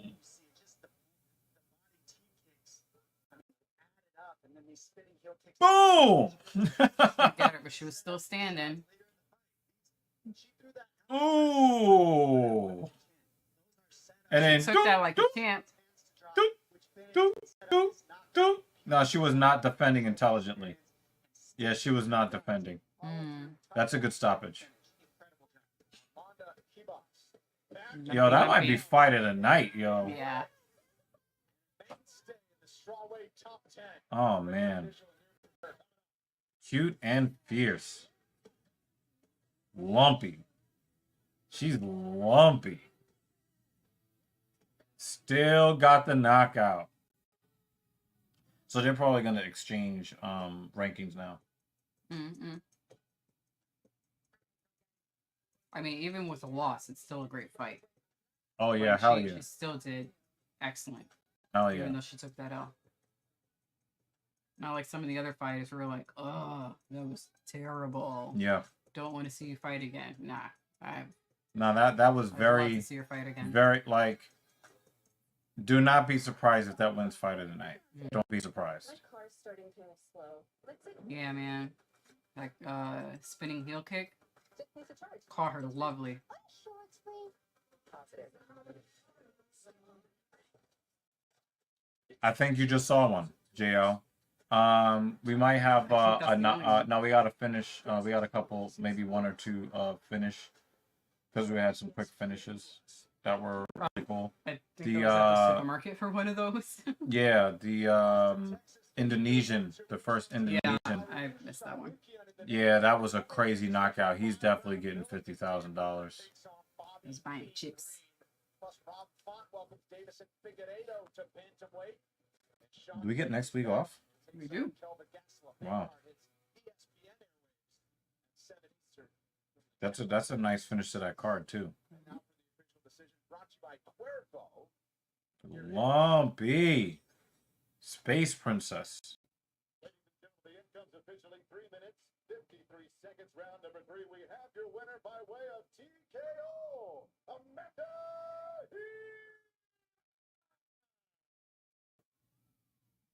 I'm here with the winner, Amanda Hibas. Amanda, congratulations on an absolutely epic fight from beginning to end. You got roughed up in the first round. It's definitely a top 5 women's fight of the year.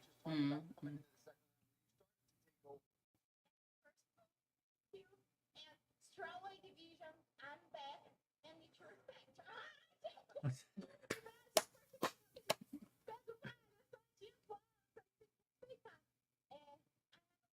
In my life, because UFC changed my life and my life, and I pledge to God that after this fight, I will take the prize and do my institute to change the children in my neighborhood life.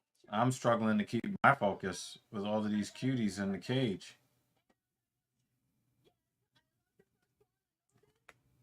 Hey, I like the way the way they. Yeah, that's a nice looking pattern. Yeah, that's fucking cool.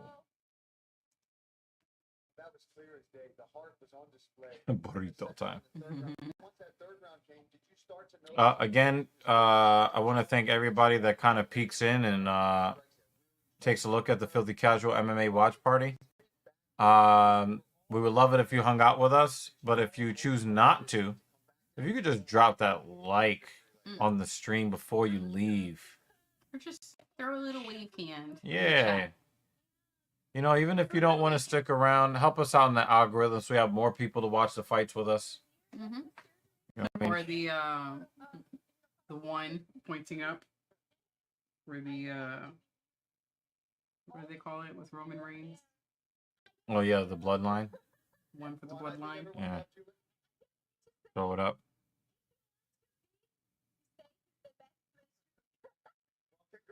Let's hear for your winner again, Amanda Hibas, ladies and gentlemen. She'll fuck you up and then giggle at the end. Yeah. Yep. Yep.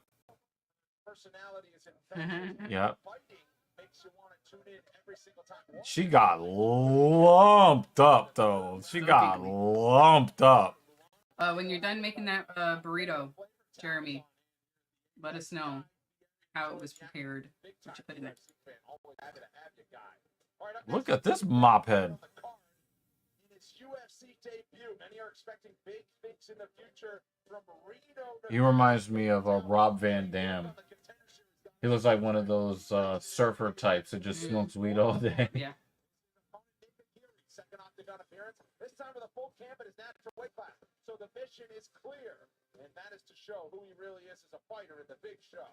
Bantamweights ready to go from Las Vegas when we come back.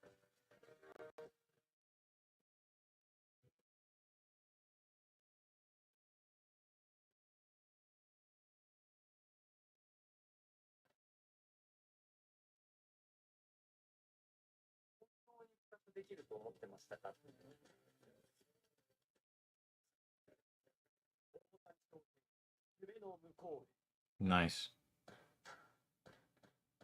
I never doubted that you could. 本当の成功っていうのは、こうやってみなきゃわかんないし、まだまだ達成してない夢や目標もたくさんあるので。He's so injury prone, but they're looking at him getting, 50, 55, 60 million dollars a year. I don't know, man. That's kind of crazy. That reminds me. Did I play Lotto? He is the walking. I didn't know that Corbin Bleu from High School Musical went to the UFC. He always sneaks up on us with some crazy shit. Hi, Jake. Jake the Snake Roberts. Oh, I played Powerball. Oh, Mega just came out. That's what it was. That was yesterday. Wait, did anyone win the Mega? La Mega. Oh, they did not because it's at 289 million. Okay. No. That also means we didn't win. That's the real tragedy. Mega's at 289. Power is at 280. Damn. Who doesn't want to see Minty on their screen? Come on. David Banner, man.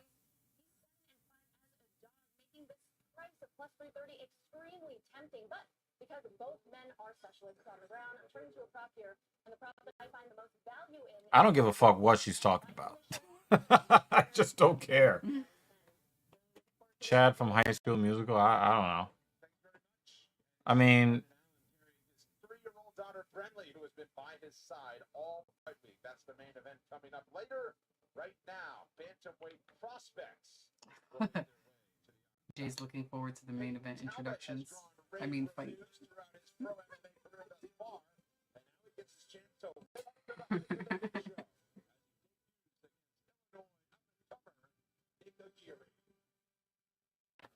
Season full of top prospects. The 2023 edition of Dana White's Contender Series. He almost looks autistic. Did some meat. I know a heavy fight will pay for it. So it's like, oh, okay. Oh, yeah, I didn't know what the fuck you're talking about, Jake. Sorry. Be a rude awakening, I think. You know, I know what this is supposed to be. I know this is. I don't know. He has a few chunky tattoos. I feel extremely ready for the UFC. I fought nothing but killers since my pro debut. I feel a lot of excitement towards the UFC, but I'm just trying to not get. He does sound like a surfer dude. Or a skater dude. Takes to defeat as an amateur or pro. Reno's Peyton Talbot has shown the skill. Oh, shit. To make it to the championship level. And while he's early in his career, his Contender Series win over Reyes Cortez. Oh, he has the same exact circle in the front and back. I guess like he got shot. Sooner rather than later. Is he supposed to be a hollow or something like that? It's the most dangerous because I don't have a belt in mind. I don't have the championship as my goal. I have a state of mind. Division II college wrestler from a fighting. I think he's supposed to be a hollow from Bleach. An Arankar. Surprised that he got the call to the UFC earlier this year. Tonight, he makes his second walk to the octagon. I can strike, I can wrestle, I can grapple. If Minty Bets was giving me betting advice, I would be distracted and look her straight below the eyes. Yeah, I don't give a fuck what kind of betting advice she's talking about. I don't give a fuck. She's fucking cute as fuck for no reason.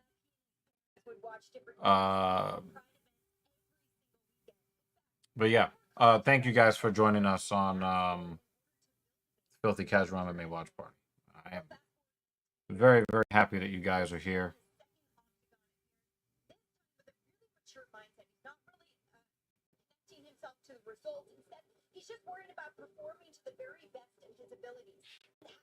The Knicks played last night, and they've got 20 points in the first 5 minutes of the game. I still hate how the team is constructed. But yeah, Paul, you gotta think that the spot is perfect here for Nicky Geary. 13 weeks of prep. He was 7-0. Now it's Peyton Talbot, who's 6-0, is a -800 betting favorite or whatever it is. Don't take the steam off of this guy. He was a highly thought of prospect to get the call to get to the UFC. Yeah, absolutely, Brendan. And when we talked to Nicky Geary this week, he made it clear, listen, I know what I'm in. I know what this is. I know what this spotlight is. It's for Talbot. It's not for me, but I'm here to upset the party. I've got a full camp. My last fight, I wasn't able to show myself. He was hesitant. He was nervous. He didn't get to put on the performance that he was capable. He's in much better shape. He's prepared this time. And he thinks that Talbot, you know, his defenses aren't all that great. He thinks he's going to be able to pick things up. He's got good wrestling, like you talked about. He started wrestling so that he can get into fighting. So expect him to utilize This might be the comment to the stream, yo. He got Rudy Gobert in a rear naked choke in the first quarter.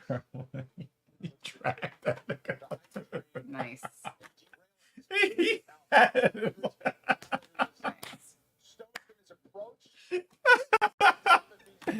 Oh, that was so funny. Certainly wouldn't know. He's cool, calm, and collected, and he has been all week. Yeah, I mean, really, it says 6-0 on his record, but with all these guys having their amateur experience, he comes into this fight 11-0 technically. I would say he's Two rear naked chokes and 3 a skater. Chase Hooper. Mm. Chase Hooper might be a skater. It's not really 6-0. Could be. It was like that in the early days. Yeah. I think he's supposed to be a hollow. I would not be surprised if he's a Bleach fan.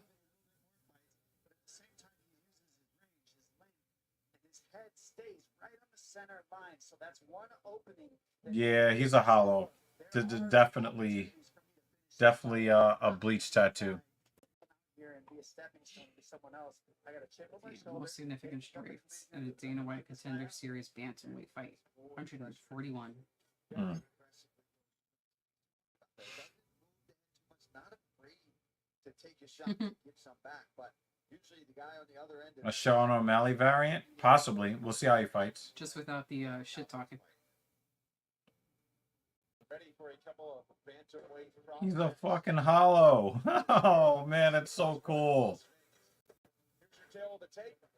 Talbot, 2 years younger than his counterpart, just 25. A 701 favorite. God damn. And he fights at 135, Jay, so we might see him versus Sean O'Malley one day. Gentlemen, here we go. The next fight tonight, 3 rounds in the UFC Bantamweight division. Introducing to you first, fighting out of the blue corner, a freestyle fighter standing 5 feet 9 inches tall, weighing in officially 136 pounds in 8 fights. His record stands at 7 victories with 1 defeat. Fighting out of Oswego, Illinois. Here is Slick.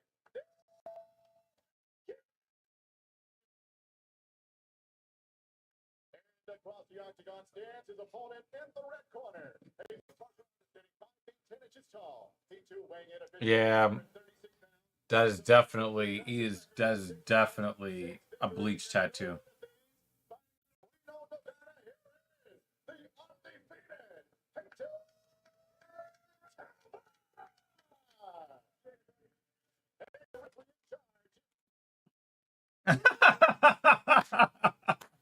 She did not want to hear that shit.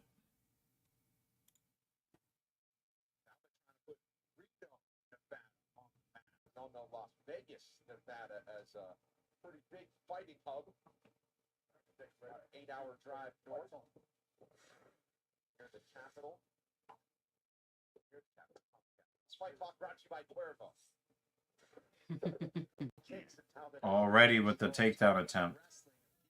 Aguirre is like, listen, you're not going to do any of that striking shit here. You're going to sit right here on the floor.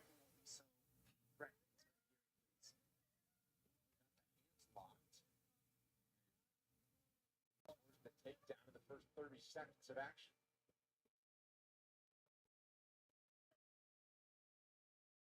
And if you watch past fights of Talbot, he knows guys are going to try to take him down. So guarantee he's been working on his takedown defense, getting away and escaping. And this is something he's going to be dealing with from the beginning of his career until the end. The guys are going to want to take him down and put him there because he's very athletic, very good in space, very good with his strikes. So they're going to try to put him on his butt and take all that away. See Aguirre trying to get a hold of that right arm of Talbot. He's going to try to pull that in, almost chicken wing, and then he can fold it down. Good job from Talbot to fight through that, but he's still got that arm trap. Good job from Aguirre. Now he's able to flatten Talbot. Waiting to use this Zangetsu. Oh man. Oh man. Yeah, I have to I am with you on this, Jake. For real.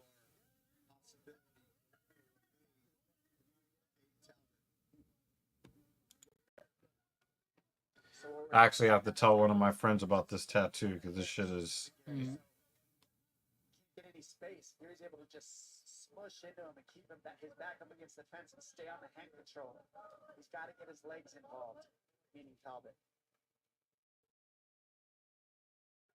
2 minutes in, all control time for Nick Fury. He's a college wrestler at the Division II level at McKendree University.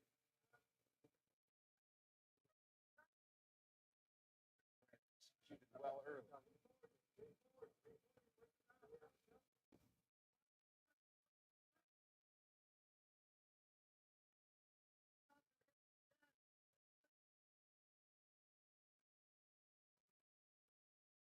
Oh, Talbot got up. Good job. Yeah, but he's still Yeah. has given up his So- back. Yeah, he's trying to get. Yeah, he's like, fuck that hook, man. Get off me. Oh, he's trying to sneak out. He's trying to sneak out. Yeah. McGreary is like, yeah, I will wrestle fuck you this entire time. I don't care about whether or not it looks entertaining. And the hand position. Whoever control the hands and this body lock wins this position here. And right now, Aguirre's doing a good job staying underneath the armpits of Talbot, which is keeping Talbot a step. Oh, he's trying to turn in. Now Aguirre, Talbot got his elbow in between them, so now he's got a chance of getting out of here. Aguirre's a little bit high. Let's see if he can use this. He's trying to sneak out. No, he's got the body triangle. Fuck. Yeah, because he was high. So when you're high, that's what you want to do is you want to adjust. I there. want to make sure that Seeing that. I get this right. Yeah. Not fun, but Talbot's a tough dude. I'm pretty sure he's going to fight through that. So what's weird about all these chokes, especially as we saw choke stops earlier tonight, none of us can ever tell how tight it really is. As fighters, we just know, or refs, we just know, all right, that's in there. There's something there. We just don't know how tight it really is. So just got to watch the opponent and see what they do. From Naruto. So does it show also on her neck, or does she wear Just something above a with high collar. Yeah, collar? so it's above the collarbone. Then yeah, it's like on the neck. Yeah. I just want to make sure that I remember. We saw earlier. This is a 10-9, but it's so boring. Aguirre is like, yeah. Oh wow. Yeah, the answer is definitely no. Yeah, it's still not a 10-8 in my opinion. Nah, he's not gassed. I think he's just annoyed.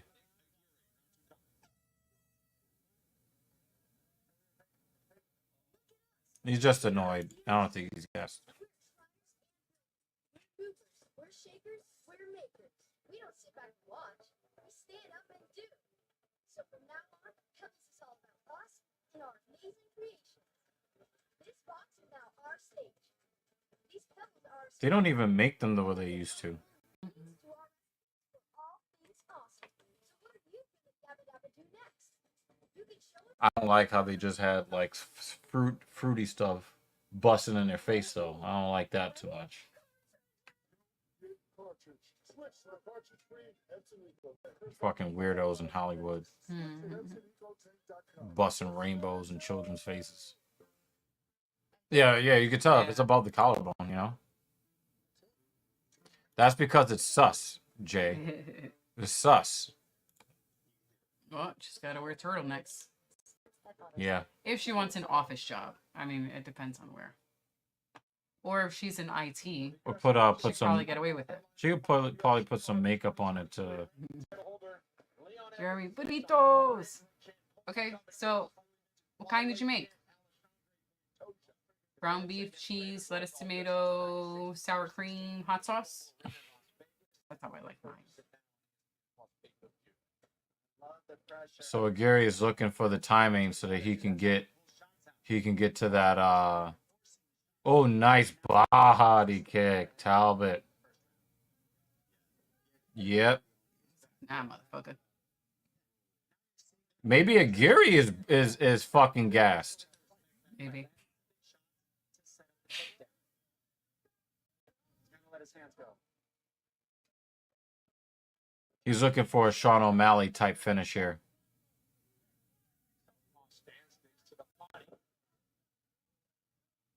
Yep, he sprawled that out. Oh, he got his leg over, and he pulled him in. Yeah, he's like, listen, I will hold you here on my back for 5 minutes to make sure you can't. Yeah, so Jake, everybody that I've talked to about the Adam Johnson, there's nothing that looked intentional about that. The dude got hit and was knocked off his skate. So I don't know. Anybody that, says that it looks intentional, it's impossible for a play like that to be intentional. It's impossible because he got knocked off his feet. On the ice. On the ice. Yeah.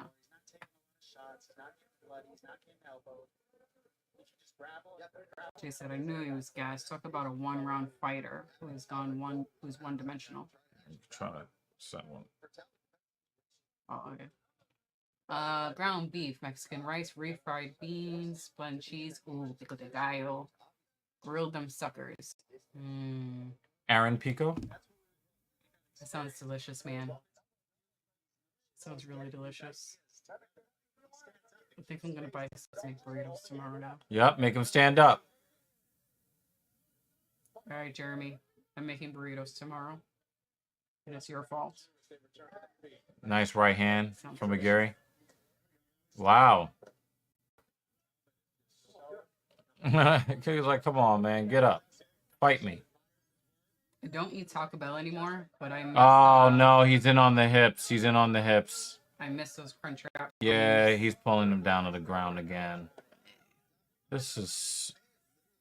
Yeah. I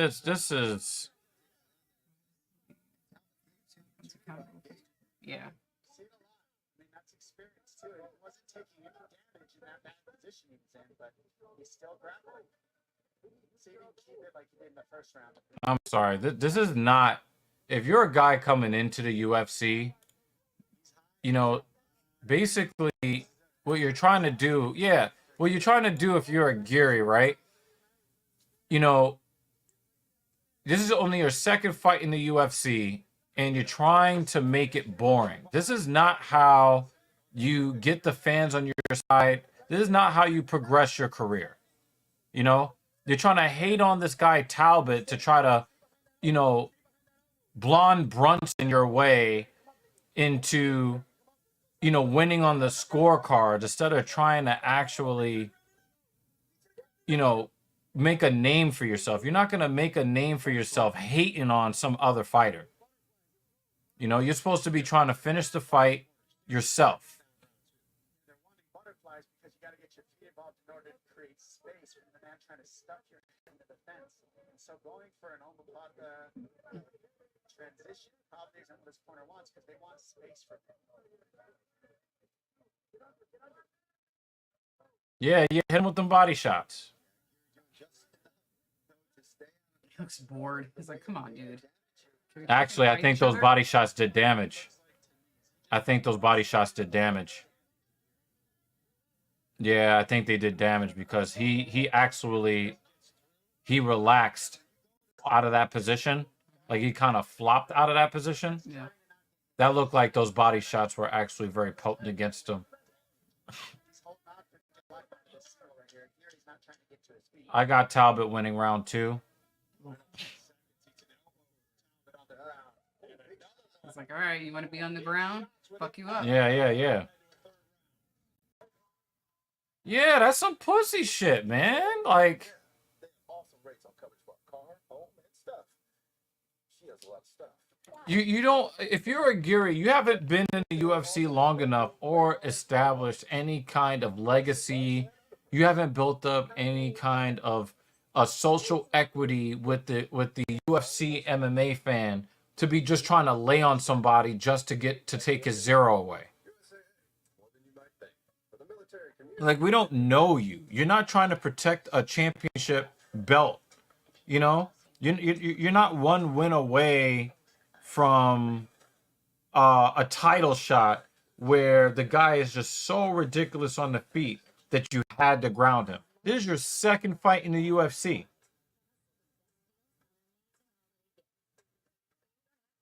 Corey Sandhagen looked terrible when he did that shit. But he's Corey Sandhagen. Yeah. He can afford to have a fight like that. If you're a Geary, this is your second fight in the UFC. Building up your reputation. This is not a good reputation to be building up. Yeah. Just behind the ear, legal shot. We showed you that because it opened up a gnarly cut. That was the blood was flowing between the rounds.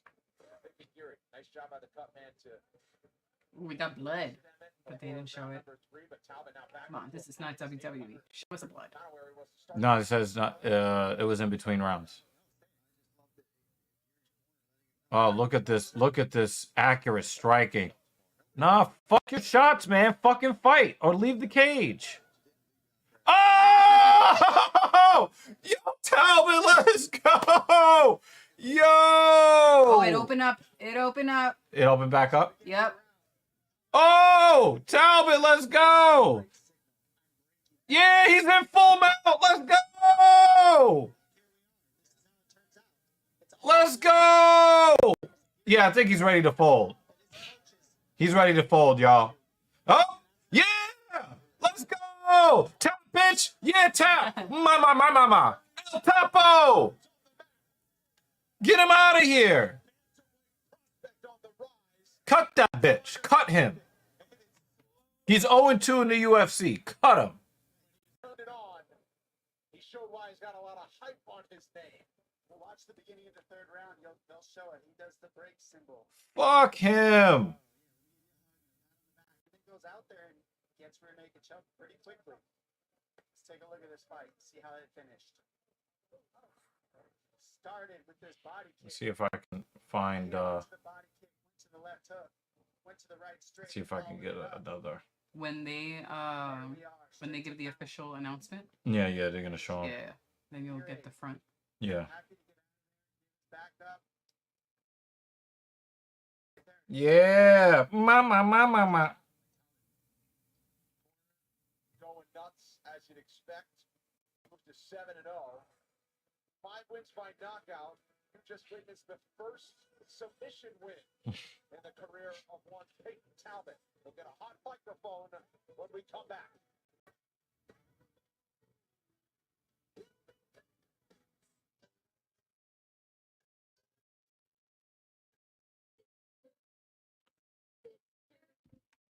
Yo, Jeremy.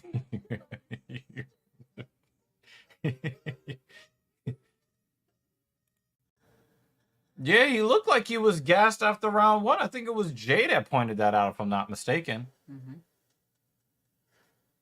Yeah. I thought you were talking about Talbot being gassed. But JL called it right after round 1. I think he's gassed.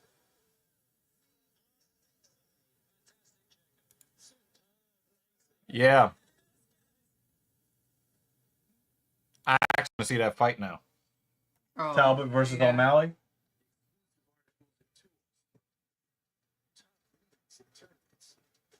Best stories in sports on ESPN Plus.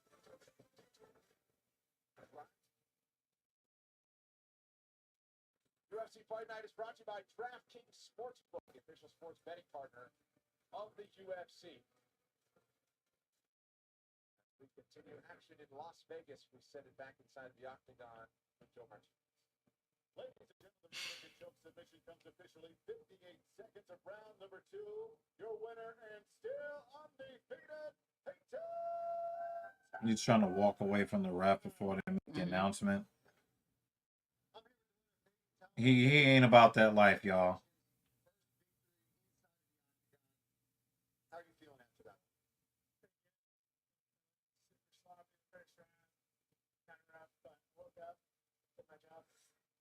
Well, you said it yourself, right? Sometimes you tend to have a bit of a slow start. He was able to get you down. He was able to control you, but you kept your composure. How frustrated were you? See? in round 1? We got the Simplistics seal of approval. And you came out in round 3. Dom pointed it out that you kind of made the. Yeah, he never panicked at any Mhm. point in the fight. Came out and gave you. From that point on, it was a matter of time. You think you were going to go out there and get a finish. Yeah, after the second round, I knew it was my fight. As soon as I did that, Was there a difference? Obviously you won the Contender Series. You had a regional background, and we were very. Yeah, he did look embarrassed. Contender Series. Yep. How did you feel Yep. on that coming in here? He's probably gonna get cut. So cerebral. Because I can't be the only one that saw that he tried to take the coward's way out in his second fucking UFC fight. Mhm. He said unfair match, human versus a hollow. Style points tonight for the undefeated Peyton Talbot out of Reno, Nevada. He's like, I fuck you up, and then I go back to skating. Yep. Where's my Mountain Dew? Yep. Yep. Yep. Baby Shark is in the building. Tabitha Ricci. Another cutie. Fuck. We get MSG, as was Keith Callum Walsh, the boxer. You can see Hey, Dustin Poirier. Dustin Poirier's in the building. Good to have the legendary lightweight with us here in Vegas. The UFC Fight Pass invitation returns December 10th with the greatest single night of submission grappling ever. The greatest of all time. Don't care. Faces his toughest opponent yet, Mason Fowler, for the first time in their careers. Plus, Hit Ferragali will match up against Felipe Pena and the co-main. Shut up, Jay. George St. Pierre on the mic, part of the commentating team. Must-see grappling. The event of the year is December 10th, exclusively on UFC Fight Pass. There's some big, scary fighters. Our next match. They may joke about not being the most physically intimidating, but these two lightweights are certainly dangerous wherever the fight may go. Peyton Talbot definitely delivered. To make it 2 in a row at a new home in the lightweight division with more power and energy at 155. Cooper also feels like he has the gas So we have to push the pace for a full regular size Chase Hooper, OG Chase Hooper. It'd be funny if him and Jumbo Chandler were on the and same Dusty card. fans don't mix.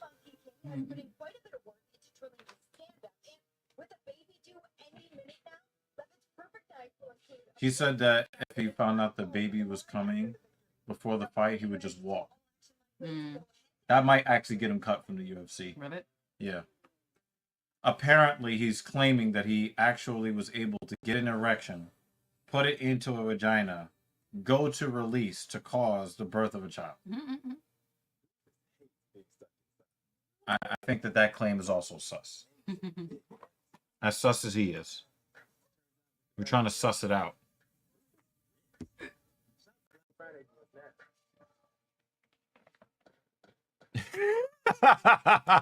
I pity the fool.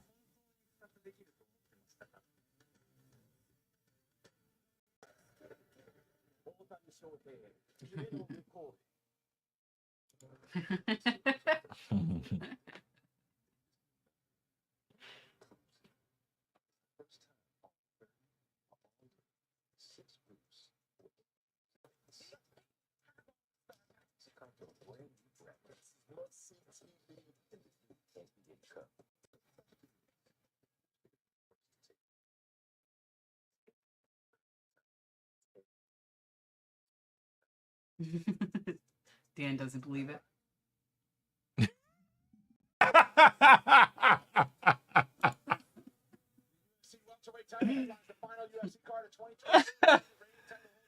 Yeah, man, that dude is a bowl of Fruit Loops, man. I don't know, man. Defense against Torrent contender Brandon Roybaugh. UFC 296, December 16th from T-Mobile Arena on the Las Vegas Strip. You can purchase it now on ESPN Plus. Pay-per-view. Great main card so far, and it shall continue to the more comedic personalities in the UFC. Ready to throw down.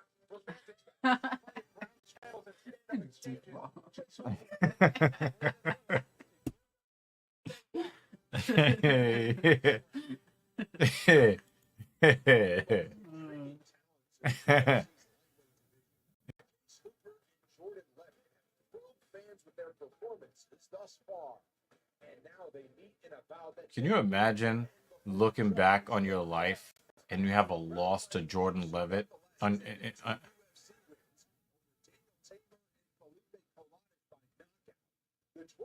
Damn, he actually left this body in a pile.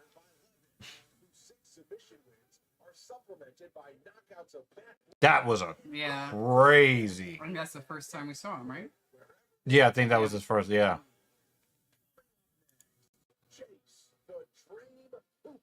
I just saw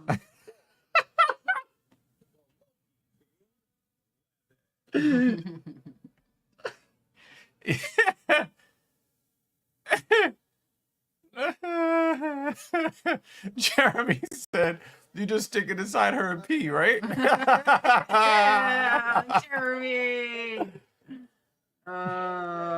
Thank goodness Thing 2 isn't here to read that one. Oh man, no, I think she said she was gonna watch. I think she said she was watching from where she's at. Oh God, she doesn't read that one. You'll see the new haircut.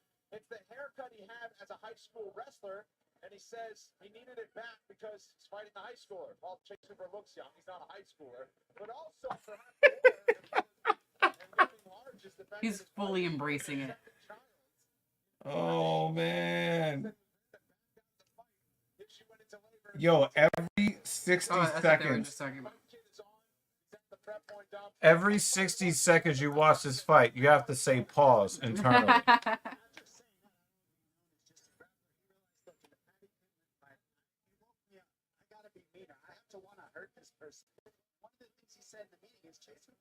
Oh, probably Jay.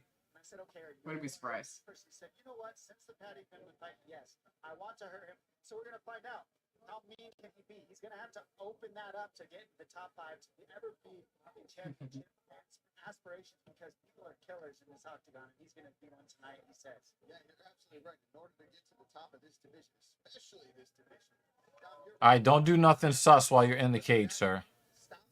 He did it on his way to the cage. He's gonna do it the entire time. I think whatever gets people to say what the fuck is happening right now, You know, that's what he's gonna do. You know what would be really fucked up? If the fight starts and then the child is born while he's fighting. Then you almost have to root for him to win. Nah. Chase Hooper's my guy. old at the time, baby faced, still wearing the baby face here, but he's up a weight class, and Paul says, Yeah, still has a bit of a baby face. Not as much as before, but he does. Story in the 3-round scrap back in May, and he looks to string together back-to-back wins if he can get it done tonight. Wow, Jake. Wow, Jake.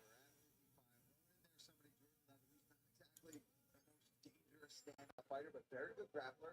So if this fight does end up on the ground, Chase, We may never see Jay again if that happens. Welcome to anyone popping in. See that number going up. If you're here, even for a split second, Yeah, we the like appreciate button on you. your way out. Yeah, we appreciate you. Please. And thank you. Oh yeah. I mean, the lady said please. You know what I'm saying? Chase Hooper is getting to face somebody that's in the same boat as him, and the winner will move up onto that next level and get to show off, maybe fight somebody a little bit higher ranked. UFC appearance number 8, so he knows some experience. Jeremy Lewis, smash the thumbs up. His opponent, Jordan Leavitt, he's also 4 inches taller, standing Wow, 2-1 favorite, Chase Hooper. Here's Joe Martinez with the introduction. And now, fight fans, we are set to go with the next fight tonight. 3 rounds of the UFC lightweight division. Introducing to you first, fighting out of the blue corner, a freestyle fighter standing 5 feet 9 inches tall. No, don't do that. Don't do that rock eyebrow thing. Don't do that. It looked like he was trying to figure out what's the best weirdo expression to do. Yeah.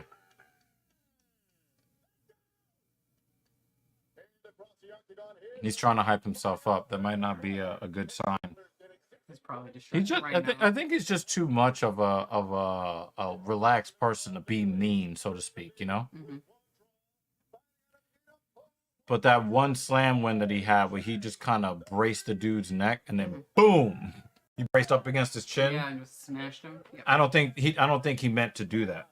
I don't think that he meant to like put him out like that. Right. It just Made happened. sense in the moment. Yeah, but I mean, he almost Bring him made down. himself a legend in that moment with that slam. That shit was fucking brutal. That dude went right to sleep. Now remember, he got caught in a body triangle that included one of his arms against Paddy Pimblett. So, oh, yo, the first thing Hooper does is go crazy. Now, if Chase Hooper really has hands, oh, look at that reversal. If Chase Hooper...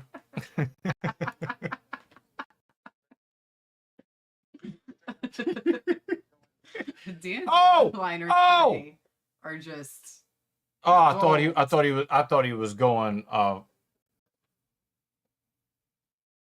hey Kratos. Wedding reception going well for my brother and his wife. Oh, congratulations, dude. To your sister. Hope you're enjoying the party.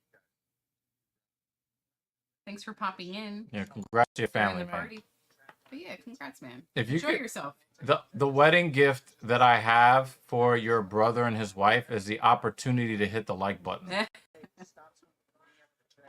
JL says low IQ Levitt. I think Levitt really does believe in his grappling, you know, his ground game overall. I think he does really believe in it. I don't think that this is really a great place for him to be because Chase Hooper is a weirdo on the ground. And you look how quickly he ended up in this position, right? Where now he's got to fight. He's got to fight off this. Arm. Yeah, like Have over 3 minutes left. this is not a great position to be in. Chase Hooper is probably going to get this. Levitt is trying his hardest to not let that arm. He was about to It's slam my him. cheat day with you. Yeah, man. Enjoy yourself at the party. Enjoy, man. What kind of cake? He's going for it again. Oh, going for a leg lock. Thing 2 and I were at a wedding a week or Yeah, two my ago. cousin's wedding, yeah. Because I had the Rona, so I couldn't go. Yeah. But yeah, man. Enjoy yourself there. Yeah, Hooper didn't like that very much. Oh, grab that heel again. Imagine. Double submission. That would be hilarious. Oh! Good punch, Hooper. Hooper! Looks like they're trying to hurt each other in there. And he gets position. This is actually very entertaining Great grappling. analysis. Oh no! Each other. Damn, you fucked up! You fucked up, Levitt! You They fucked up! up. Damn! And he has the tap! Yeah. Damn, Levitt! You fucked it up!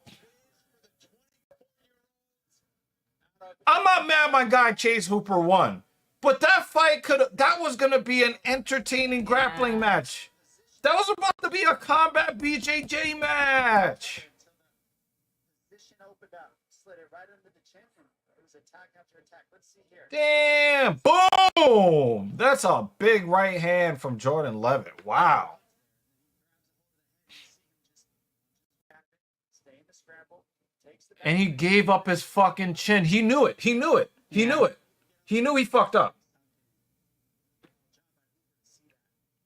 Yeah, he knew he fucked up. He knew he fucked up. And he already was celebrating it right before the tap as if to say, I got him. He does. That was a crazy chess match. Yeah. The dream. I know some of you guys don't really like shit like that like I do. Like a lot of times like people try to say that I am an uninformed fair weather casual fan because I don't like to see Brunson lay on somebody for 25 minutes. Me, Right. I love the ground game if You like it you to can make be- it compelling.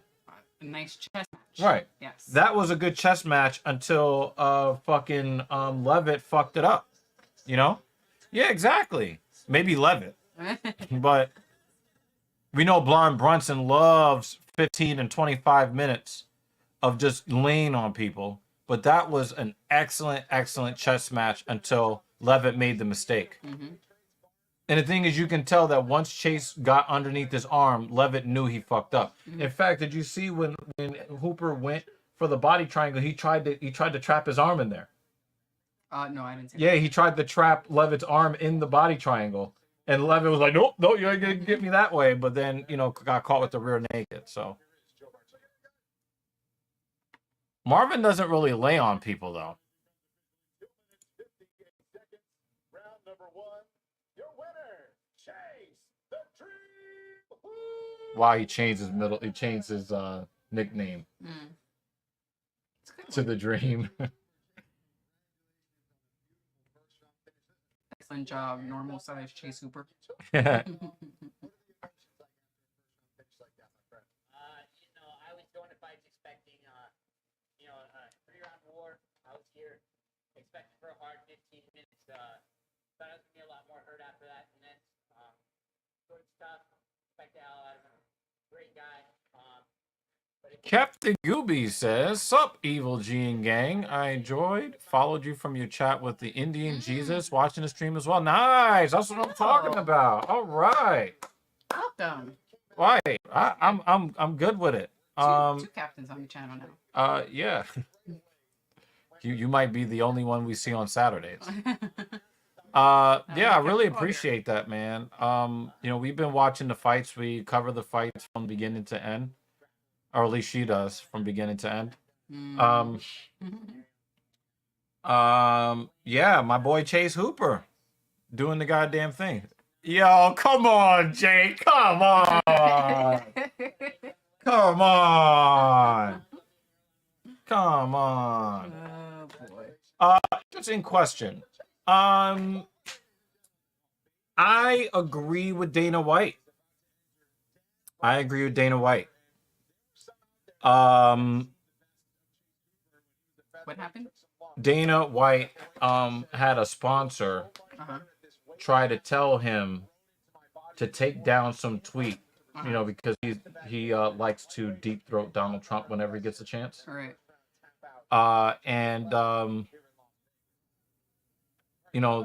He wanted to show his support for the criminal in chief. All right. So the sponsor thought that they had more power than they did. Oh yeah, you got to take that down. He told them to go fuck themselves. Dana White, I salute you.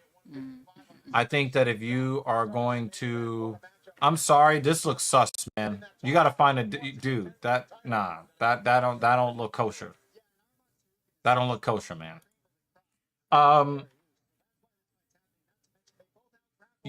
If you're a company that wants to support some liberal cause, then do that. You do not have the right to tell somebody else how they express their political affiliations. Okay, so your company sponsors that company. You're not sponsoring that company because you love the UFC. You're sponsoring them because you want to get in front of the eyes of UFC fans so you can sell your product. Right. He said, "Get your brain out of the dumpster fire." It's always in the dumpster fire. So I really wish that Dana White, but Dana White is a sleazeball, so sleazeballs love other sleazeballs. So you can't get mad at Dana White for supporting his guy, period. And for you to try to tell somebody else to take down, nah, fuck you. Fuck you. If he supports Donald Trump, let him support Donald Trump. Now, if you don't want the UFC viewer, the UFC fan, the MMA fan, if you don't want them to buy your products, then pull your sponsorship. Go ahead, I fucking dare you. I fucking dare you to pull that sponsorship. No, but you love money too much, right? So shut the fuck up. Do you really think liberals are like, oh my God, I'm going to stop watching UFC because Dana White, he votes for Trump. Yo, the average UFC fan is a fucking conservative. You're not making any headway. You're just virtue signaling, and there's no profit in doing so. Go fuck off. Fuck off. Fuck off. You go support whoever you want to support, but you have no right to tell Dana White to take down his Trump supporting tweet. Go fuck yourself. Let him support who he wants to support. And if you want to, your company can put out a tweet talking about how much you love Biden and the way that he falls down the stairs. Fuck out of here with that. I don't like that. And the thing is, again, everybody has the freedom in this country to vote for whoever they want to vote for. Who the fuck do you think you are? So, yeah, normally I'm not on Dana White's side. I'm on Dana White's side on this. 100%.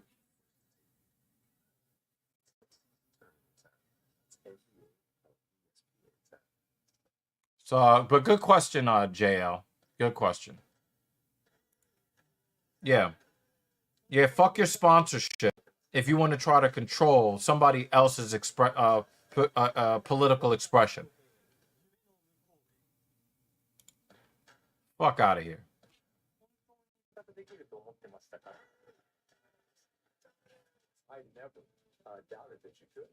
So I didn't hear Chase's post-fight interview. Chase is also expecting? His lady is expecting? I didn't hear any of the post-fight. Yeah, because Leavitt, you know, wants everybody to know, I like vagina! I like vagina! I swear it! Even though I wish I was Rose and not Jack. Is there a backstory to your interest in MMA, or have you trained in any styles? I spent 6 months training Kung Fu, maybe over a decade ago. I haven't been healthy enough in my spine, both lumbar and cervical, to like really train, because I want to train BJJ. I want to train some striking stuff. I really want to. I really want to, but actually, our guy from Google, 4 herniated discs in his cervical spine training BJJ. So yeah, you were talking. Now I'm a little bit more, I don't know. Well, we were talking about having the 3 of us take classes for, you know, just overall safety purposes anyway. I might still do it, but I'm a little bit more. No, I think the intention is still to do it. It's just that for 3 adults at the same time, it is a bit of a financial burden. Oh, yeah, because we are now traveling out of the country and doing a bunch of stuff. We would like to, and I still plan on the 3 of us doing it. It's just that we bill also is a have little to. high. We also have to pay for firearms training too. Yeah. So it's a lot of stuff to pay for. But as far as the backstory was, I'm trying to figure out when I really got into it. We were living in Harlem at the time. And I'm really not sure what fight card we watched. It was back when Tyron Woodley was a champion. Okay. Yeah, I'm really not exactly sure how we got into it, but what we used to do. You were watching it on your own before I was watching. No, but not for very long. Yeah. But then when we lived in Harlem, we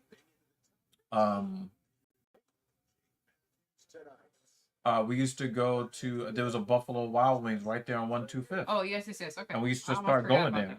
Yeah. We started going there to watch the pay-per-views. So that we didn't have to purchase the pay-per-view, right. But we're like, fuck it, let's have dinner and watch the pay-per-views. You know what it was? I think I had gotten sick or something like that. And Fox Sports, you know, FS1 had like, I think I just like went to a channel and then watched a marathon of like a bunch of like UFC, you know, like a countdown. They had like different countdowns, like knockouts, submissions, and stuff like that. Yep. And I think like, you know, I had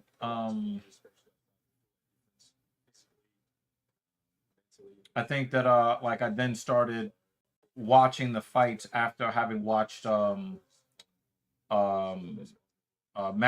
of that on Right. FS1, and then I got you into it, and then we started like kind of watching an FS1, but then I think we went to watch one event, The and- pay-per-views. and then the pay-per-views we couldn't watch, Yeah. so we had to stop watching after the prelims, and then we found out that Buffalo Wild Wings, They air it. they yeah. had, you can go sit there, order a burger, and then you just get to watch it there. Yeah. And then They- we really they're started cool. getting into that. They wouldn't kick you out if you just sat there for hours watching Yeah. UFC. Yeah. You just ordered burgers and fries. And I think that's how we kind of got sucked in. It was like 2015, 2016. Mhm. And I remember because I used to, when I first got the Beamer, Mhm. you just drive over, try to find parking around there, and then Yeah. So yeah, and then we've been like really watching appointment. Like we used to like really be like watching WWE like religiously. Yeah. And then John Cena won maybe 17 times too many. Mhm. And then we kind of got, and then they tried to do the whole thing with Roman Reigns to try to make him Super Cena 2.0. And then like we just kind of lost the fervor for professional wrestling, and fucking MMA took over. We went to several places where we started watching fights, and then we started watching the occasional pay-per-view. But then hey, we haven't seen you in a long time. Wow. Hello. Where you been? Wow. Where in the world? I know, Have you right? been? Yeah. Nice. That was nice. Oh, thank you. And then like when me and Captain Paul started doing the Talking Shit podcast, Then moved to Brooklyn at that time. I don't know, I was just like, fuck it, like why not Well, I remember Jeremy says where in the world. one of your friends, I don't remember who it was exactly, had made the suggestion to you, and they were like, you guys watch it together anyway. Just Yeah. do it in front of the camera. And we're like, that's genius. Yeah. We should do that. Yeah. Just Okay. learning and stuff. Yeah. I mean, that is important. Right. Yeah. Education. But yeah, like we've been, and the Welcome thing back. is, I got pretty serious about my analysis of the sport, over time, and then she's gotten pretty serious about it too, so. Mhm. The bar I worked at charged $10 for every bar area seat on pay-per-view nights, then hope people would drink enough to pay off the $50 left to make a profit.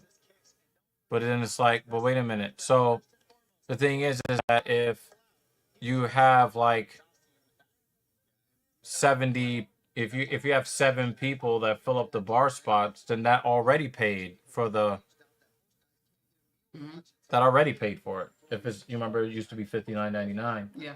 If you get 6 guys to just take the seat without buying a drink, they've already made that money back. I don't know. Interesting. Thanks. I watched the old UFCs as a kid when my dad rented them from Blockbuster. Wow, he was in Taekwondo 8 years. You know what's really funny? Damn. UFC just last weekend streamed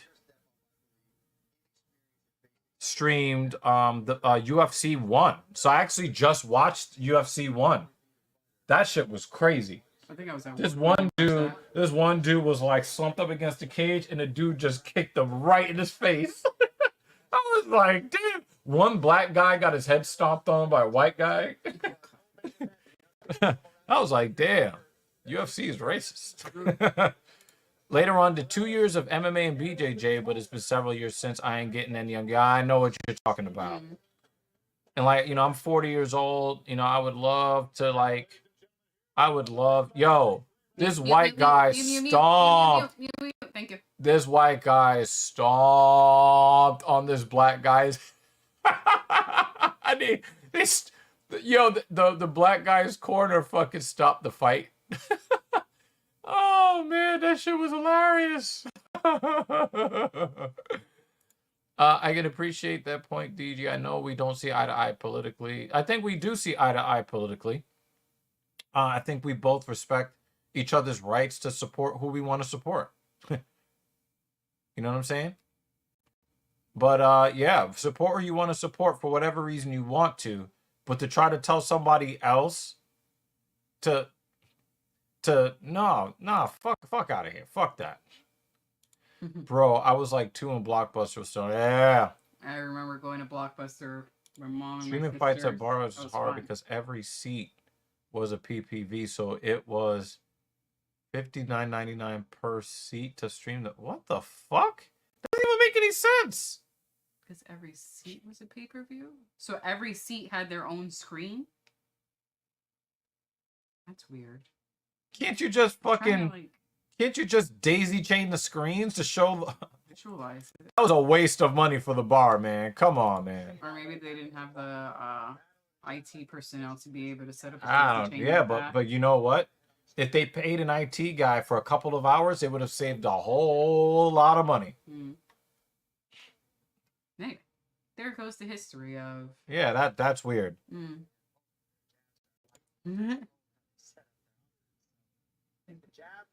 And no poke in the eyes. Yeah, exactly.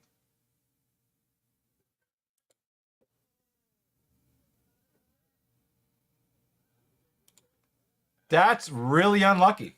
Yeah. I don't know what promotion you saw this in, but that sucks. I mean, for Dan Jensen, he probably really would have, like, you know, bust a huge nut after the guy beat his last heart beat its last. Depending on how bloody it was. Remember, it's the blood. That's important. But it was bleeding in the brain. Okay. But you need to see it. It's not the same. It's definitely not the same. X-ray vision. Jake Matthews really throws with a lot of ferocity. How's school going, Carmen? You have Oh my god! That's insane! Let's till the death. Oh. What do they call those? Kumite? You throw those a kumite? You're like, I'm not watching this shit. I love the small crowds, Captain Gooby. The beginning of the fight card really was not that compelling. But yeah, we did get a couple of crazy finishes. The ladies fight. Yeah. And 2 really hot women going at it. That was a great fight. I just wish I was kind of like in the middle of the scramble. You know what I mean? Yo, you're ridiculous, yo. You're so stupid. What was in those potatoes and liver, Dan? For real, man. He's over here giving liver shots. Did you punch the liver before you ate it? Make sure it's tender. Oh, man. Look at this guy sitting there in the front row. His face looked crazy.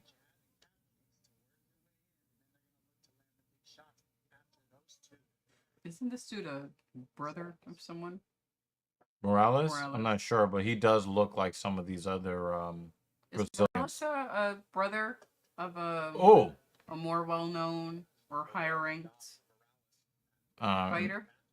I'm not sure, but he definitely looks like some of the fighters are teacher sucks. Yep. Instant count of fights in our school. Wow. No, I'm good. Damn. Did he just throw an inside leg kick to stop the flurry from Matthews? Well, survive, Carmen. We're rooting for you. He just punched Matthews' knuckles, and it made a really loud sound. Like, that's the stuff broken hands are made of. Dan Jensen. Oh, wow. Flying knee. Yo, Matthews did not look impressed at all. He was like, oh, okay. I think we get an explosive finish.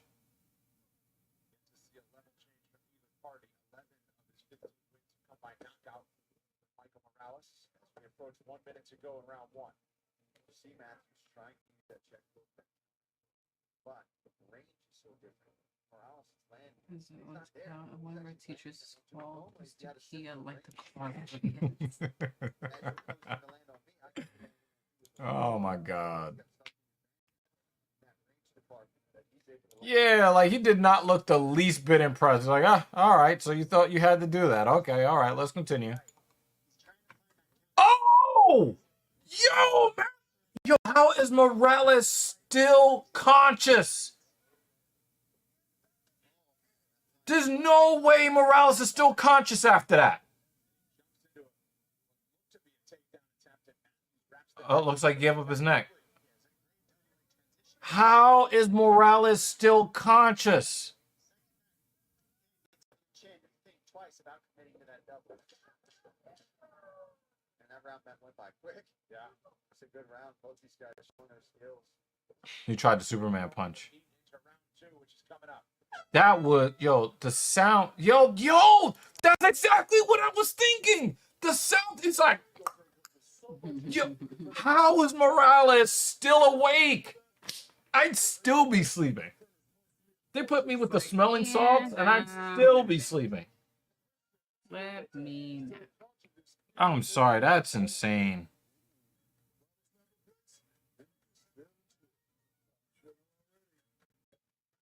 Switch at EpsonEcoTank.com.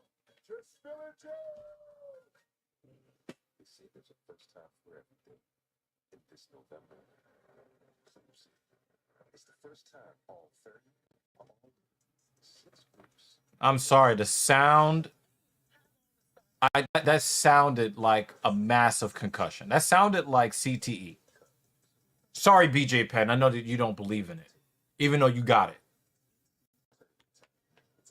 I like how BJ Penn doesn't believe in any of the stuff that's been proven to exist. Yeah. The Rona, drinking water. Set for round 2. Power Slap Road to the Title Season 2 debuted earlier this week. Catch a new episode every Wednesday at 9 p.m. Eastern, 6 p.m. Pacific. Sleep. It was almost like Morales was not fazed at all by it.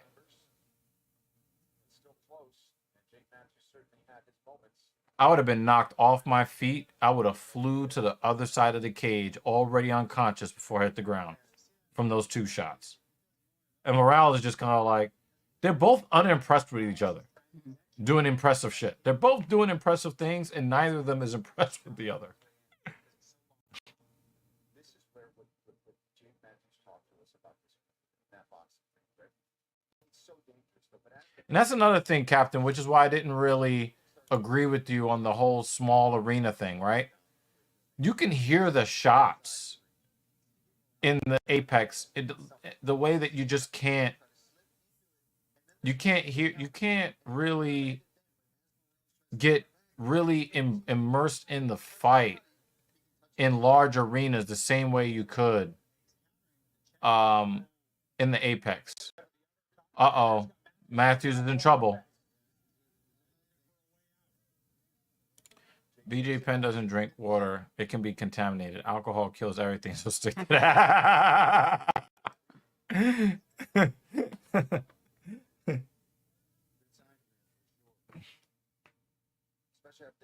Oh, big overhand right for Matthews, but I think it missed. I think Morales stepped right. Yo, Morales should be in a box right now after that 1-2. I know I would be. I would like, listen. Even if I was still awake, I would tap on the mat due to strikes. Like, nah, I'm good. I don't like the sound. I don't like the sound my head made when you hit it. I'm out. There's been a few fighters like that. They get a few hits and they're like, you know what? Good. Yeah. I think I'm gonna take on a different career. Yeah, I'm good. This is not for me. Yeah.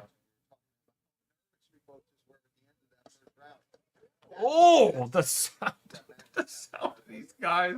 He looks very calm. Throwing His ball. breathing is Look at him. He's like, controlled. I gotta get the blood back in my hands so I No can throw mouth it. breathing. What? One of those bags where you can put your pet inside. Oh, man. They both have high lateral movement. Morales could find a spinning kick instead of those jumping knees. Well, I mean, that is true. I mean, but the thing is, like, if you throw a jumping knee a couple of times, right? if you throw that jumping knee the way Morales has, you kind of get the guard to go more toward the center, so more of your hooks, some of your looping stuff has a chance to get through. So if he decides to go with a head kick, headshot dead, headshot dead. Morales could open that up, open up that possibility, especially since he has not shown the high kick. But Matthews does have very good fundamental striking defense. So, but every time he comes up the middle to try to split the guard and try to tighten that guard up a little bit more, then that head kick might open up a little bit. But both of these guys are head hunting with the hands more than anything. So, inside leg kick from Morales. Oh, Morales just almost made a huge mistake with his hands down and his head down. He only took one of those shots on the chin, but that's usually enough to take people out. Ooh, that exchange. Finding the mark on each other, and they're so good. Does just stay so cool, calm, and shake it out a little bit of sweat. He's trying to get that inside calf kick going. He's got a Matthews has a little bit of discoloration on the outside calf. I haven't really seen Morales throw that kick too much. Left leg. Yeah. Now he went to the body with that kick. Away in the final 10 seconds of round 2. 10 seconds here. Guard high for Oh, he threw that punch past Matthews there. That was the longest 1 second. My head. I'm like, yo, where's the fucking horn at? Get out of my head. A spinning kick from Morales. Is it too risky? In that exchange, I think it would have been because they're both In that exchange, yes. But I'm talking about in general. It depends on how he sets it up. Yeah, because they were both going at each other real fast. Like, yeah, they were landing shots, but they were both dangerous. You can make a case that it's 1-1, but you can also make the case that it's 2-0 Morales. So, yeah. He didn't practice one day and heard the collisions from the sideline and retired. Yeah. Morales up 2. All right. The percentage of spinning back kicks punishes is like 1%. Yeah, obviously. I think a lot of the times, and most of that 1% is Edson Barboza. But I think a lot of times they throw that spinning kick to send a message, almost like it's like the bullying of striking when you throw that kick. Also, another thing too, even though it may not look punishing, Captain, a spinning heel kick that's guarded still does damage, even if you even have a good guard. As a matter of fact, a good example of a good head kick that did a lot of damage even when guarded is the one that Gaethje hit Poirier with. I've seen a couple of guarded head kicks. Oh, wow. Guard your cup. Woo! The ankle bone got like right on the cup. Yeesh. If Matthews tries a liver shot and lands, Morales is not surviving it. Well, Morales took 3 kill shots and didn't even react. I don't even know if he has a liver. I think that Dan Jensen ate his liver about an hour ago. Nah, but that was undefended, Jake. That was an undefended head kick. But it was, I think it was a spinning kick. So yeah, I guess that would make sense. I think Morales would get in trouble with his hands against an elite kickboxer. I think he would probably want to go to the ground. Jeremy Lewis is going to take his leave. We were happy to have you. See you, dude. He's got to go make some more kids. Valentina lost her belt to Grasso due to yep.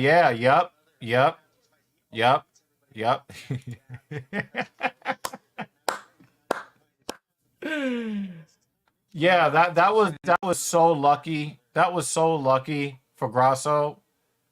But Valentina definitely won that last fight. So yeah, that was weird. But Jeremy, thank you for coming by, man. We appreciate you. See ya. Please don't unhit the like button on the way out. Just leave it. You hit it already, leave it there. Outside calf kick. Matthews is really starting to show being affected by that torn up league leg. He's been getting killed with the inside, and now he's starting to get hit with the outside. Yeah, look, he's trying to keep kind of like that leg from getting heavy. Because first it feels heavy, and then you don't want to put any weight on it at all. So he's trying to kind of work it out there, and but the bad thing is that he's known for his very heavy hands, and getting that calf killed like this definitely takes a little bit of that power off.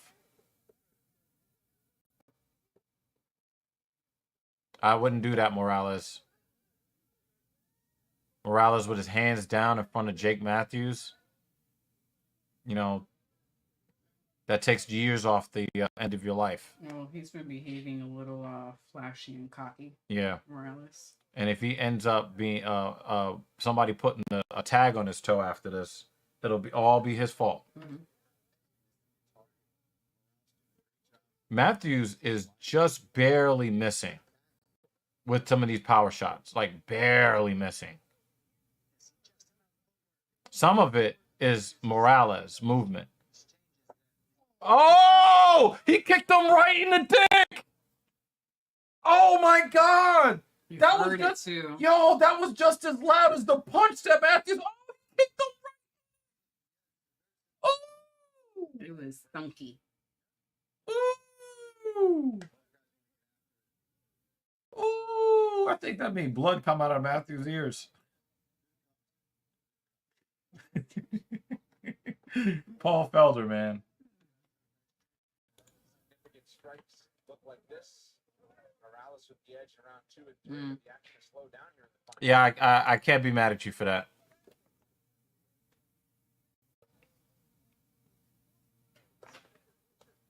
Why is he not on the floor looking at the inside of his eyelids? Did you see the fight when that actually did happen, Carmen? Where the dude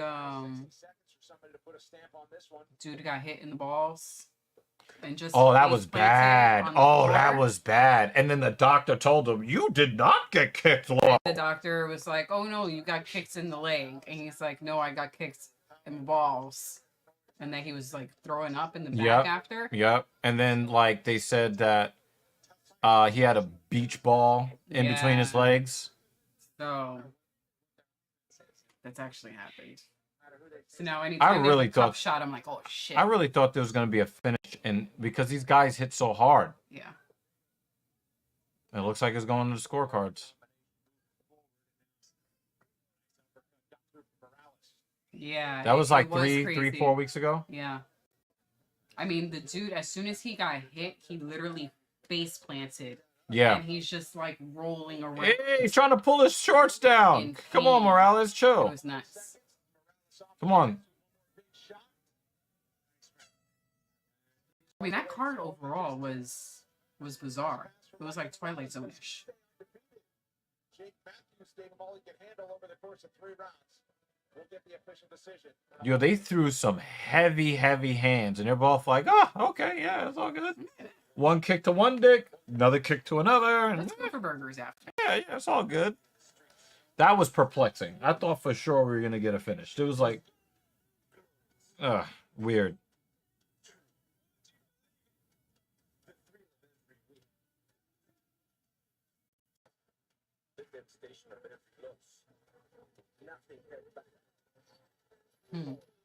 Jay says, Morales doesn't impress me, though. If you have time to taunt, you should finish him.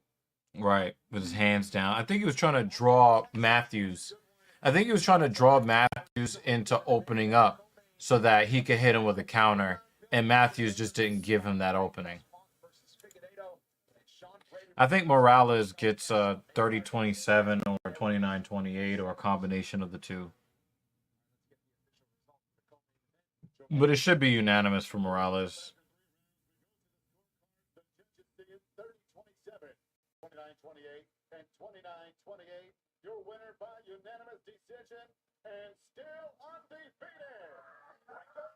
Yeah, basically me and Dan said the same thing. Captain Gooby.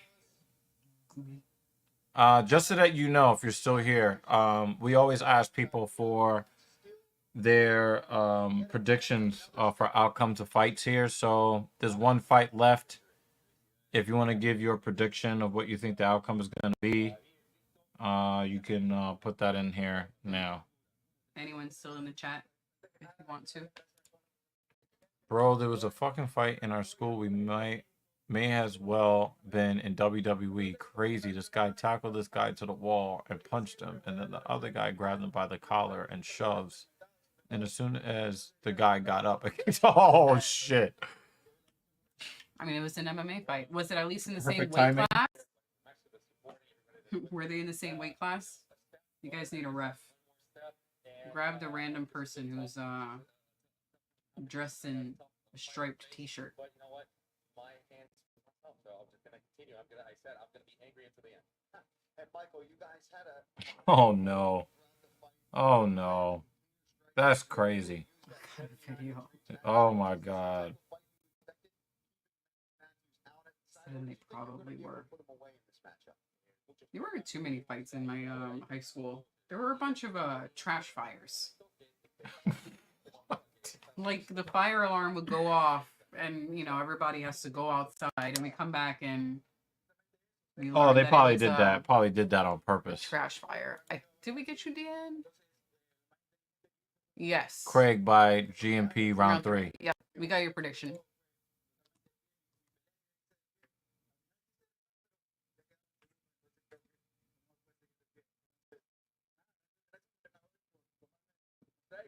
I said no, Middle Eastern fights are way different. Well, we know where Carmen Sandiego is. Now we know somewhat of where in the world. Goodness gracious. But yeah, no, trash fires. My boxing has improved, obviously everything that we train at Interim. I knew that this was the way to actually keep that business because he was going to come in close all the Are time. you almost done with school, Carmen? So you can get away from the regular MMA fights in your school? I hope you're almost done. Jake Matthews is going to look at that fight again and be like, Morales cheated. You don't take 2 of those. And it don't, like, he didn't even take a step backwards. Exams in 2 weeks. Good luck. Good luck. Well, we want your pick first. You give your pick first. I picked Craig.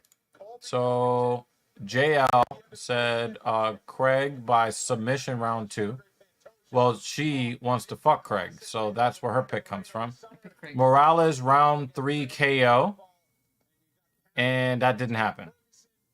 David Banner says Brendan Allen by TKO, and Bearju by ground and pound. And David Banner said Chase Hooper by flying head kick over the top. I'm dead. I'm dead. I'm dead. I'm so dead.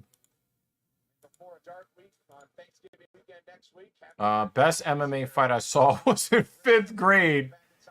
John Berchtold versus Zach Coven. Wow, he never forget this. No, it must have been an epic fight.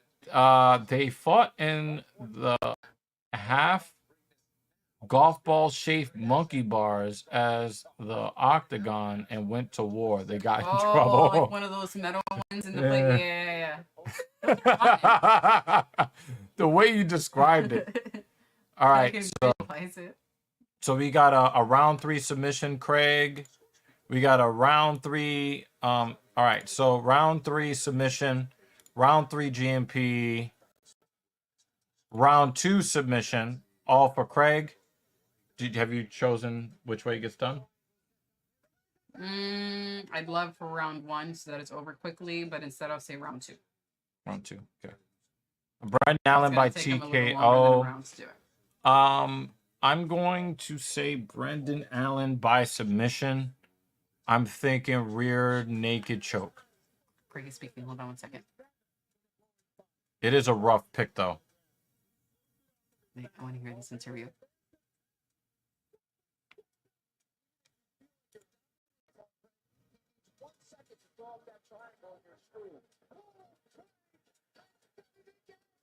Scrawny guy in the heavyweight division, but as a middleweight, we're a different beast. I don't know what he said, but that's okay. You say he's a scrawny guy in the light heavyweight division, but at middleweight, he's a beast.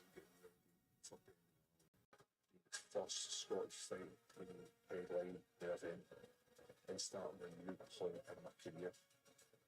He was number 8 in the world at a higher weight class. Okay, I don't care about what Brendan Allen says. I just want to hear Craig. Come on!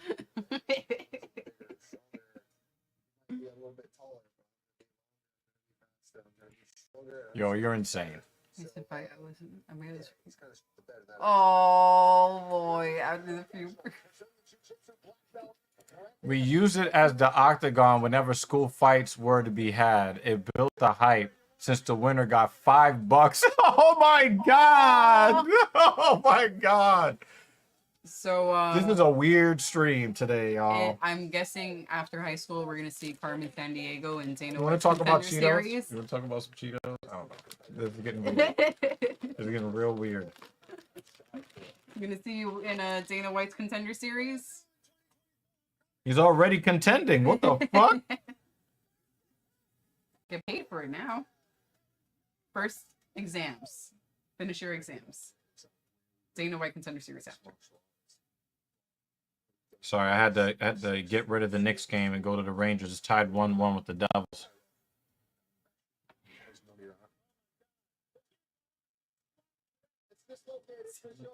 Hey, he snuck it past him. Is that Jimmy Vesey? Yep, Jimmy Vesey snuck it right past the goaltender. So Rangers had to come back a little bit. They were down 1-0. Oh no, that was the game. That was the Rangers taking the lead. 2-1, baby. I thought that was the game tying goal. Oh shit. Already making money. Got suspended, but it was worth it. I came back to school and at least 3 guys come up to me and gave me money and said they were betting on me to. Yo, you guys are like fucking in Beirut, Lebanon, fucking fighting to the death. Goodness gracious. Listen, that's lunch money right there, okay? I mean, where I come from, like, you could get killed during one of these fights. There was no sportsmanship. Oh! Fuck! What a centering pass. Fuck! It looked like an empty net, too.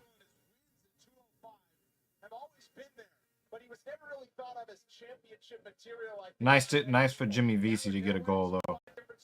Especially after winning as an underdog in London earlier this summer, and he did it in a fan-friendly style again. His last I'll get some news coming up. I mean, yeah, that's usually how it is. Fight until the teacher comes. Yep. You know, I love the motivation from Paul Craig. I love that he moved down to middleweight. I grew up in the south side of Youngstown, Ohio, early 2000s. We lead the country in murders per capita. There wasn't a lot good to do yet. That's what happens. You get really not a lot of opportunities for entertainment or economic mobility. Especially, like, some people say, oh, you know, inner cities have these problems. Well, smaller places have boredom problems. I mean, when I used to live in a small town in upstate New York, there were girls throwing their vaginas at me to the point where I was just like, listen, I'm not gonna do that because you probably have like some disease I cannot get rid of, and you just nobody. I didn't think that girls could just give away pussy like that, least of all to a guy that looked like me. And it turns out that the girls were like, listen, they were just bored. So it might have been safe to clap those cheeks. But those girls were just like, well, there's nothing else to do except, have the girl get on her back. There were girls that we knew that were just getting run through. That shit was crazy. And a place where you think, oh, this is like a sleepy, well-to-do sub-city town. A lot of savage shit was going on. What the fuck is he doing? He's doing his Jordan Leavitt impression? What the fuck is that? He's in the groove. I don't know. But yeah, I've been in places where it's like super crowded. People are fighting, slashing your face with razors, people getting stabbed. We didn't have too many people getting shot though in the 90s. But there was a lot of people catching $150s. You're more likely to get slashings in schools. Yeah, At least here. Yeah, we had a lot of slashings. This motherfucker right here. I just got a text. Apparently my girlfriend got in a fight in school. I will be back. Oh my God. All right, see ya. Wow, JL is not impressed. Well, he would need to be undefeated to be Shavkat. The only time I brought a blade to school was so that I could sharpen my Blade. art pencils, because I didn't want to use a regular sharpener, so I carried a blade in my bag. Oh wow, that's weird. Because if you draw or sketch, it's better to sharpen your pencil with a blade just to take the wooden part off, so you don't end up sharpening down too much of the lead. Mm-hmm. And I didn't think the teacher liked that I had a blade in my bag, but I was like, I need to sharpen my pencil. Yeah, Youngstown went from steel mill in the 70s to drink and mob run ever since. Specifically, card bombs were a common method. I mean, yeah, anytime you're in a situation where there's a lot of industry and then the industry pulls out, it just leaves devastation in its wake. And a lot of people want to make it like a racial issue when it comes to violence. But violence, both among human beings and among other animals, most of the times you get more violence when there is a lack of abundance. If there's there's not a lot of housing or there's not a lot of opportunities for food, there's going to be more aggression. That's just the way it is. So you tend to get more violence and more crime when the economy gets worse. So everybody's like, oh my God, there's so much shoplifting in stores. It's like, well, look at what happened after the Rona. Bunch of people lost their jobs. Desperate people do desperate things. And it has never not been like that in the history of the world.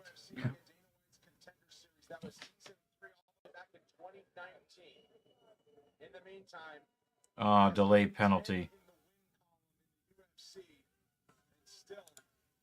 I think that I understand why Zelensky wants more funding, but I also believe that Zelensky understands that they will get funding for as long as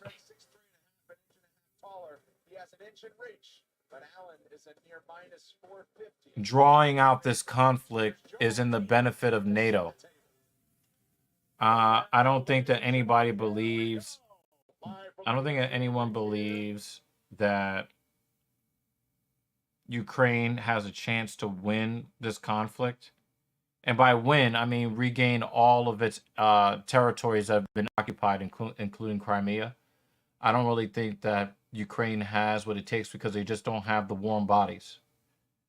But if there is more funding going towards Ukraine, then you can continue to deplete the Russian military's readiness. And I think that that is where NATO, I think that is what NATO was looking at. It's like a massive war of attrition that even if Russia,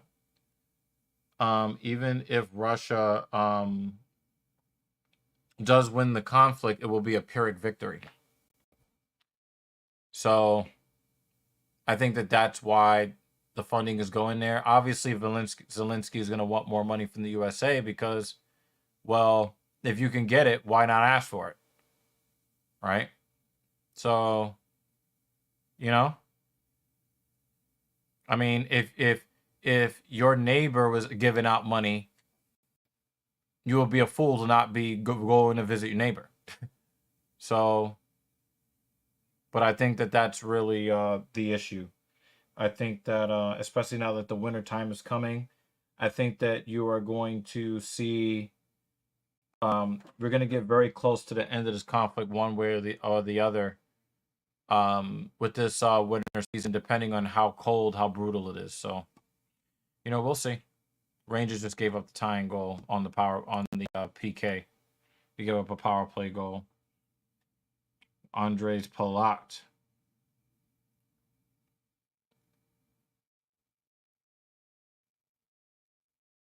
You could unmute it. Doesn't look like anyone was offsides or anything like that. This guy's deadly serious. All that. He's another guy you could beat up the whole fight in the last 30 seconds of the fight. He thinks he'll win. Yeah. All right, Paul. Ask Magomed Ankalaev. Fights on. No touch from Paul Craig. Yeah. So, let's put up the banner for the last fight. This is the main event of the evening. Should have the edge in striking, but then watch the size and the way that Paul Craig can find his mark. See what happens.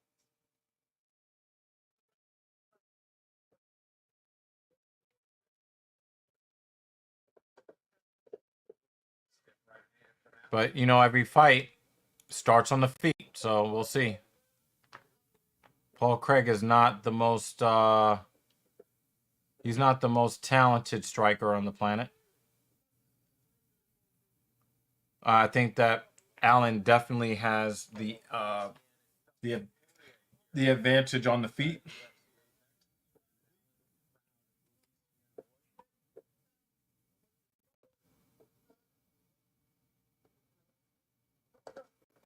Shot to the body by Allen.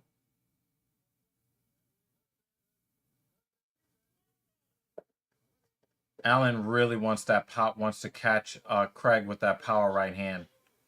And I can see it too. He wants to hit him with that fucking straight right. He wants to hit him like a cross. You can tell that he really wants to hit him with that shit. Craig's looking for the body lock. That's why you're seeing Dig that left arm around the hip. Brendan Allen wants to lock his hands around the ribs. Brendan Allen feels that and he's trying to stop his hands from locking. Paul Craig is trying to get his hands locked, and Allen is trying to. Oh! He's in full mount. Quick. And of course, here is Craig again getting beat up again. But now that he's regained half guard, Allen's got to be careful here. Fight's over by him. Look at that lockdown we were talking about earlier tonight. Craig is using it to try to get Brendan Allen from being able to have a base on top of him, and it offsets, kind of like being on quicksand, so you can't really land heavy shots from the top.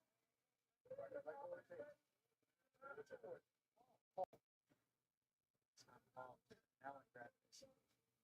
There's some confusion in there. Everybody's like, what do I do? I'm not Chest for Allen as he worked with just over 2 minutes to go in round one. It's a great example of a jiu-jitsu practitioner that uses his legs and his arms equally. Look how Paul Craig is still getting his legs involved, even though Brendan Allen's got that heavy third point pressure on his head. Everything's got to be involved, and that's why Paul Craig's so hard to hold down, because he's using legs, arms equally at the same time. Now, Brendan Allen's ahead in the position right now, doing no damage, but these are the little things that help Paul Craig stay alive on the bottom so long. And he's controlling that left arm where he was momentarily there. He's going to want to control. Be very, very interesting to see if Allen can get this submission on the submission master. Oh, and then he gave it up. Oh my God. Oh, calf slicer! I thought he was about to. I thought it was the rear naked. He was so. Wow! He made him let that shit go. He's like, no, I still want your leg. Oh! Give me your leg. Going for the heel hook. Give me your leg. Oh! They're back to their feet. Oh! Oh, and then a slam. He has his back. Yo, he thought he had that rear naked. He was like, no, I got this calf slicer. Ha ha. Checkmate.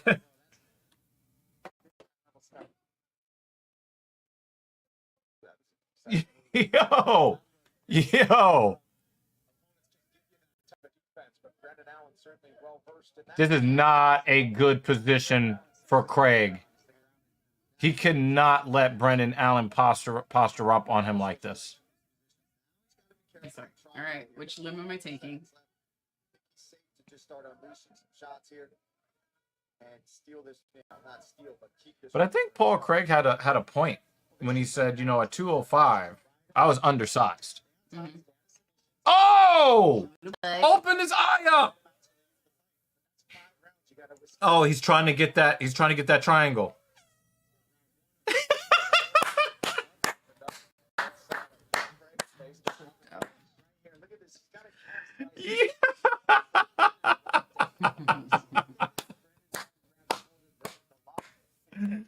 So good to see Jordan Sus Leavitt choked out. Hopefully his soy boy ass will be turfed out of the UFC rules.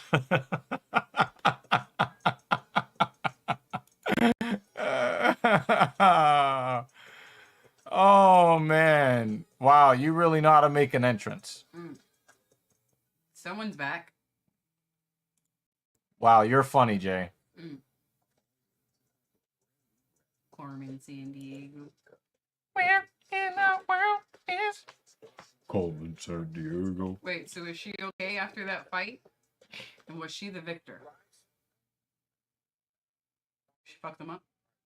Welcome back and ready for round two. The cut is just above the outside of the right eye of Paul Craig. Happened late in the first rounds. Okay, up to Don B. I got second round. Officially locked. I think you got to give that to Allen. That's a hard round to score, but I think you got to give it to Brendan Allen. Mm-hmm. Oh! He did the chicken dance! They both got hurt. And they scramble right to the ground, and Craig sunk right. Yeah.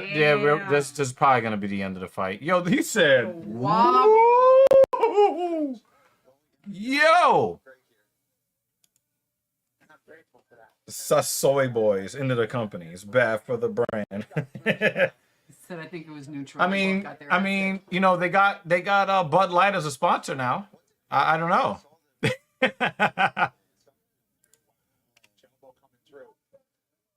Damn. Is she all right? I thought the fight was over, but apparently Craig hit Allen with something that caused him to not finish him.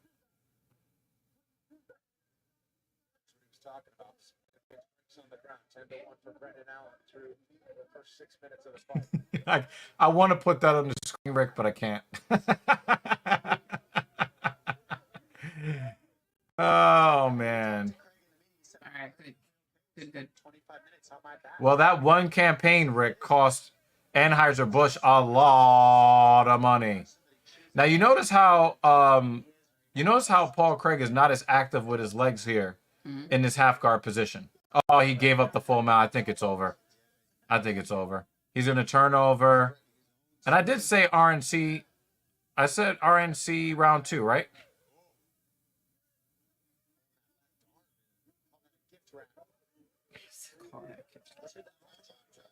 Yeah, good night. Oh! Wow, he got active again with the legs. The bear Jew.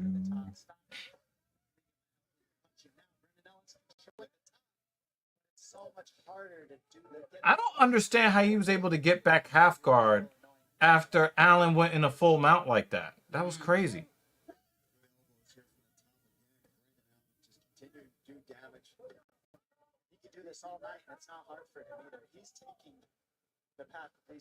Well, I hope that other companies learn from Anheuser-Busch's misstep.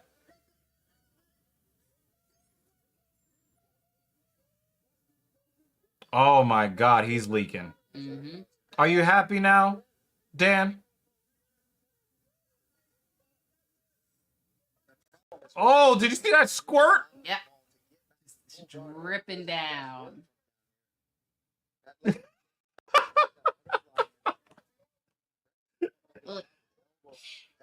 Oh my God. Hopefully it acts as a Yeah. power up for him. Yep. Yeah, Captain Gooby saw what I saw. Oh, he tried to go for the armbar. Oh, Grab one of his limbs. Grab a limb. He's going for the triangle. No, he's going for a triangle. Oh, he just caught a big elbow too.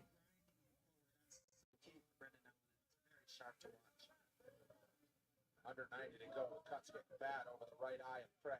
Yeah, that's no good. Yeah, I don't think that's good. It's leaky. Thank you for your analysis. Thank you for your analysis. The way he's throwing those slicing elbows over top. Paul Felder, like we love your analysis. Yeah, that cut is getting worse. Yeah, it's no good. The most triangle chokes in UFC history with 4. But when you're going against a Oh, that's a big elbow. All right, Craig, can we do something besides you like getting punched up and then, you know, possibly turning it around in the last 5 seconds of the round? Please and thank you. You see he's grabbing for that ankle. Mm-hmm. But Allen's in good position. Oh, no. Don't go up the neck, Craig.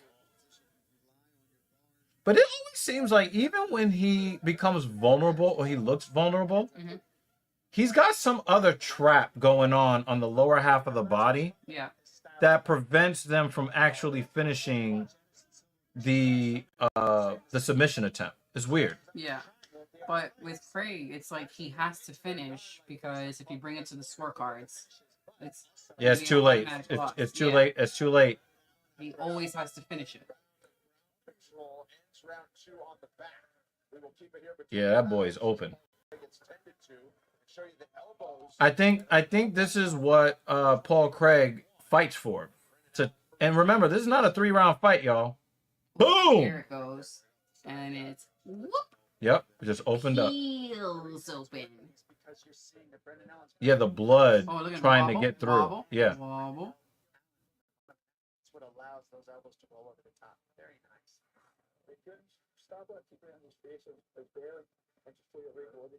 So, you know, again, he does the Rocky Balboa thing where he just gets beat up for 11 rounds and then comes back in the 12th, right?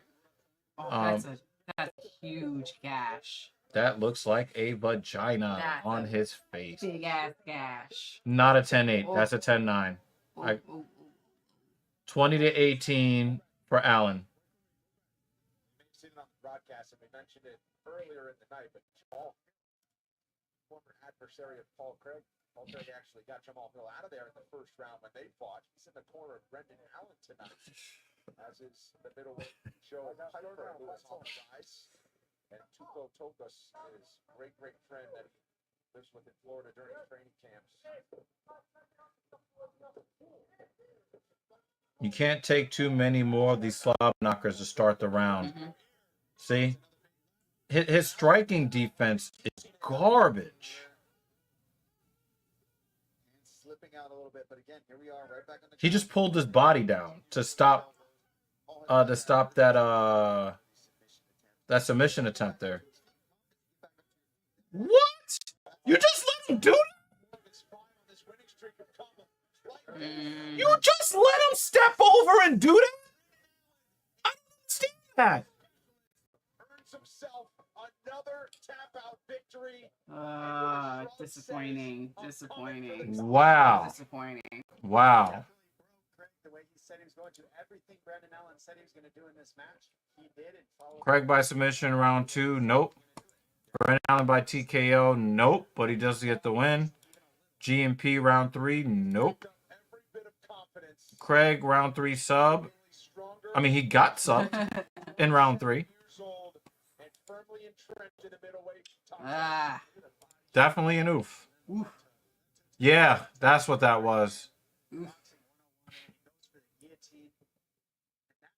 Look, he just lets the hands go. He had control of the wrist and just said, "Oh, okay, this is over." Oh, disappointing. Wow. Yeah, I mean, you can't say it any better than that, right? Good shit, Brendan.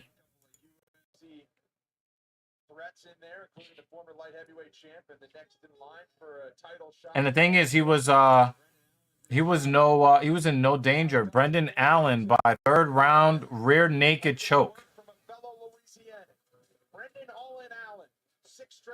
Robert Whitaker, that is not a bad matchup. That is not a bad matchup, man.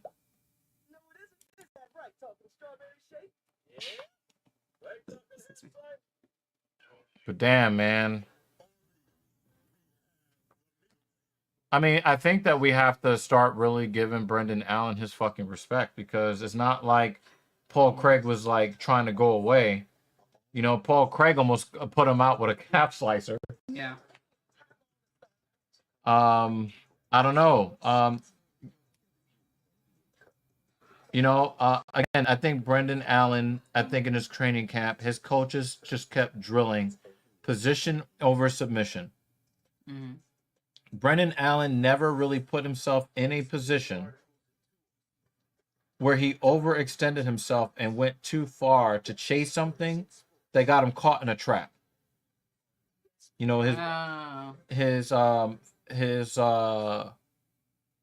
fundamentals were there from a positioning standpoint.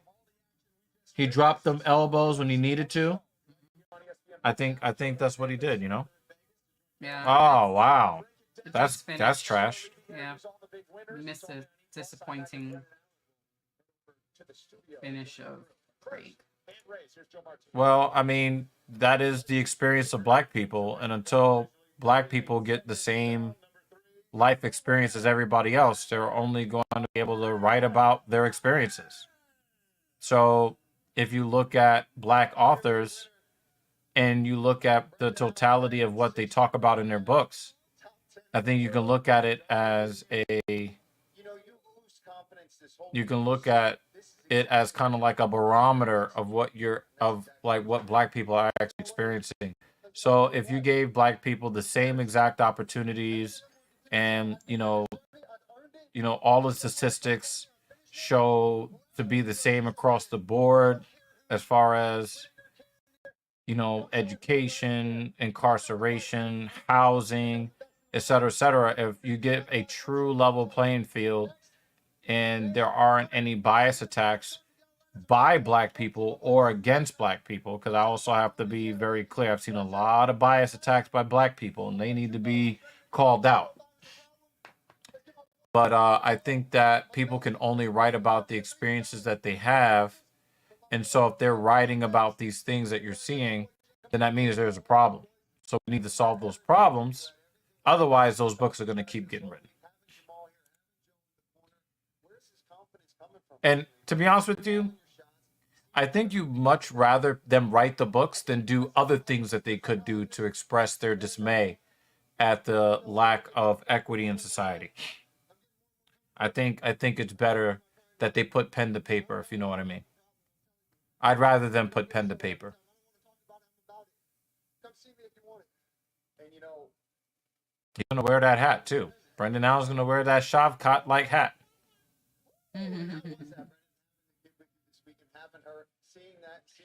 Robert would bully him on the feet. No, I don't think so, Jay.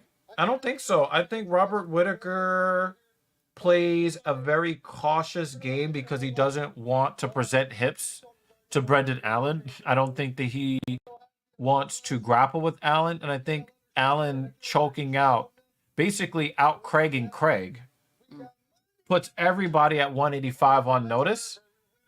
I think you see a very tentative, I think you see a very cautious Whittaker who's going to try to use his footwork to stay on the outside and not present his hips. The main event just ended. Brendan Allen by third round rear naked choke. Brendan Allen, third round rear naked choke over Paul Craig. Yeah, but imagine black people not wanting to have this experience to have to write about it. Yeah, it's not imaginative at all. You don't have to imagine it. This is their experience. Hey, yo. That's disrespectful, Rick. Drickus was getting smoked until he caught. See, the thing is, Whittaker was winning that fight until he got caught. And once he caught him, Whittaker didn't have the footwork anymore. That was the issue. Robert has been on YouTube talking the championship is wide open, not for him. And I'm a big Reaper fan. Allen versus Adesanya? No, because Adesanya's not going to fight for a while. Adesanya's not going to fight for a while. You're a real savage about this. You're a real savage. All right, we already covered the predictions that did not go really anybody's way. Let's get to super chats. Dan Jensen dropped a super sticker on us. So he is the sponsor of the stream. I really do appreciate you. Thank you, Dan. JL just really wants to force people to say things they don't want to say. But he paid for the privilege. So shout out to you, JL. Really appreciate you supporting the platform. I want to give a warm welcome to Captain Gooby. We hope that we see you here on a regular basis. We would love to see you here on a regular basis. I like dancing. We would love to see you here, man. We'd love for you to be part of this community, at least for Filthy Casual. We just put out a non-live podcast that I think that you might find some interest in, especially since you're a supporter of TIJ. TIJ actually watched the whole thing. He was kind of like commenting as he was. I saw. You know, there's a really great MMA YouTuber who's having a tough time psychologically, and we actually had the respected Mrs. Evil with Captain Paul. Mm-hmm. We gave our thoughts about, you know, the state of mind and, you know, our opinions on the content that he puts out, and I think that you guys would really appreciate that. So that's TSP number 83. Definitely check that out if you haven't done so already.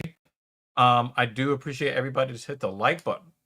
Thank you. Whether you stuck around or not, I love that you hit the like button. Thanks for pressing the button. If you are watching this later on, which you probably won't be, because who the fuck wants to watch 6 hours of us covering an event that happened already? Yeah. We still appreciate you anyway. Hit the button anyway. Yeah, hit the button. Really, thank you guys for supporting the platform. You guys make it worth doing this. You know, today I was not really all that enthusiastic feeling today. You know, having some the fact that it was lower early back made pain. It easier. Yeah, it made it easier, So, definitely.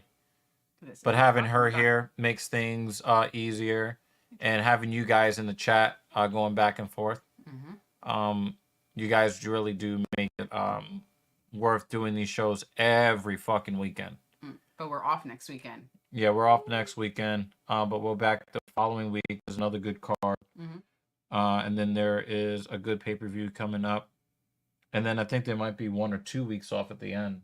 I think they might go, like UFC might go on a mini vacation after. Yeah, the last UFC card is the week before Christmas. It's like the 16th or something in the teens.